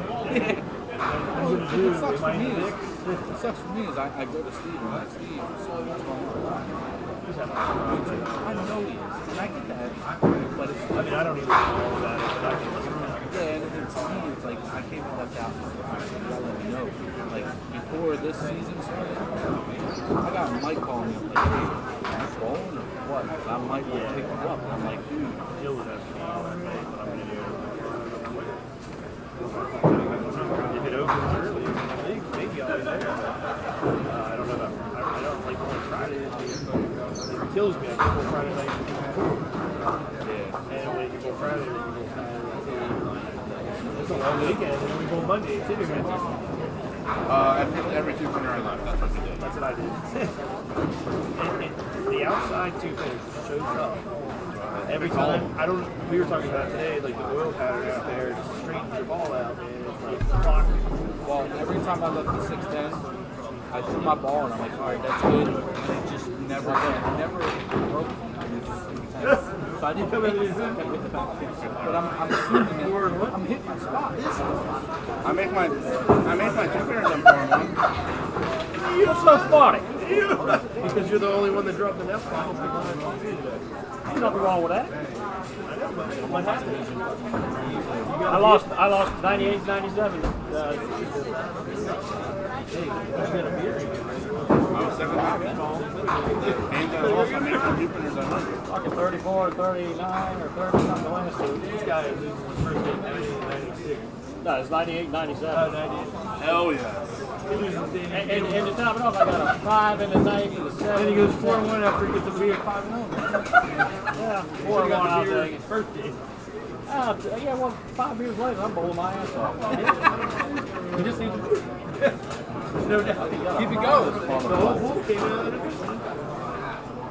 All you had to do was he used the F-bomb card for the day, and there he It's used. It's used. I had to tell Chloe, like, I'm sorry, someone's already used their F-bomb. I hope you go back and redo that thing, man. No, we it's went live. Everybody in the world are. Hey, you know what? And that mic is still on right now, so. It's a using it. That mic's on? Yeah, it is. I probably should have turned it off. I'll leave the camera mic on.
587, 584, 583, 585.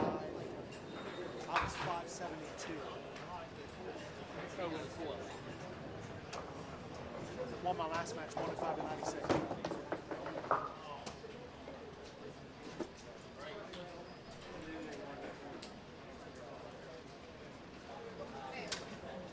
What? Sign it.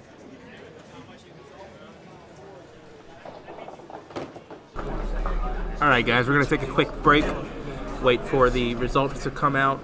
We're going to have a final 16, POA and scratch included, and then we're going to start the race for the star. We will see you in a few minutes.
All right, everybody. Hope you can hear me.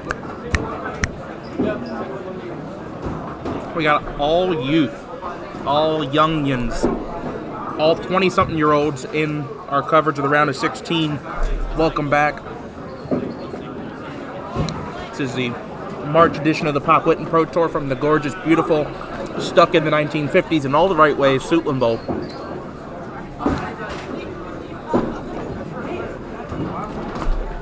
Did you get what I sent you? No, I did not. I sent you something, no, I tagged you in something. You got to look.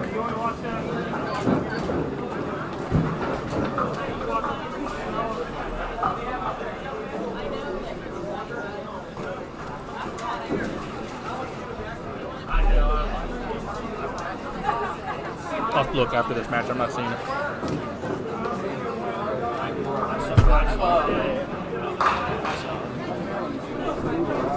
What are you doing in my seat? I'll keep behind it for a minute. What is that? Church in Albany. Oh, wow. With manual semi-auto machines? Yeah, the B10. Yeah. My friend is working at the church, so we can go up there and see it if we ever want to go to Albany. Oh, that's cool, man. Yeah. All right, here we go. Round of 16, we got 2 matches coming at you. John Green, Abby Schlein, and Gabby Baker, Matt Buckingham. Yeah, that should be some good matches here. I got John in the pool. I got to watch. It's all youth. Here's and John. His late, oh, God. I thought the Great latest start. one was 13. Oh, and he gets the wiggle. Where are we Gets watching? the Over huge there? wiggle. Reluctant 5. Now stop talking about me like that. The huge wiggle. That was a huge wiggle. Come on. Here we go. John Green at the 5. And he's all over it. Atta girl, right all there. Over it. I'll get out of the chair so you can sit and resume. That's right. All right, here comes Gabby Baker. Covering lanes 17 through 20 here. She's on 19. She's been bowling great all day, folks. Well, I spoke too soon. She'll bring this back down. She's a tough competitor. This is her first cut ever. Is it really? Yes. And she made it scratch. Yes, she made it scratch, and she held her own. She went 3 and 2 today, and she made it out.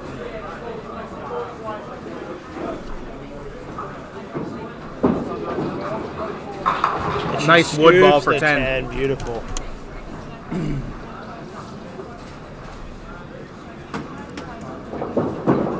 Abby in her first Oh frame. my God, beautiful ball. Rock solid 10. Right at it, girl. I think she also throws a good ball for wood lanes. She just does a good ball, period. There's not a lot of girls that throw her speed, and she just gets a lot into it. She's got some zip on it, yeah. Yeah, it's a nice ball. All over the 10 to start. No doubter. Spare a piece. She said, John, there's the answer.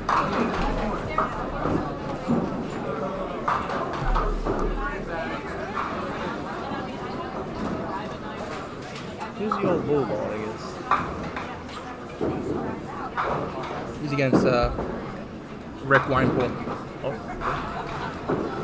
Nice. Spare fill for Abby. Good ball.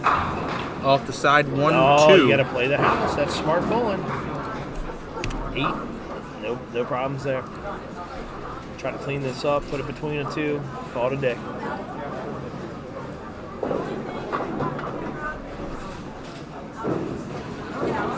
John Fellas.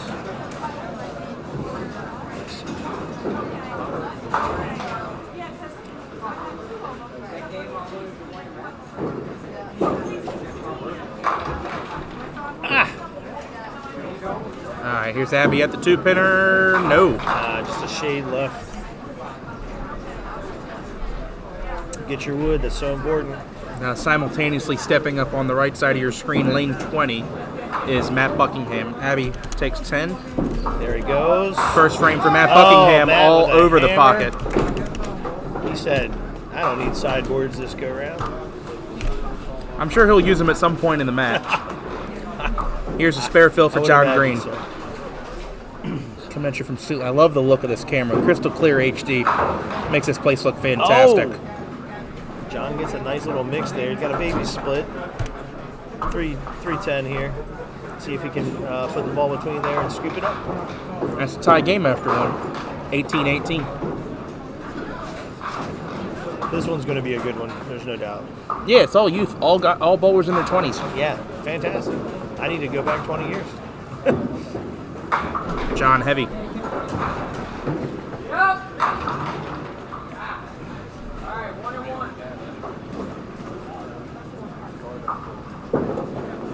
And John covers, tie game. Yep. 28-28. Matt Buckingham, the early advantage in his match.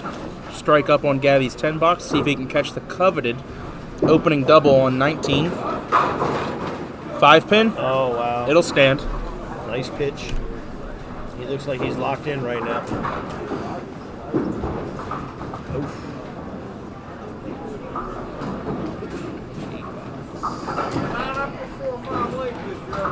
John Green in the third, light hit, leaves a check mark. Yeah, good old check. And Matt Buckingham covers for the opening 20 box. No problem for Matt. 20 boxes total. John Green shooting the 2, 4, 5, and 7. Looks like a little bit big pocket on a 2-5. Missed the 2 to the right. Good ball for Gabby Baker there on 20, leaves the 5-9. Yep. Split it up here. Get in the game. And John holds 2 pins in wood, 9 out, 37 through 3.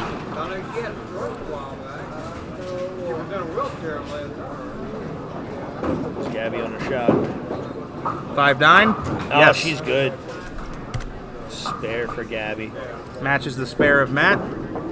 Down Oh 10. my goodness. Did Abby you just see that ball? Packs it. Wow. See if we get a replay here. Wow. It doesn't get better than that right there. That's pretty perfect right there. Yeah. Here's the spare fill for Gabby Baker. Gabby's How many? in there. Oh, bad break. Tough break, heavy hit, 9-10. Should take the 8 count though. Just gotta scoop these up. You like that term, scoop. Gotta scoop. You scoop up a spare, scoop a 10. It's a youth term. We used to use the Abby for the double. we used to 2 pin. the shovel back in the day to scoop our wood. Ooh, Gabby almost slides it.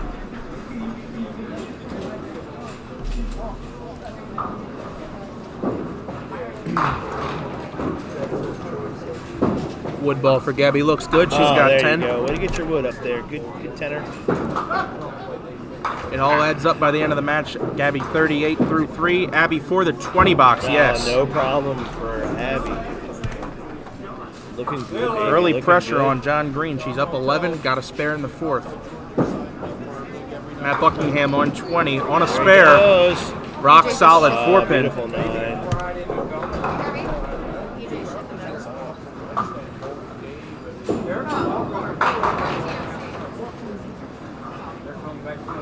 Sean, he's got work to do here. He's going to have to slide in between the baby split and hope that 7-pin goes with it. Got to shoot the baby split and shoot it thin. Matt shoots the 4-pin thin. Makes it. No issue. 11-pin lead and a hit for Matt Buckingham. Oh, yes! John Green with a fantastic shot. Let's watch that one again, Wayne.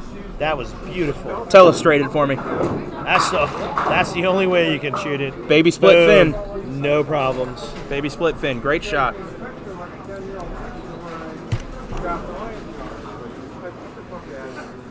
Let's see what Matt can do here. He's all marked through 3.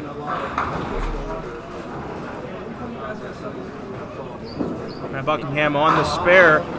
And he leaves his favorite break, the 7-10. And he's on the second most favorable lane to make it. Which he John Green takes with full a advantage of making that hammer. Christmas tree.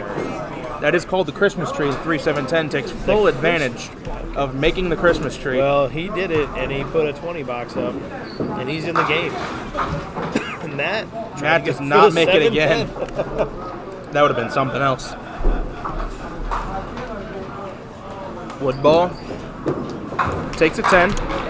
Oh, wow. A strong 67 in the 4th. Up steps Gabby Baker down a bit. There goes Down Abby. Down 19. Abby is currently in the lead, but opposite a strike.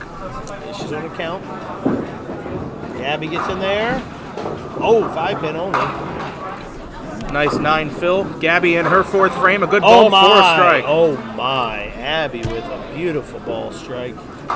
Hit your dad because he threw his third ball and went over the ball return. As I was going, my coach, he kind of caught my eye. Just talk to him. What do you want me to do about it? Thank God I made it. I thought it popped out of Yeah. Gabby a 9 out. 66 in the 5th for Gabby. No,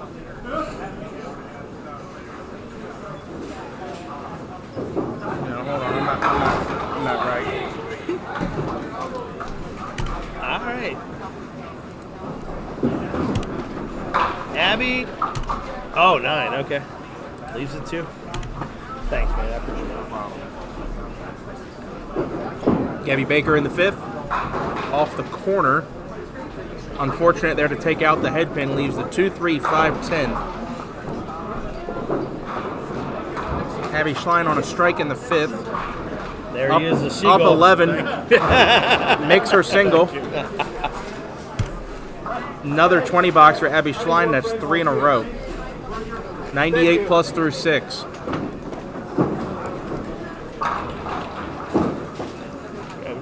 Nice try at that from Gabby Baker. That is a wild break. Another open frame, down 20.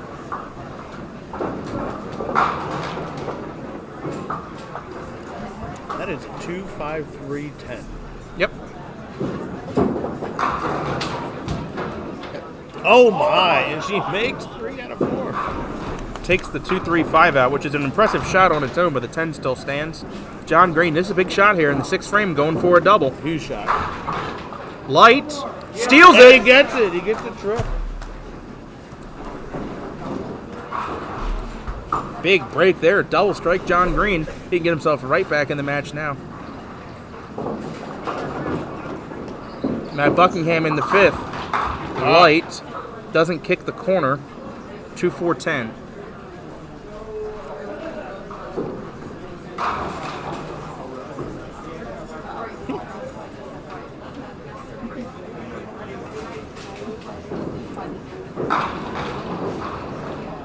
Matt Buckingham at the spare. Gave it her bid. He definitely went for it. I think that's the right time of the match to go for it. You're up 20, you're opposite and open. That's the right time to go for it. Oh, absolutely. You got to split it up. Get aggressive. Goes a little safer on the wood ball and misses it right.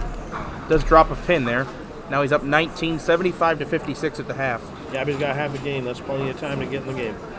John Green double 5th and 6. Here he is in the 7th. He's over on lane 17. For the triple. Oh, man. That was a wow. huge ball. Blast 9 off the deck. Leaves the 10 pin. 29er. Down 2 now in the 5th.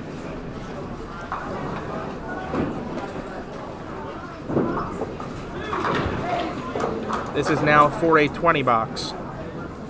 Shooting the 10. This is to go 4 marks in a row. John's got it. Makes it no problem. Matt Buckingham 6th frame on 19. Off the side, smart play in there for the 1-3.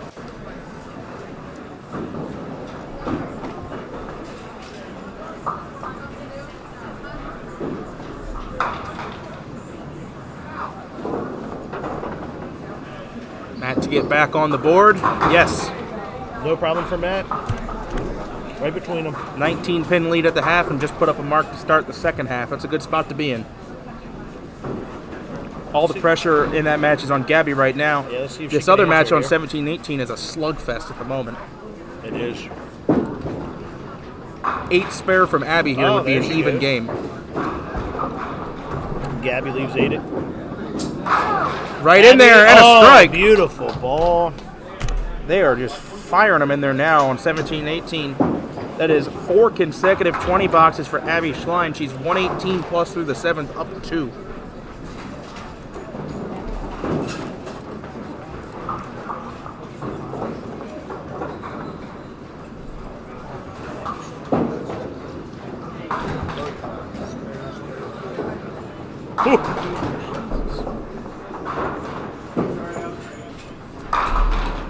Great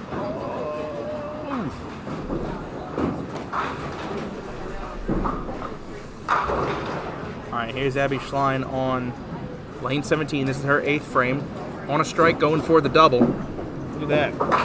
How about it? Oh! 3-pin. Leaves a 3. Gabby Baker got to get something going here. She leaves a triangle. Light hit for the triangle. That is makeable.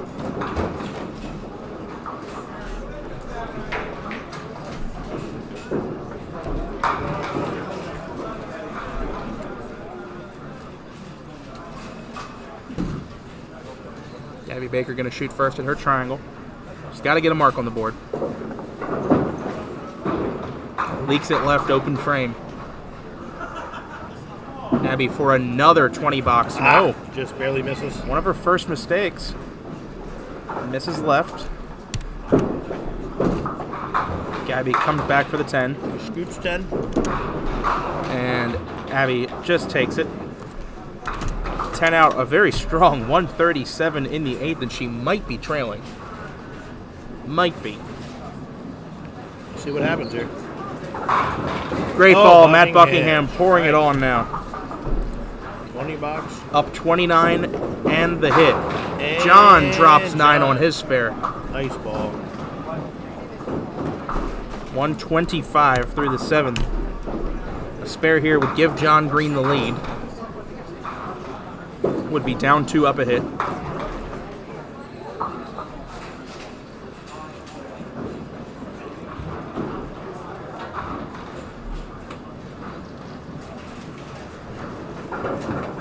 John Green has his 4-pin. Great shot.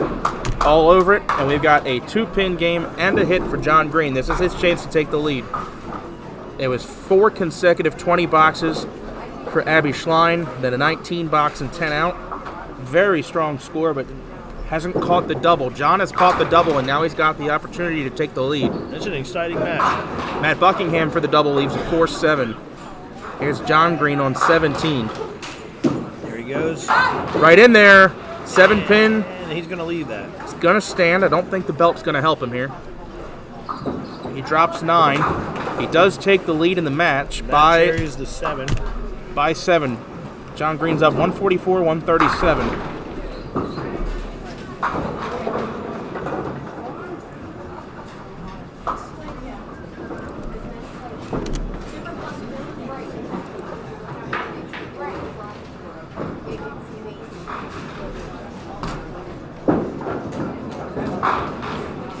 Gabby breaks 9. What was that score for Matt? 9 on 10 out?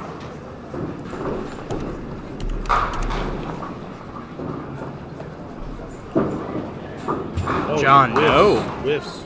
And might be giving it back here. Might be giving it back. That's a huge open door there. Huge she can walk right through it. Huge miss in the foundation 9th. He cleans up for 10, 154 through the 9th. And Gabby a little bit to the left.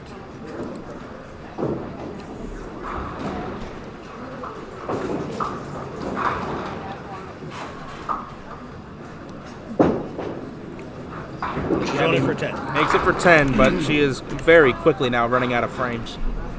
Big frame in the match here for Abby Schlein on lane 18. She's down 7, opposite and open. Big ball. Light. Yeah, carries 1. Does she carry 2? No, she's going to leave the... no, leaves the 10. Yeah, chair. Makeable.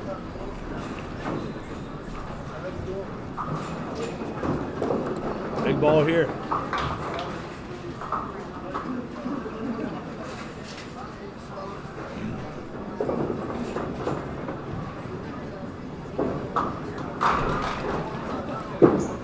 Abby and got she's it. On it.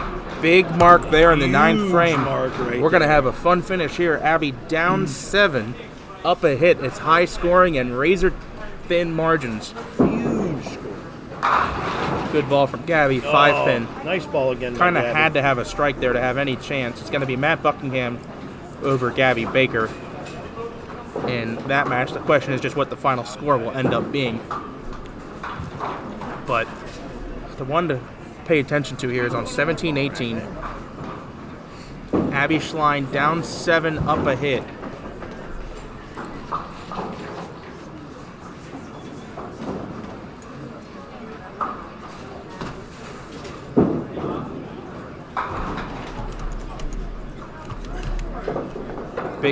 Big shot coming up here for Abby. I believe she might be waiting on a ball.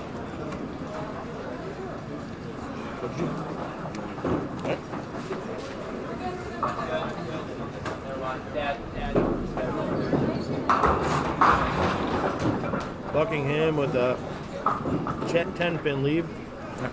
He is now mathematically locked. He will advance. Yep. But He's in now control. it turns to Abby here on 17. Spare fill. Huge ball. 8 count. Drops 8. Okay, she takes the lead by 1 pin. Big ball here. Matt missing. This is a big ball here for Abby Schlein. If she doesn't make this, she's got to get 10 to force John onto a mark. Got to make this. Wants to make it. And she has does. it. Clutch shot right does. there. It's 165, and the ball for Abby Schlein. Strike on the fill puts John Green on a double. 9 fill puts John on a 20 box to tie.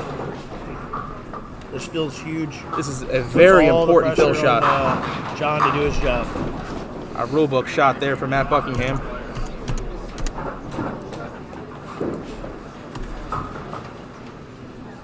Big shot here for Abby. How many? Huge fill. How many? 9. Does she get 10? No, 9. Okay, the possibility for a tie is definitely there. A brilliant 174. 174. That's And a huge game for Abby. 20 to tie. 20 to tie. Move donation. It's a shootout on 17-18. Move donation. Gets that in a minute. John Green needs 20. Double for the win. And he Oh my needs goodness. A horrible break. 7-9 in the 1-3 pocket. He's got to pull off an impossible No, I'm not saying shot. I haven't seen this shot this week. He's got to do the impossible.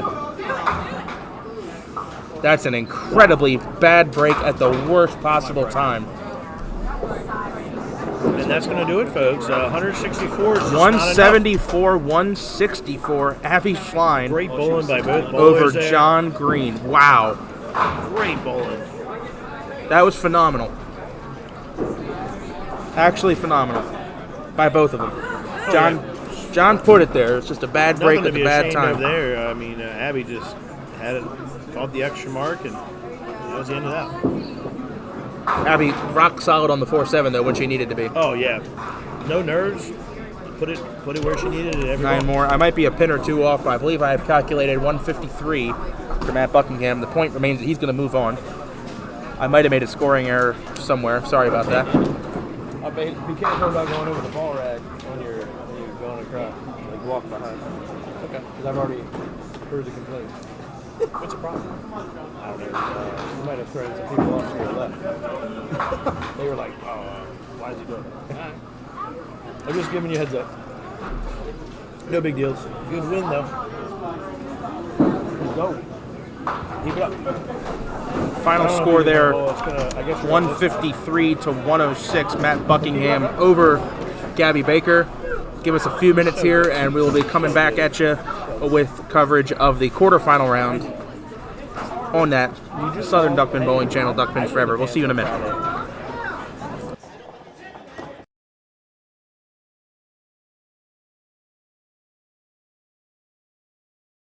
Dude, that But was a first, great game out of both of you. because I can't forget about that, You do that every game. we got a donation from our friends at Spare Break. Yeah. Spare Break is a small ball bowling's go-to source for custom-made quality t-shirts. They are made by bowlers for bowlers. The high-quality shirts feature unique and one-of-a-kind artwork, are made and shipped to order, and a portion of every sale goes back into the game we all love. New on Spare Break is the Hold All Tickets Folks shirt, celebrating the iconic commentary from one of the most famous 10th frames in duckpin bowling history. Make sure that historic moment from Joe Rainier and John Gorman lives on. Get your Hold All Tickets Folks shirt Hey, good bowling this at weekend, man. www.sparebreak.com. Lanes were cooperating as well, bro. It's a gauntlet.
Oh, he, Alright. he must have went that way.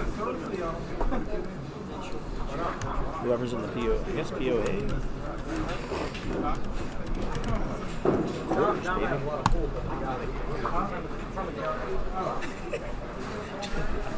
James, good on your day. Like, just go talk to him. You're like, I'm not a bullet. Go talk to him. All right, we are getting set here. Quarterfinals now, and we have the kid Colby D'Antonis against Mr. D4E. Yeah, David Hughes. This should be a good match. Dave's been throwing a great ball all day. Of course, Colby always throws a pretty darn good ball. Colby's going to start out stealing 9 for the 5-pin, almost strikes. There should be some fireworks. Hey, what match did you guys show last game? We got Abby and John. Abby, John, and then Matt, Gabby. Yeah. Okay. We got both. That's 2 good matches too. Oh, it was good. Yeah, the Abby John game was great. Yeah. Abby's a good bowler. Just has an opening mark for Colby. I mean, 170 versus 160. I mean, Yeah, very good. 174, 164. Yeah, that's awesome. That's what you want to see. And that's why it's finals pair. I was going to pick on you. I didn't know if you had your dad on there. I was like, you weren't biased that round, were you? Oh, no. We didn't have him. The camera was down there. I watched the game. All right, here we go. First frame for Mr. Duck Pins Forever. He struggled a little bit out the gate, but he got it together. David said if he wins today, he's going to donate half his check to a new camera. Technology. A new camera. Did he actually say that? No, he did not. Okay. Put the pressure on him. Though. You're going to put that on him? It's a lot of pressure. I'm sure a little bit will go into it. No, I'm sure. Now, what you and David have done with this stuff is awesome. It looks so good now with the new camera. It really does, because I believe this is the one he brings on Wednesdays to Mount Airy. But this is just a picture. It's just beautiful. This is the first time we've brought it here. Yeah, it's good. It's awesome. Yeah, it's good stuff. All right, so it's open frame to start for David. He left with 2 and 1. Gave it a nice run, took the 6 off, and then misses inside for 8. All right, he's got some work to do now. Come back, try to get that mark. Now on lanes 15-16 here at the gorgeous Suitland Bowl.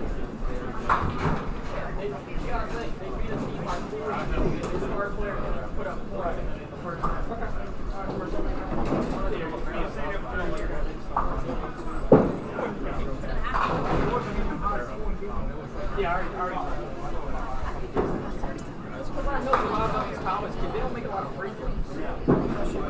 goes Dave.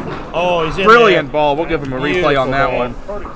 Folks, you know it's good when David lifts the leg and swings the arm. Watch the body English. Look leg at that. lifted and arm swung. Oh my, he knew it. He knew it. Let me score it for him too. All right, spare field for Colby. And here he goes. Oh, a little off the side. Oh, and he gets 8 out of that. Steals the count. Not a better leave though. Leaves the 8-10.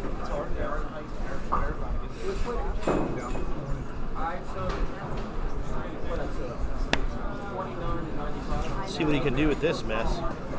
I would shoot the 10 on this lane, try to kick it out of the corner. He tries to slide the 8 over open frame. I've seen someone slide the 8 over this week. Really? Yeah. Takes 9 out. 27-18 plus after 2.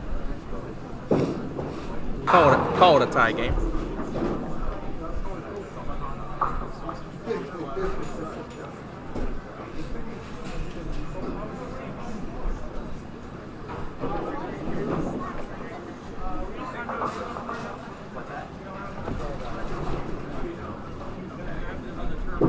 There's his ball. Colby in the third heavy hit. Ah. Doesn't steal the corner, leaves a 4-10. Yeah, 4-10, that's a tough break. I've seen a lot of 4-10, 6-7 action this weekend.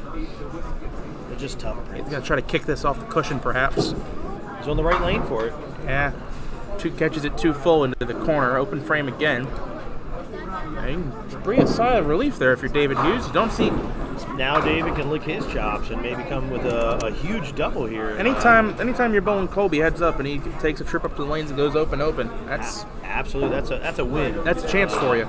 So you just if you're David here, you're looking for this double and put some pressure on Colby. All right, Mr. Duck Pins Forever here. Third frame, lane 16.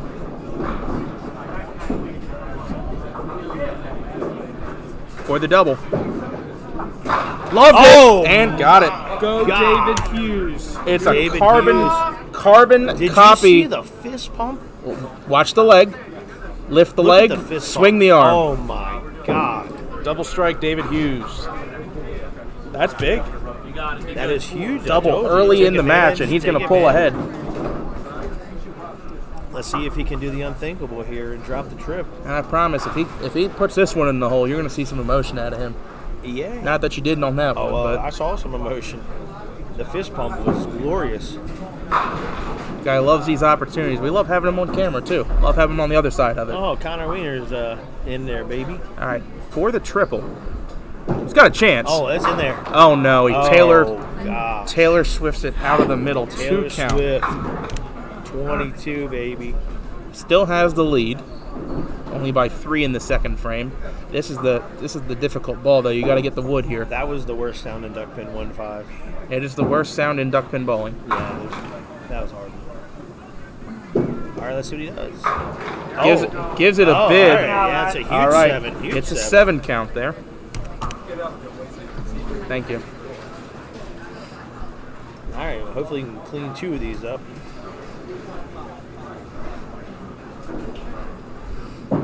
Waiting on a ball. Return here. Here it comes.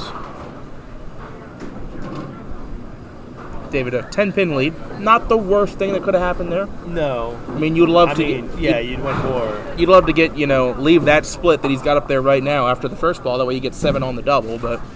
Nah, but being up 10 puts you in the driver's seat. You just keep your foot on the gas. See if he can hold the wood here. Nice shot. Oh, and he does. 10 out of that. That's Big 10. beautiful. 57 through 4 for Mr. Duck Pins Forever. Yeah, that's huge. That's huge. Hit the right pin. Hit the right pin. Hit the right pin. Every ball hit the right pin. All right, 4th frame for Colby D. Leaks it wide, He goes off the 1-2-7. side, but he leaves that 7 pin back there, and that's tricky. That ball can ricochet and go right around it, no problem. Pin cut as well. Yeah. All right, 1-2-7 for Colby. Hold it, open frame. Yep. Try to get 10 out of this mess. Pins are critical right now. And Good he wood. does. Great shot for 10. Holds the 10. 10-pin game, 57-47. Both bowlers on an open.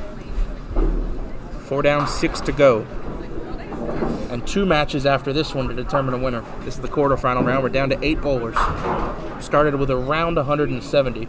You know what's crazy is Wayne Matheson Sr. still in the field. All right. He's still playing. Stranger things have happened. Andy Willing won a star earlier this year. All right, 5th frame for Colby on 15. Makes an adjustment. Oh my! And I have Did you see that kick off the back I have wall? no clue where that pin came from. Came off the so back we're going to wall, need to watch no it doubt. again to figure it out. Here it is, back wall. Oh yeah, yeah, there it is, baby. Thank you, lane 15. He will take it.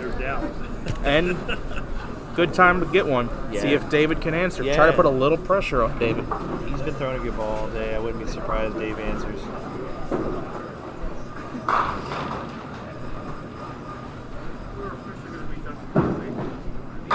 For the cover, 5 pin. Oof, great ball. Now, you notice the swing on that one. The leg and arm swing was not quite as strong on that ball. It was. He knew it was close. But it looked good. Yeah, it wasn't right in the hole like the other ones, but it was close. I'd take that ball every time. Yeah, you just hope you carry it off the wall, you know? All right, big spare shot here for David. And he chucked it a little bit right. Leaked it wide, open frame. It's okay, though. You scoop your 10 here. You got to scoop your 10. Getting the wood's important.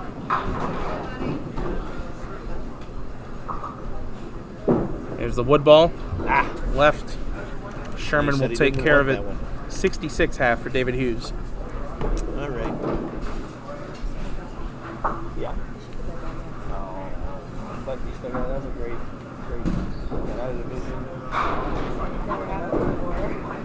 Tommy's in the back and he sends me a message. He's like, did I really do 5? And then I went up like, I don't know. He's like, you know. Yeah.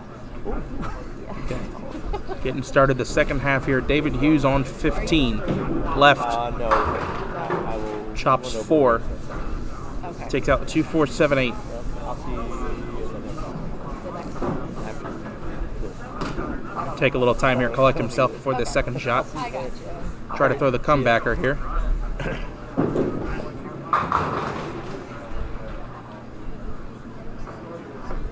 Six-pinner for David. Chance tries to take it off the wall, doesn't quite get there. All right, try to catch the outside here, maybe get two for sure. 2 for sure.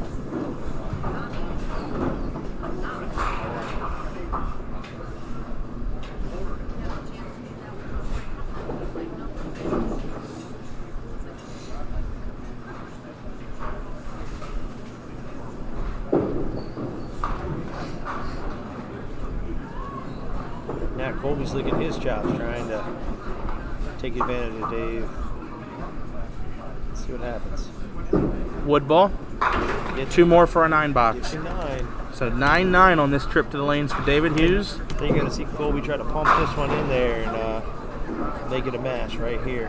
I wouldn't be surprised if Colby puts a little extra on this ball. A little extra mustard on this one. Which I think you really don't want to do, but I think he's going to do it here. I think he's going to be put a little extra on this ball. Yeah. He did. And he paid the price. Yeah, you can see he definitely wanted the double bad. I think he overthrew that ball. Now if he goes 9 on 10 out, here. 9 on 10 out, he would be up 1. Snag a stick. All right, takes 1. There we go. Fills 9, 66 at the half. And here's the wood ball. 1-pin game, folks. 1-pin game. It is 76-75. Colby D'Antonis with a 1-pin lead. His first lead since the first frame. It's a great match. Not as high scoring as some of the ones we just covered, but it is close, and that's what we want. It's tight. I'll take a close match at any pace. Absolutely. I'll take it at 170 pace or 85 pace. You know, I don't care. All right, there's Colby on his first ball. That was tough. Leak that one right a little bit. Clears the gutter. Should get paid for that. You should be watching me then, because that's not what I did today. All right. 1-pin match. Let's see what Colby does here in the 7th. He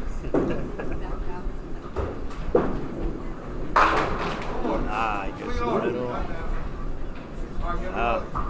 It's makeable now. A little more makeable. Makeable without that 3-pin in there. I always don't like shooting this because it tends to be a higher risk shot. It is. And then if you miss the 2, you're stuck playing the safety pitch for wood. For 2, yeah, exactly. You're absolutely See what right. Colby does here on the spare shot. Heavy. He goes for it. So picks it back, which isn't terrible. Now you just got to hold the wood here. Absolutely, you need these sticks. Never lose sticks. Almost chops, makes it for 10. Colby 86 in the 7th. Not in terrible shape yet. Good old Joe Renier told us, don't throw balls without hitting sticks. You can't do that. Every ball has got to be hitting something. The opportunity is here for David. 2 marks here, and he's in the driver's seat.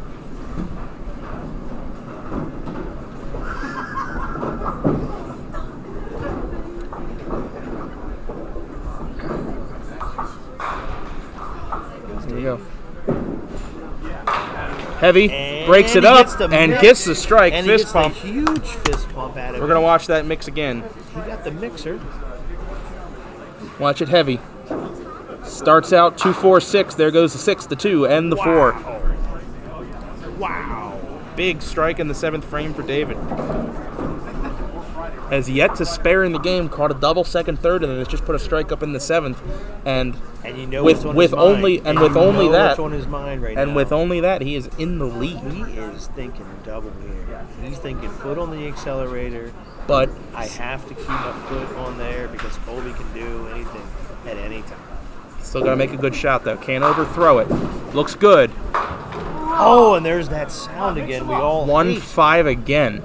You never see that. Twice in one game. Ouch. Megan, add the 10 19, please. Hopefully Dave will throw it in there and clean up 8 or 9 out of this mess. That'd be a huge ball for Cal. This is a big shot because right now he's up 1 in the 7th. Every pin he gets besides this is in addition to that lead. Watch out. Only Okay. counts 5. Counts 5. He lets the crowd know. So he's up 4, 90 to 86. He's going to want to hold more You want pins these here. 4 sticks on the left for sure.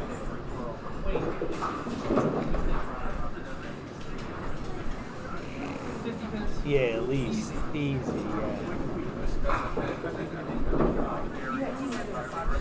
He had a 1-5 rip 4 times in the first game. Here's a wood ball for David. It's an important one. He takes 8 out. 98 through the 8th frame.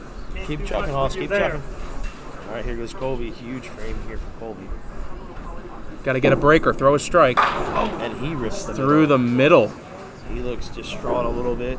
He's been doing that a lot today. Yeah, we watched him earlier on 13-14. He ripped he's 4 on a rail consecutive. right now down the pipe.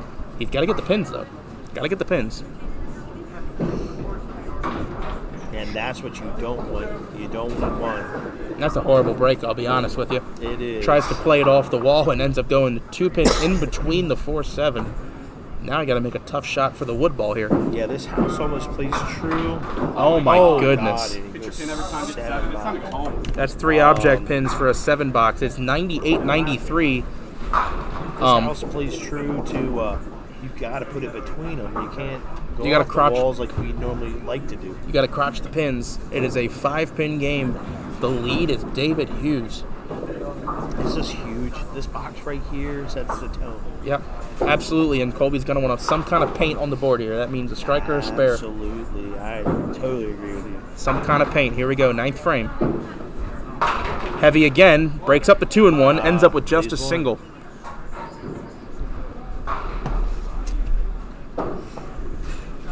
He wasn't asking for a strike there. Just something he could shoot at. Absolutely. That's And what we all want. Sherman is going to ice him a little bit. He's got a deadwood clear to handle here. Yeah, David Hughes is going to use 3 timeouts here.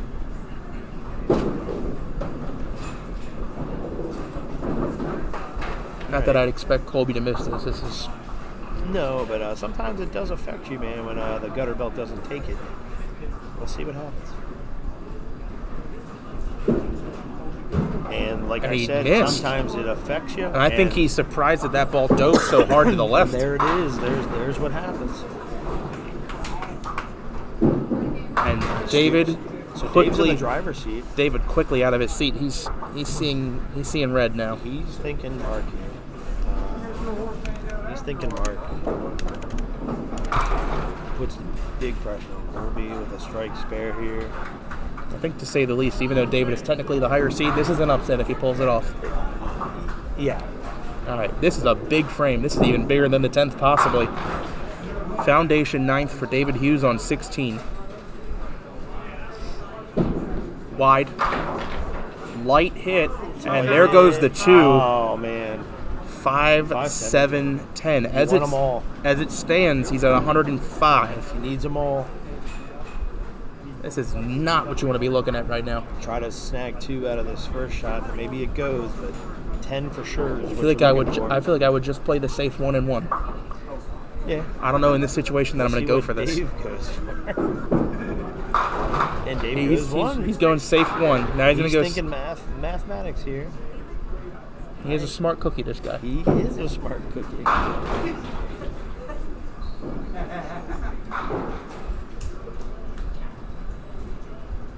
Here's the wood ball. This is a huge ball. Drops it. That Only bounces 8, out. only 8 out. 8. Okay. So let's talk about the 10th, folks. 106, 3-pin 103. If David can fill 18, it can put Colby on a double. Any kind of good wood box puts Colby on a mark. Spare here is huge. Spare and the count. And the well, of course the count. Strike and the count. A mark period is huge. Got to have some kind of pressure put on Colby. You want to put him on as much as you can. 10th frame for David Hughes. He's got a chance. 1-3. Fist pump. creeps up high, All right, he needs to clean up 3 and 2 for sure. leaves a middle rip. 3 and 2 for sure. Don't pick the 1 off. You don't want the 1. You got to pick it, clean it up. Gonna have to catch a corner here. So we can but mix I don't know it. if he wants to after what we just saw.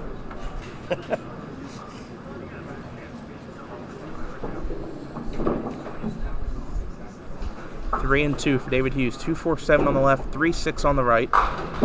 Playing the squeeze. See? And he does exactly what Colby does and chops the 2.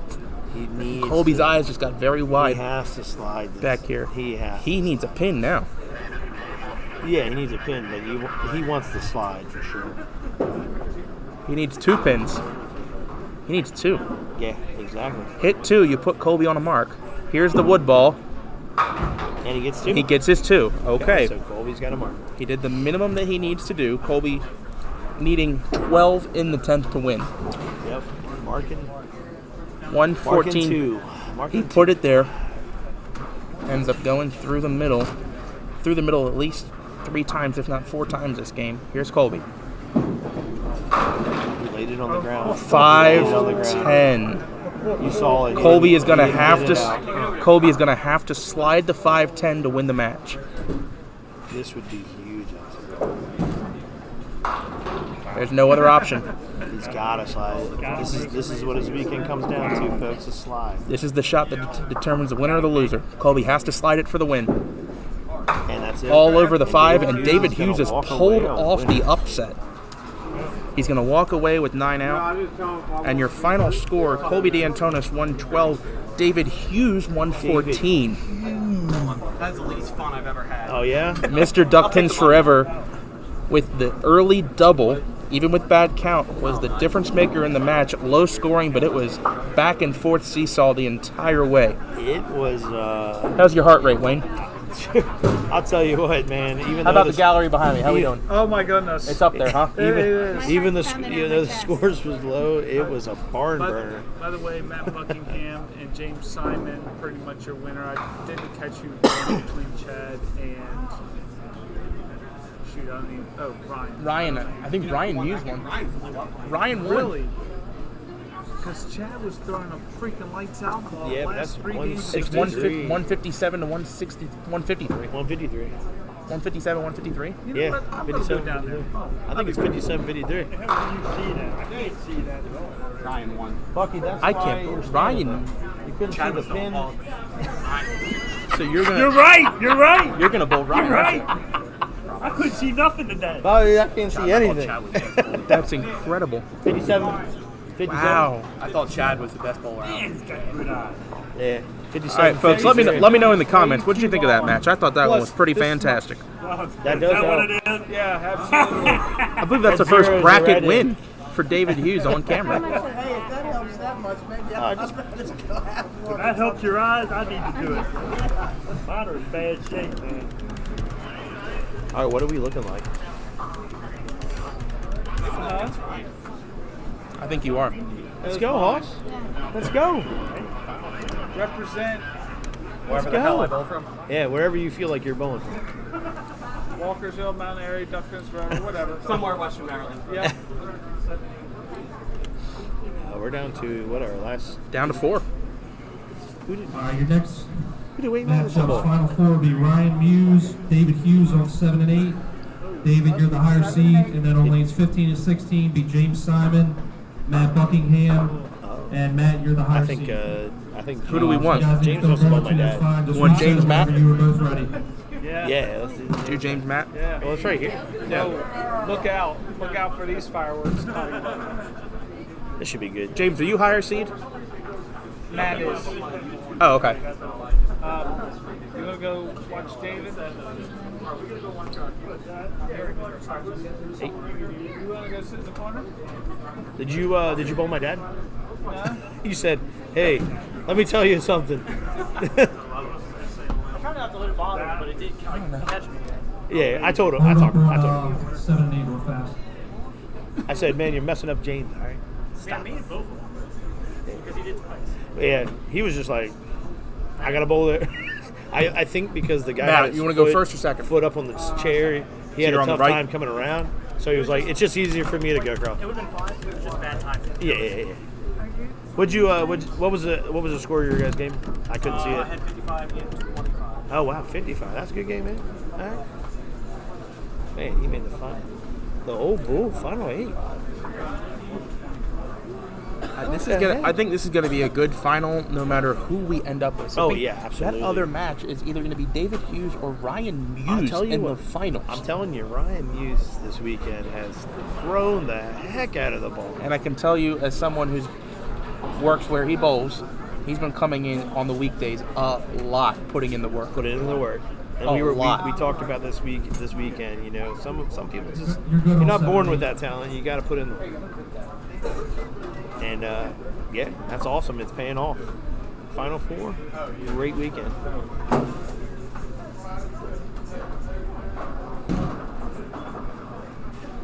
And then our championship match will be on the famous Dave Jones pair. Ah, yes. Gotta be TV pair. 17-18 will be our championship match. And the handshake, and we're gonna get underway here. Keep the camera where we are, but we will give you updates on David Hughes, because I understand there's some David Hughes folks in the chat, as am I. I think that's the guy I want to win right now. We'll give you updates on that match as we get them. Great run, man. Yeah. Great run. I can't complain. All right, here we go. I mean, 25 to 55. You know. Oh, Semifinals now. James Simon going to lead it off on 15. Yeah, I had a lot of. I had a lot of good shots, but Good payday. huh? Good payday. Yeah, I already got 50 for winning the division. Yeah, but you're going to get a good job, man, for the Yeah. final 8. I can't complain. No, man, it's a great day. Every time I James come starts up with out the something match big, very come up with light. something better. 6, 9, 10 triangle This plus is the a 7. tough shot. You got to hope that 7 pin cooperates with you sliding it over. Hold your breath when you Here we go. Triangle plus the 7. Wrong side, open frame. Short, he popped up a little bit on that one.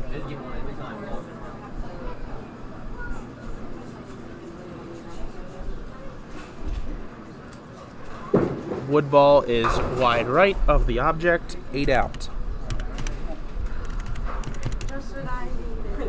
I would love to see like a Matt David final. That would be cool, man. That'd be really cool.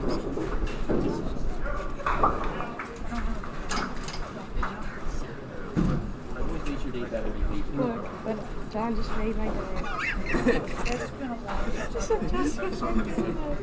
That's awesome. He gave a Steve Dryer card. Matt taking a first frame re-rack. Nothing wrong with that, you know. If you don't like what you see. Hey, I love a good re-rack. Yeah. The racks here tend to be pretty consistent, though. They haven't put Great Oh start. my, that was a hammer. We're going to watch that one again, Wayne. Oh my God. Ladies and gentlemen, one of the strongest cases you'll ever see for the re-rack. No sideboard action. Bang. Fair point. The Clean Plate Club for Matt Buckingham. 10 pin points. Fair point.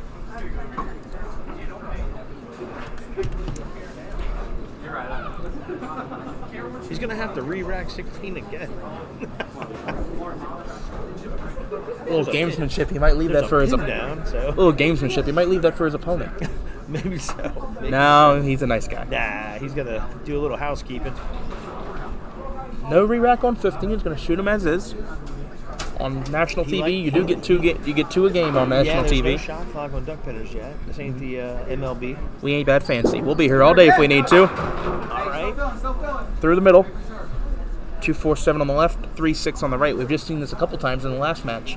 Yeah, it's makeable. I've seen it made quite a few times this weekend.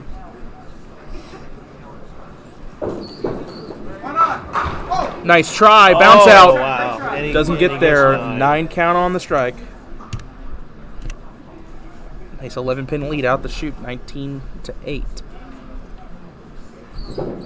Wood ball. And he scoop- All and over he the scoops 3. it. 29. Scoops it. Matt yet to win on the Pop Whitten Tour, but like I said earlier, he was the first to ever win a star on Duck Pins Forever. He won the inaugural Duck Pins Forever event, which was the 2021 Pro Tour, Men's Pro Tour at Mount Airy Lanes. And I was there to see that, and he faced off against Colby. Beat Colby. And it was a great match. He never took his foot off the accelerator. He was down a little bit, but then he came back strong there at the end, and then threw the marks when he needed to on the end to close the door. Absolutely. James ultralight again in his second frame. This time leaves the 5-pin in addition to the 6, 9, 10 with the 7.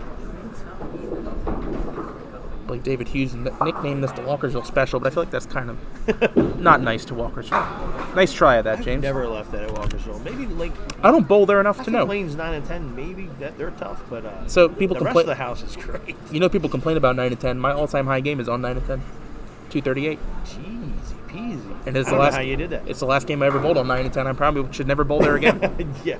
Nice shot. Oh, nice shot out of James there. Good 10. Great wood pitch for 18 in the second.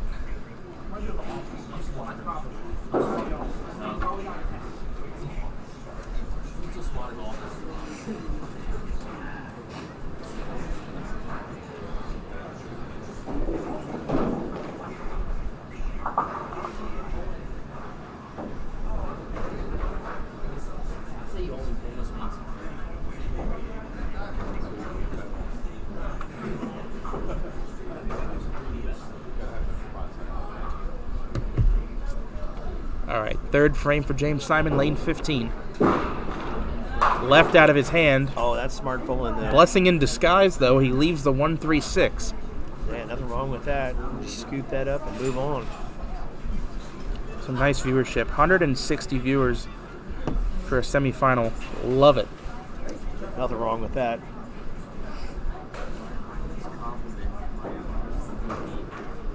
One, 3-6. James yet to get on the board this game. Look to paint a triangle in the third. Looks good all over it. And he scoops it. Nice out. shot. Right on it. Okay, here comes the third frame. Matty Bucks, some folks call him. Let's see what he does here. He threw a hammer on this lane last time. Let's see if he can dust them off again. No re-rack this time. He likes how they're standing. Uses the 1-2, almost carries it light, leaves the 10-pin. This is Matt's trickiest pin. He definitely doesn't like the 10-pin. Let's see if he can scoop it up.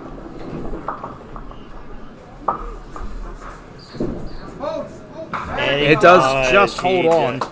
And he rides the rail. Matt likes to ride the rail on that on the 10-pin side. Like I said, it's something magical that happens when you drop it into the foul line, that it just holds line. It holds it.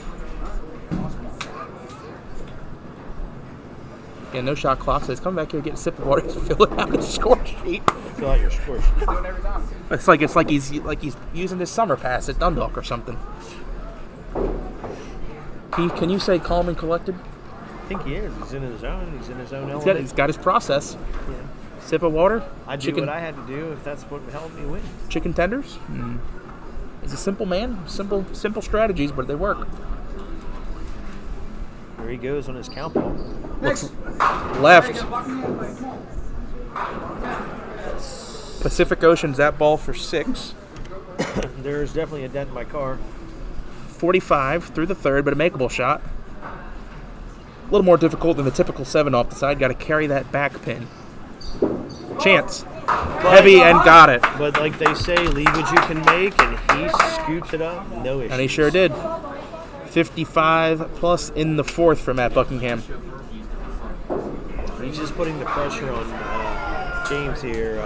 Your score update of the David Hughes match. David Hughes through 4 frames is up 67 plus to 32 plus. Comfortable. David Hughes, folks. Comfortable lead for David Hughes. The talk of the town right now.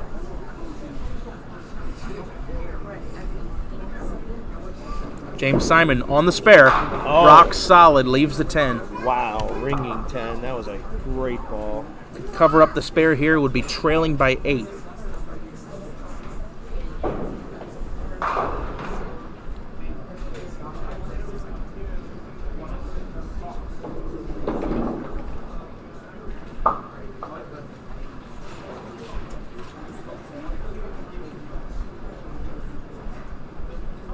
James at the 10 pin. Oh no. Right out of his hand, and it does not hang. Open frame. He roped that one. There was no doubter when it came out. So with Wood here, he will be down 8 and down the hit. Possibly making it a 2-mark game now. James takes the 10 out. So Matt Buckingham starting out 3 for 4 with a strike. Middle rip was his only open. James Simon 1 for 4.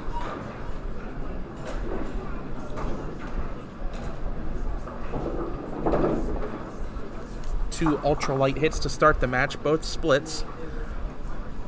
Left a makeable in the third, it was off the side. Actually, every time he's hit the head pin this game on the first ball, he's been open in that frame.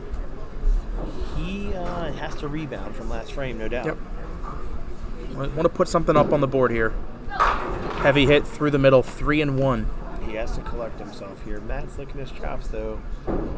He puts another mark on him here. It's going to make it tough sledding for James last 5.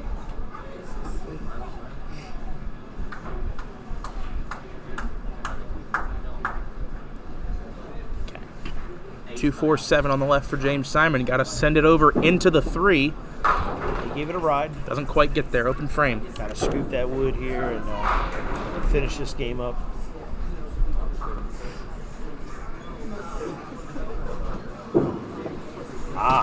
Slides on by, 9 out. And he's popping up a little bit here. Maybe the nerves getting him a little bit. Matt possibly seeing red here. 3 out of 4 to start the match, and his opponent has just gone 10 and 9. Right, yeah. Like I said, Matt's a tough competitor. He's licking his chops right now. He knows he can put the big opportunity. icing on the cake here. Big opportunity in the match early on. Light hit. Okay, he's okay with an 8 fill there, especially if it's that. If it's going to be a split, that's the one you want to shoot as a righty. And this is going Matt's way. He is good on these baby splits. Yes. He likes to use the wall, but his ball goes that way. But he goes that way, so this could be definitely made. Looks good. Oh yes, nice shot. Is. That is 3 spares in a row for Matt Buckingham. And there it is, folks. Spare game when it matters. Know the bowlers, know their abilities. Strikes are for show, spares win the dough. Yeah. Well, when Matt has something on the left side of the lane, I think I know what's going to happen. Once again, going back to that routine. Gotta come back, it's his, take the sip of water. You know, God forbid, you know, someone else colored that triangle in for him. But you know what? He knows what he's got to do. He's in a rhythm right now. He's got to lead the match. He is, man. You know what? He's up 16 and a hit halfway through. Do you? Here's the fill. That looks good. Right there. Oh, man. Solid 5. Great ball there. Another 9 count. He just keeps pouring on. That's a big lead through 5. He's up 26. Yeah, he's putting it on. He puts a spare in this box. James is going to have to double up to get the game. Yeah, multiple strikes are going to be required before long here. Matt at the 5 pin. And there's just no doubt. Left. Open frame. Wow. I didn't even see black between the ball and the pin there. It is standing, though. That was close. Holds a 10. They do say these pins here at Suitland are a little skinny. Well, the hope is that he's not going to need that one later in the match. Yeah, you hope so. But let's see if James can take advantage. That might give him some confidence here. Yeah, there's a chance here. James, you catch a 20 bucks. Maybe catch a double. Got to put some kind of markup on this trip to the lanes. Absolutely, yeah. You got to get back in the game here. 2 marks preferred. 6 frame. That looks excellent, and that's exactly what he needed in the game. at the time he needed it. Strike for James Simon. 26, up a hit. Let's see if he can catch the double.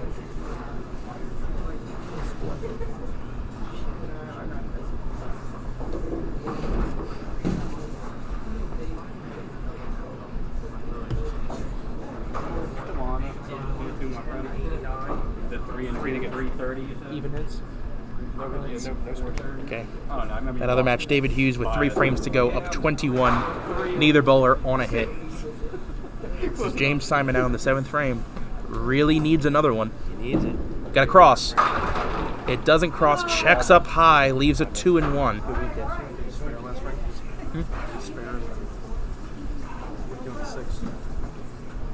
He's got to slide this. He's got to catch a He struck in the 6th.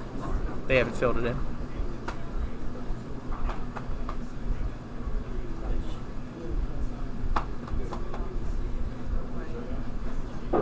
Three, 4, 6 for James Simon. Got to send it over. Got a chance. Doesn't quite get there. Too full. Good weekend, baby. Counts 9, down 17. Definitely gonna have scoop the wood though. I mean, you got 3 big boxes here. Matt's in the driver's seat.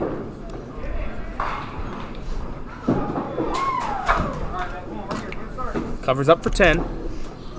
James Simon 85 through the 7th.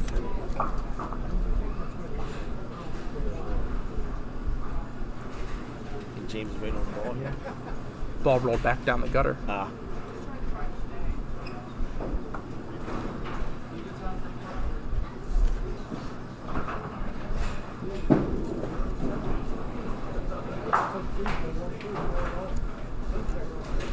We'll save the commercial break. Absolutely, Scott. Couldn't agree more. I love to let it spin, and Duck Pins Forever thanks you every time you let it spin. We'll get that shirt coming to you one day. Matt Buckingham, a matching 2-1. 6-pin does not go. Nope. He's going to have to show us how to slide, but it's going Matt's way. Given the situation that he's in the match, up 17, you're going to leave a split like that. Not a bad time to leave it. Not a bad time. But it is going Matt's way. I wouldn't be surprised if he makes this. He loves stuff on the left side of the lane. He left a 2 on the side that is to his strength. He might slide this. At the 2-1, tries to play the wall. Doesn't catch the 4 on the way by, open frame. Yeah. Nice bid at it.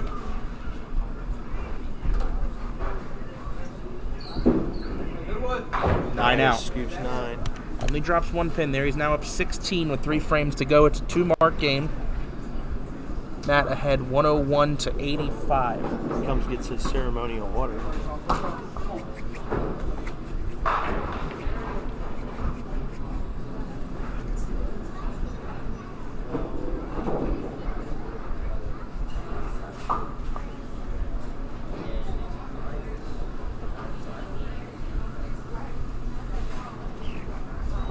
Matt's ball. Heavy hit leaves the 2-2. Goes from 2-1 to 2-2. Right up the pipe. On the object.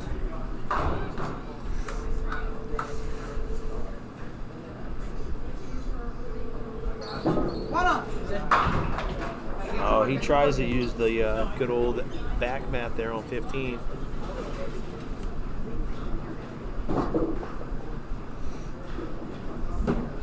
Oh, and the ball rolls down the gutter again.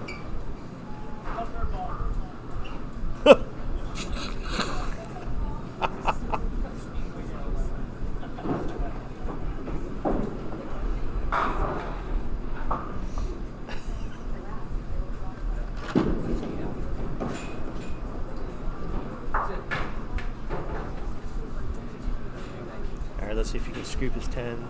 Pins are critical at this moment. And Takes a 10. And he gets his 10. It's good wood there, 111 through the 8th.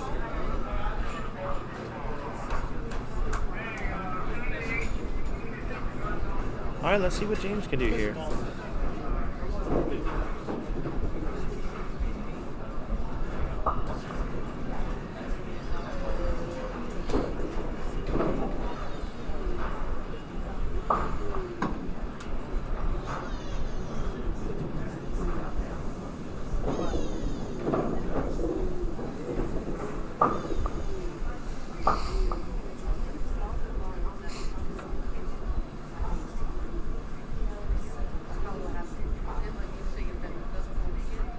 Here goes Probably James. what caused it. Let's see if he can get back in this match here with a mark. This is pretty much must-mark territory now for James Simon. Yeah, his last 2 boxes here until the 10th. Heavy. And a split. 2-4 on the left, 6-10 on the right. But this is a leftish kind of shot. James might put it between the 2 here and slide this as a lefty. Doesn't have to come across the lane for it. It's prime real estate for the lefty. And he kind of feed it up the left side here. Just like that. And he does. And he does. We're going to watch that one again. What a beautiful shot. When he absolutely had to have a mark. Beautiful shot. The fist bump. He knows the importance of that. Got to have a mark there. Oh, absolutely. Had to put some kind of paint on the board. Absolutely.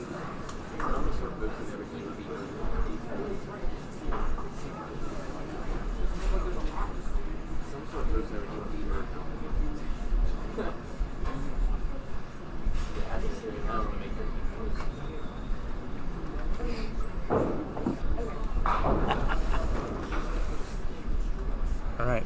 Needs another one. Absolutely. You need a big count here. You want to avoid the deuce. Needs big count and another. That's left.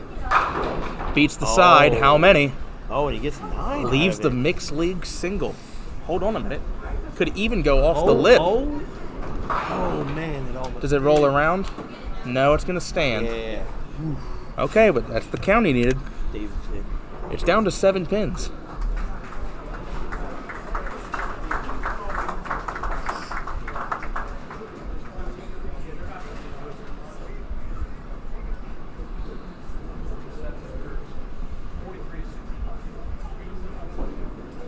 This is a critical pin. That's why he's taking his time.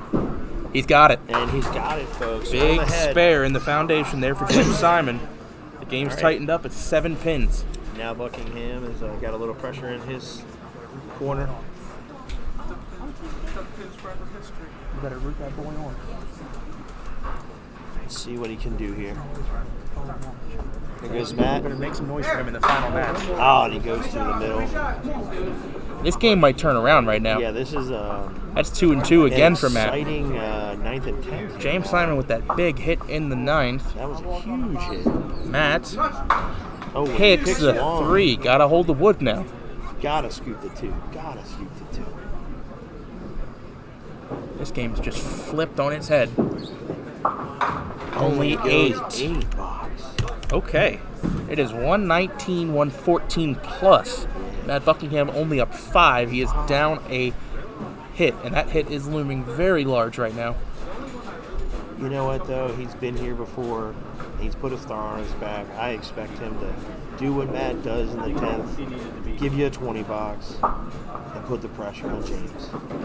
Matt needs to fill 15 in the 10th to force a mark. I think Matt's going to throw a 20 bucks here. He's got the experience. He's got to find the side of the head pin.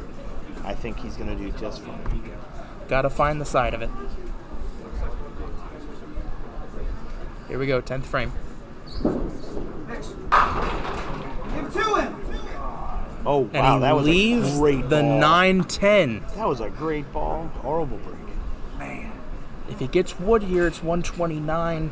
James needs to fill 16. You got to maybe slide this over. He made the 7-10 on this pair earlier. Can he kick it? The side. Oh, sends it the wrong way. Now he's got to hold the pin. This is incredible. What an incredible turnaround. Yeah. Huge. Huge. Yeah. Matt takes a 10. What a turn of events here. This 129. And James with life. Yeah, this one here. James needs to fill 16 for the win. Adrenaline pumping at home if you're watching. Jeez. So James needs 8 on this ball to win. Yeah. If he gets less than 8, he's still got a chance. Anything less than 6, he must convert the spare. Yeah, this is a huge ball here. So many things could happen here. No matter what, though, we are going to be left with someone winning the star today for the first time. All 4 semifinalists and never that's won. Really cool. That's Here really we go. Cool. I always like to see that. This is the moment of the match. James Simon needs 8 on this ball for the shutout. Do it! There it is. And he gets 9. That will do it. James Simon is moving on to bowl David Hughes in the championship match. I like it. I like it. 17-18. Championship pair. That has already wrapped it up. That game has flipped on its head. Matt ripped how many times in that game? Just for insurance, he covers the spare. He makes it, rack up the pinfall. 133 in a ball. He was already at 132 there. That is a never give up finish right there from James Simon. I got the heart pumping there. huge. And it's going to be comeback from James Simon and David Hughes Huge comeback from James. bowling for the star. Phil shot. And 10 he more. gives you a 10. There we go. Final 53. score 143 to 129. James Simon with a big comeback, All right, for your 58 in the final championship three. match, played 17, That was 18 with huge. David The Beats 8, Matt 9, Buckingham. Simon. Let's get set up for the final. Yeah, man. David, you are the higher seed.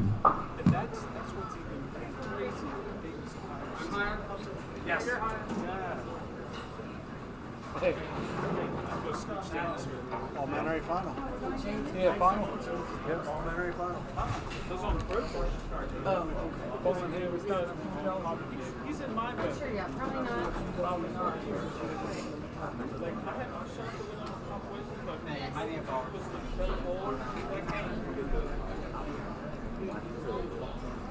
Great ball, Matt.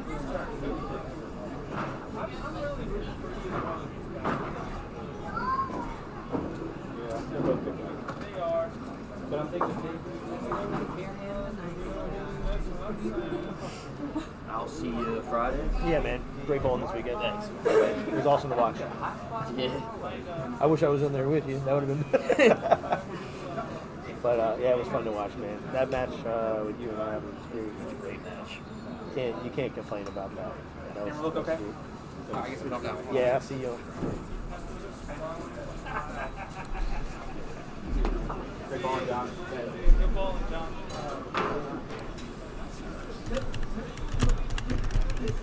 David Hughes, everybody.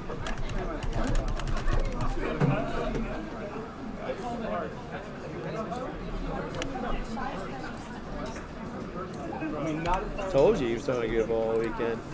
Here he is. He's been making splits. He's doing it all.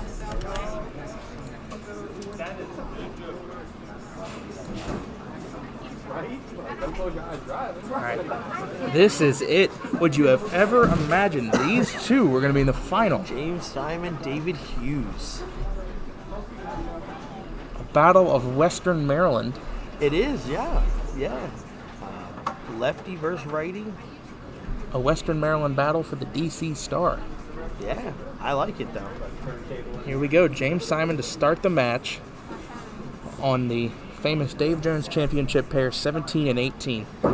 Here he goes. At a 4-7-10.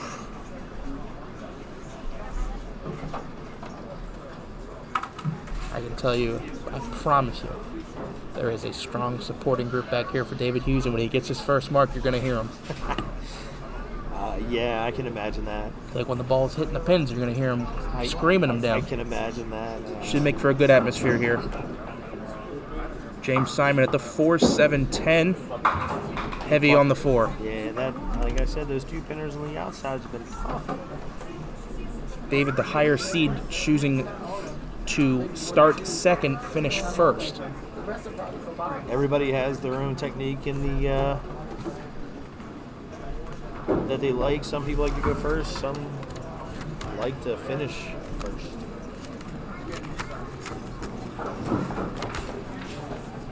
Go to that after this frame.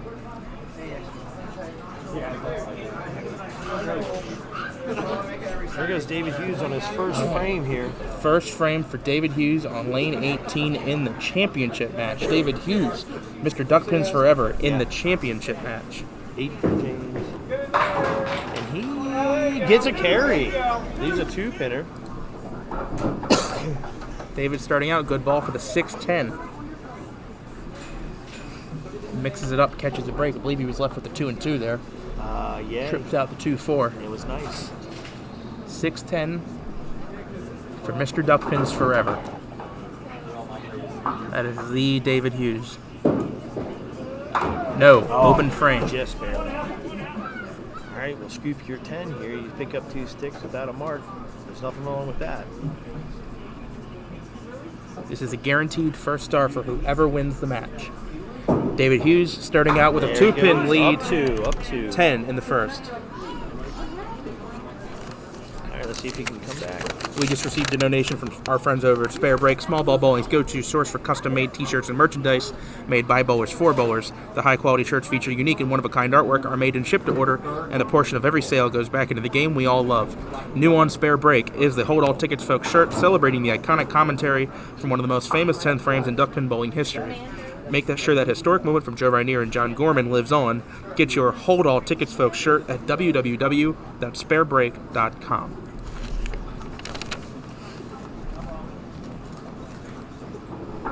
David Hughes' second frame on lane 17. Right there. Oh, he throws it in there. Leaves a 10. That roller is going to be short. Come on, man. You can't be climbing on furniture.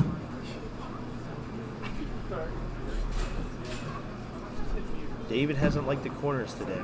And he just blew by the 6-10. Hit the 10. Yeah, he hasn't really liked the corner singles today. But He's just missed a target over in that area of the lane. Let's see if he can redeem himself here. For the spare. Looks and he does wide. It again. Misses again. He hasn't liked the corners all day. I heard it every ball like it. But he gets his 20 here.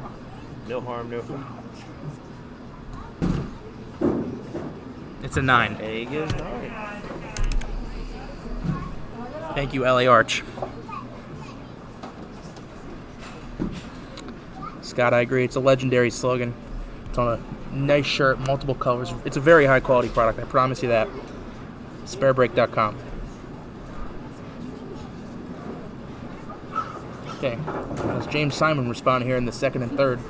David Hughes has just started out with 2 missed spare breaks.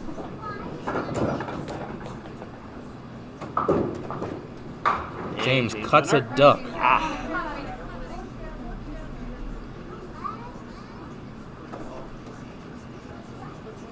James down 2 after the first frame. Hold wood here, he'll be down 1. Conversion, of course, puts him in the lead. At the 8-pinner, has a chance, leaves the 5. Yeah, that's a tough shot here. Suitland getting that 5-pin out of there. We'd said earlier that the 5 was the tough one to get out, and then someone did, and they left the 8. I know. That was amazing. That was just bad luck. Okay, here's the wood ball for James.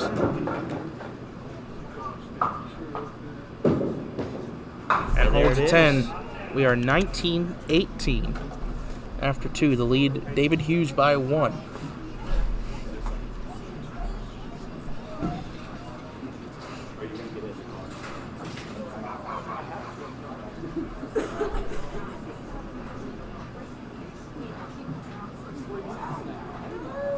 I think whoever first to mark here sets the tone. James really needs to set the tone here if he wants it.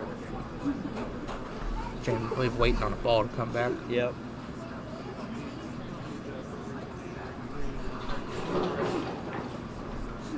Missing a ball, Meg.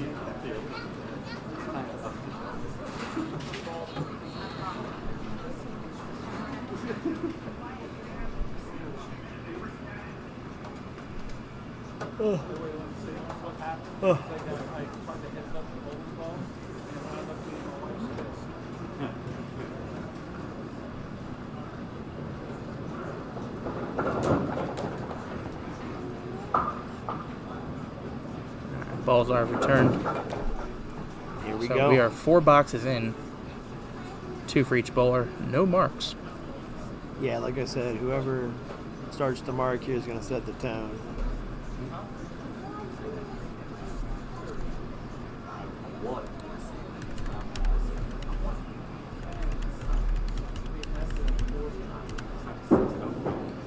James in the third, off the other side. 5 count.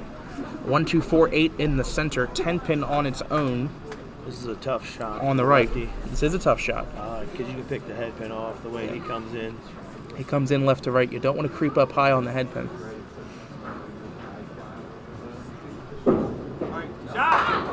Nice try. Catches the head pin. 2 full open frame. Still no marks. A little nerves, perhaps. Yeah. You're in the final match. There's a little nerves. I think there were some nerves. I think once you put that mark on the board there, I think once they each get their first mark, they're going to settle in a little bit. Yeah, it'll settle in. Yeah, exactly. But we got a close match early, and that's what we want. Yep. James takes a 10. And he goes a 10er. 28 through 3. Here comes David. Mr. Duck Pins forever. I think Dave will rebound here. He's thrown 2 good balls. His second ball's been a little bit off, but his first ball's been in there pretty darn good. Let's see if we get a fist pump out of him. Watch the leg, watch the arm. You'll know if he likes it. Third frame. Not a super strong swing there, but another spare break. You like that shot. There he is. Leaving the break.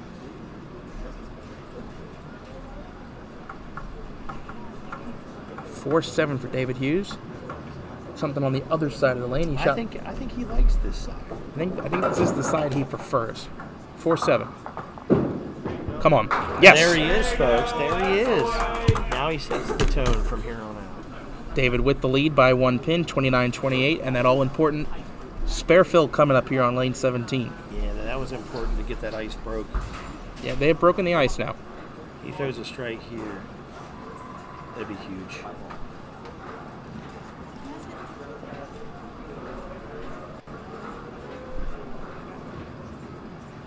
Fourth frame for David. Wide. Catches a break. He's off the side in the 3-5 pocket. That's smart bowling. Mike Kowaleski. The Cavo. Loves that pocket. Puts 7 on it. 36-28 through 3 frames. 8-pin lead for David. His 4th spare break of the game. Can he make his second? No. Misses again. And again, you hope that he doesn't regret these missed spares later in the match. He's just a hair off right now. Second ball. And he holds the 10. 46 through 4 for David Hughes. All right, James has a shot here. I think without a doubt, there are nerves right now for both of them. Yeah. James has a shot here to do something. Get in the driver's seat. See what he does.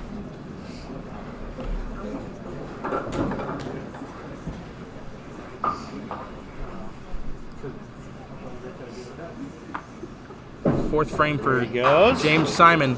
Oof. Light hit and a 4-5-7 split. Wow. Ball crossed over light in the 1-3. Let's take a look at it again. Yeah, that's a tough one. Pins came off the sideboards and got nothing. There was a mix there. They just they swung and missed. See if he can touch this off the wall, maybe slide it sideways. Going for the touch. Nice try. Catches it 2 full, open frame. I definitely want to snag your 10 here.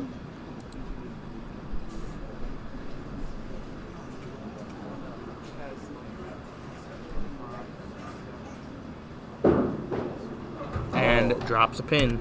Yeah. It's 46-37, the lead for David Hughes. 9 pins with 6 frames to go. Don't want to be throwing balls and not hitting pins.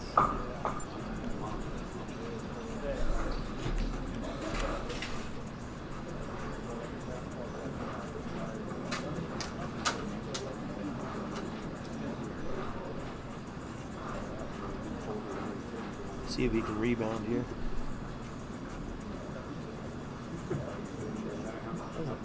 What's that noise?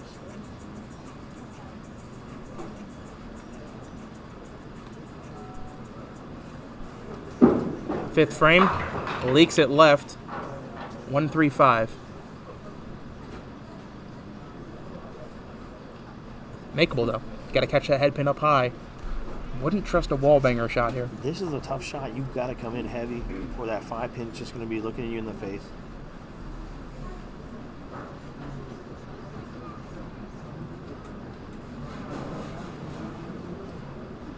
For the spare. Nice shot, yes. And there it is. There it is. Welcome back, Dave. Low scoring, but it's back and forth here. That was a huge miss. First spare up on the board for James Simon, 47 plus in the 5th. James has not won on the Pop Whitten Pro Tour yet. Neither has David Hughes.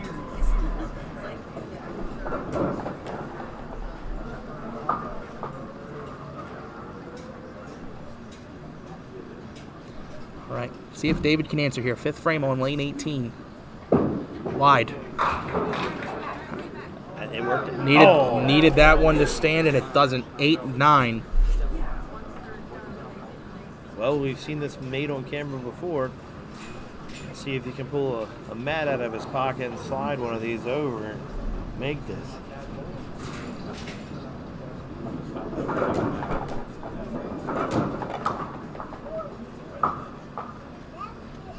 Eight, 9. Nope. All Takes right. 1.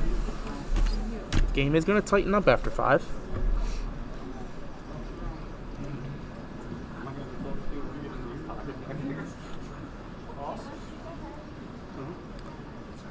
For the 10?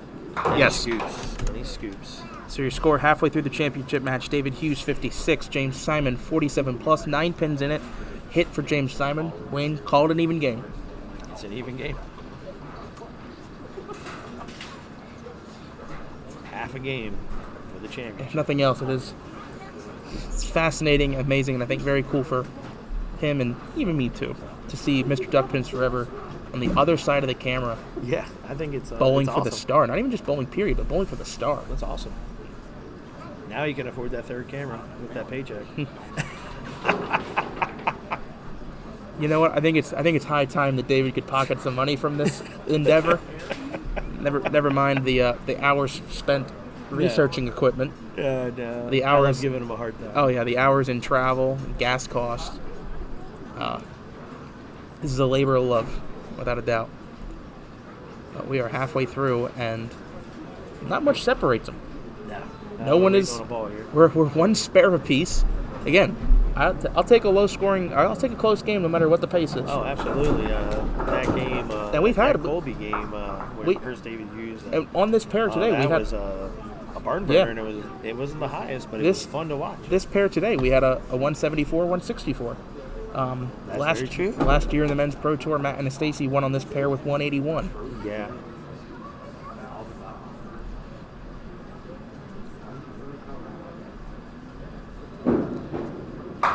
Light hit. Yeah, but he steals the front one, good to leaves an go. inverted 2-pinner. He's got to make this. Get back on the board. 4-8 for David Hughes. Dave likes this side. I think he should probably be between them. We'll see what happens here.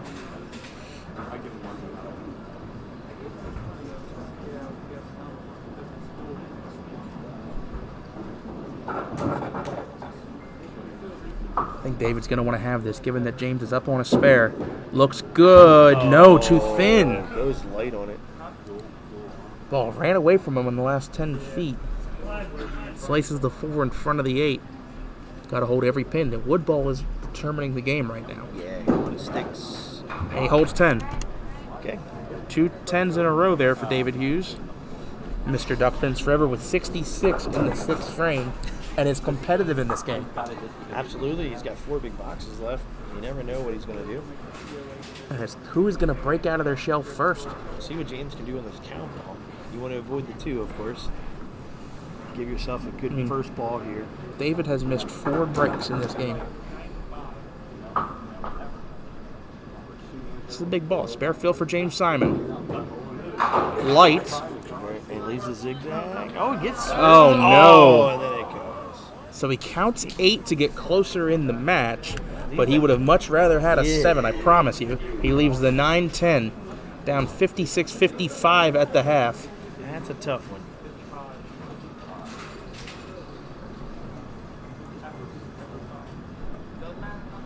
We're going to have a 4-frame shootout. Unless James pulls off something miraculous here, we're going to have a shootout. You're right. Yeah. 9-10. Tries to kiss it off the wall, too full.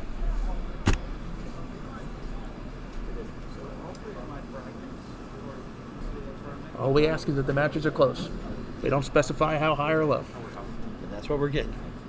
Sometimes you'd rather high, but that's all right. Right.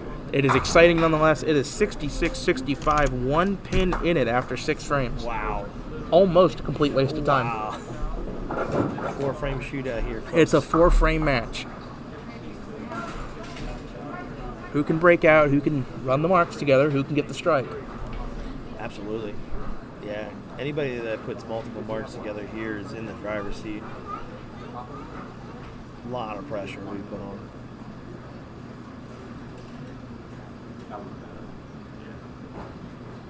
7th frame. It's in there. Breaks up the big 4, leaves the 4-7. Makeable. And right now he needs makeables. Yeah, this is a tough shot for a lefty. He likes to ride the rail down the side. These 2 pinners have been so tough this weekend. I wouldn't be surprised if he makes this on the outside, on the right side of the 4. I think that would be the best option for him, but let's see how it goes with this. Let's see where it tracks. Touch it. On the outside. Yeah, there he is. Spare in the box for James Simon. I was a little worried. Now David's turn to answer. He's got to answer. Absolutely. Now the gauntlet's been thrown down. Yep. It's going to be a game of chicken now. So David spares here. Stays even, holds his 1-pin lead. Luckily, that was his right hand. All right. 7th frame for David Hughes. What do you say? It's in there. Oh. Through the middle. 3 out the front. 2, 4, 7, 8 on the left. 3, 6, 10 on the right. He's got to squeeze or slide something here. Gotta clean this up. Need them all. It's a battle of the 3rd ball at the moment. Need them all. The ball's not even in this game. And a pick on the spare shot. Got to hold wood now. David will be looking for a mark on the 8th. Get this 4. 4 is crit.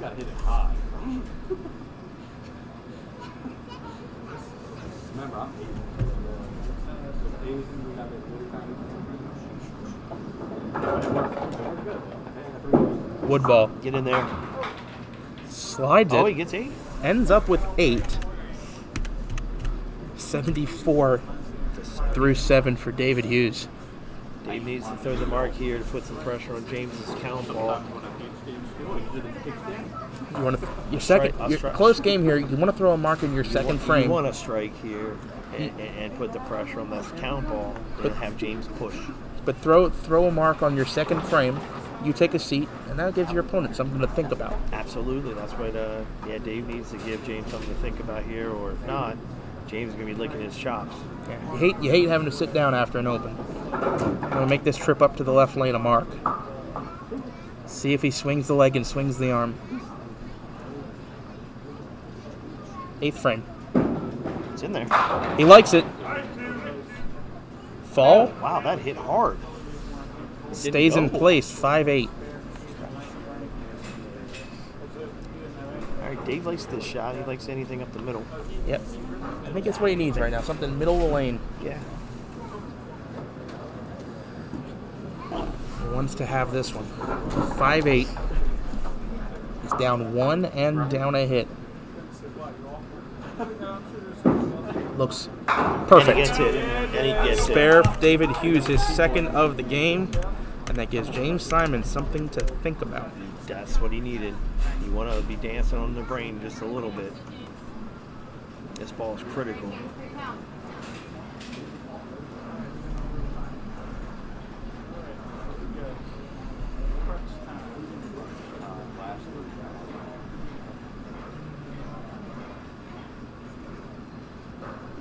Big count ball for James Simon on 18. 5-pin. Stands. 9. Big 9 drop, though. 10-pin lead, 84-74. I think he thought he had 10 there, Wayne. It looked good. See if we can watch it again. Nope, too late. But that it deadwood, good. that mix coming up just short. Messenger just short of the 5. This is a critical 5-pin here. Yep. You want to put that ball right on it. To stay 10 ahead. Yeah, you don't want to. This is not a time to whiff. Yes. There he is. 2 spares in a row for James Simon. There he is. Up to a 10-pin lead.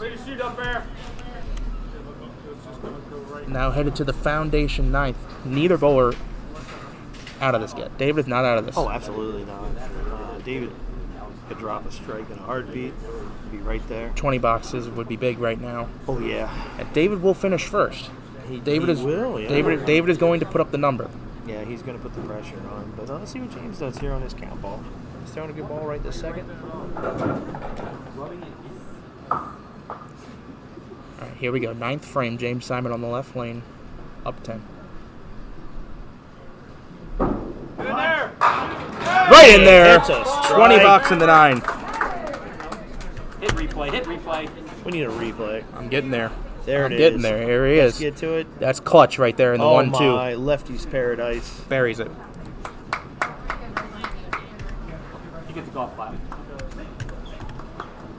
All right. Our first strike of the final. David Hughes here. I mean, this guy has done some phenomenal stuff this weekend. Let's see what he does. Got to put up a mark. The pressure's on. How's he going to respond? Oh, he does it too. What? Hold all tickets. Hold all tickets. Let's watch it again. Watch the leg. Watch the arm. Wow, what a pump. All right, 10 pins in it. Both bowlers on a strike. David can double. Yes, he can. A 20 box from David here. Spare strike. Puts him at 134. That would force a mark. Yeah, you know what David's thinking. David's thinking pack it in there again. You know he's thinking. Here comes the ball. We're all wanting to see it. I want to see it. I hope he puts it in there. That'll make it a phenomenal finish.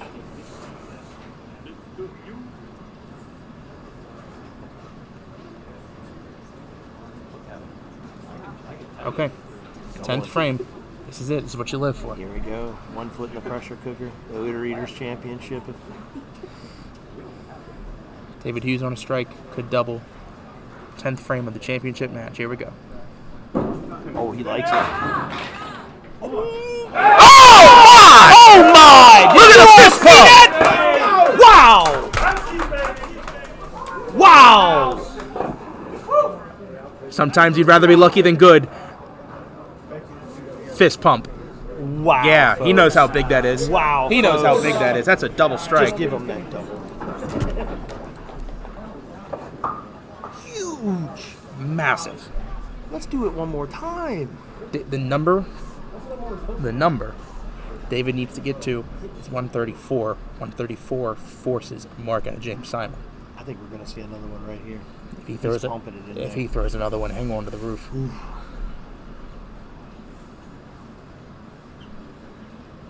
It looks good.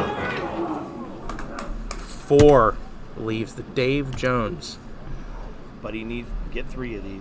3 of these are critical. He would have needed to get 3 of these are very critical. They yes. are. These 3. 3. He finishes with 135. If he gets 2, that's 134. Puts him on a mark. Needs 2 pins here to put James Simon on the mark. Yeah. Oh! Makes it! Let it spin. Oh my goodness, he almost makes the Dave Jones on the fill shot. That's a huge ball there. He gets 9. He gets 9. Nobody 137. That. That's what he needed to do. James put the pressure all over James. It's very simple. James Simon needs a spare and 4 to win the star. Spare and 4. Wow. David Hughes did what he had to do. I mean, talk about pressure cooker. What a wood ball. That's a massive wood ball. Huge. Okay, here we go. James Simon, mark for the star.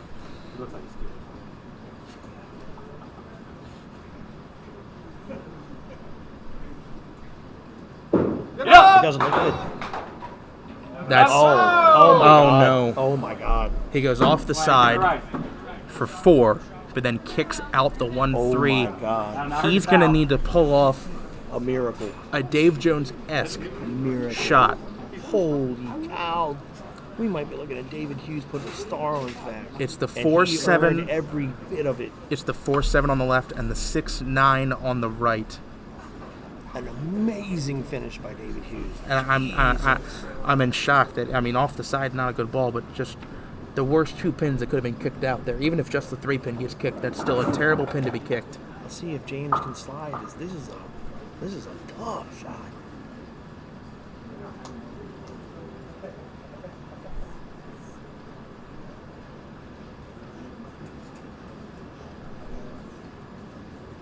This is it. This is it. 4, 6, 7, 9 for the star. He has to make it. There is no other option. He must make it. Wow.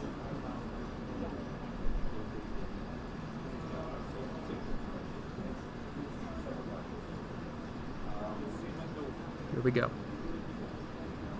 And that's it. That is David it. Hughes. David Hughes has won the Pop Whitten Star at Suitland Bowl. Mr. Duckpins Forever has done it with a double in the 10th. Oh my Final God. score 137, 130. Holy. Mr. Duckpins Forever has the star. God. Let's get them donations in here. Let's go. I can't believe it. David. Wow. David. I can't believe it. Dude, I'm in shock. Is he gonna start crying? I'm in shock. I might gonna cry. start crying. Dude, that's amazing. I'm gonna start crying. Aw, it's okay. It's alright. I can't believe it, man. It's alright, man. Let it out. Go ahead. How about that, huh? Go ahead. Wow, that's awesome. Let it out. All right, so we're gonna have David over here in a minute because he knows what happens now. He's familiar with this process. Yeah, but he's not used to being on this side. A quick dual plug. Thanks everybody for tuning in. Next month, April 21st weekend, dual lanes. Gary sends out the email tomorrow around noon. Make sure you get signed up. I can't believe it. Hey, I told him the 5-6 for the double was even uglier on replay. I bet it was. It was ugly and crystal clear HD, and that's an incredible break. He leaves the Dave Jones on the fill shot and almost makes it. I mean, there could have been the house to make it in. There could have been some history there. It was on the other. Dave made it on the right lane, but I mean that. I can't believe that finish after that start. Get him over here. You got to interview. I need. Maybe He buy know your own goddamn camera. He knows the process. I need Dave. I need David over here. Everybody wants to talk to you. I know. It's a feeling. You gotta enjoy it. That's freaking awesome right there. Sir, they're waiting for you. You got to get the interview, man. All right. Dude, did that just happen? I don't know. I think I'm dreaming, man. Duckpins forever. You got to love that. I mean, this looks like the pregame show right here. Look at that. Look at that money. Look at that. That's a third Wow. camera Show right the there. folks. Yeah. No, I said that 2 games ago. I called you out. Dave, When you go to camera? edit this video, Dave. you gotta stick to what I said. Hello? Nick, I'm pretty sure I called this whole thing. Thanks, Joe. It's Joe right here on the phone. I hope you enjoyed the double. It was a beautiful double. Thanks. That's awesome. I will do it. I'll show it. If you're still watching on camera, I'll show it on camera. There's the check. It's real. Yeah. All right, thanks, Joe. I'll pass the phone back. It was written with a rubber pen. All right, it's interview time. So should I put him on the spot? Yeah, go ahead. Or should we wait till you? No, what's up? replay? So like, what, 2 games ago? Yeah. I said if David wins it, he said he was going to donate half his check. Oh, that's right. back You to said buying that. some new technology. Dude, here. Not to Dude, put it's all the pressure awesome. on you. I just want to get in here, too. Come on, somebody else get in. It'll be fun. Our own did it. Our own. I'm in. You gotta let David. it sink in, baby. You gotta let it sink in. This looks like the pregame show. You and me talking before everyone else bowls. You bowled. Dude, you won. Explain. I don't know words, man. I'm going to be honest. Probably the worst 2 games I threw this whole tournament. I threw both on camera. Yeah. Because I've been I was lightening it up pretty much all the time. You had some absolute barn burners on camera. Oh, you survived the match against Colby. Nobody was scoring anything there in the championship match. What changed? I'm going to be honest. I stopped leaving breaks. I missed everything on the right, and that was kind of getting me upset. The ball was sliding a lot more than it had been on other pairs, and then I finally got a spare break on the left side, and I hit it, and then I picked the 2-pinner. That was probably the most spare breaks I've missed all tournament. But I hit that double, and that double. Oh, it felt So let's talk about that double. I went ball by ball. walk me through what you were feeling before and after each ball that 10th, because each ball carried so much weight to it. I mean, even before that in the 9th, when I threw that strike in the 9th, I knew it was a hammer. It was probably the best ball I threw that game, and it was just destroyed. The first ball in the 10th frame, I knew it was a little heavy, so I didn't think it was going to be great, but heavy hits work well for me here, especially if I cross it. I don't think I crossed that. Well, you ended up light. Yeah. Oh, that was light? I'm pretty sure it was light. Yeah, it was probably light. If I left the 5.6, it was probably light. But thanks. Cool. And I just had so much on because the light hits have been doing nothing for me all tournament. So to get that light hit to go, it was. And I knew the moment I hit it, I had a shot. I knew I would probably need a double. So you catch the double. You needed the 20 box to put him on a mark. Yeah. You catch the double. Then it's 4 out the middle. Now what's going through your mind? I needed to get wood. I knew I wanted to get at least 4 pins on that ball. No matter how I did it, I was getting 4 pins on that ball. And did it even register in your head the historical significance of what you were shooting at, where you were shooting it? A little bit. Now, Dave's winning shot was on 18, but you actually almost made the Dave Jones on the fill shot.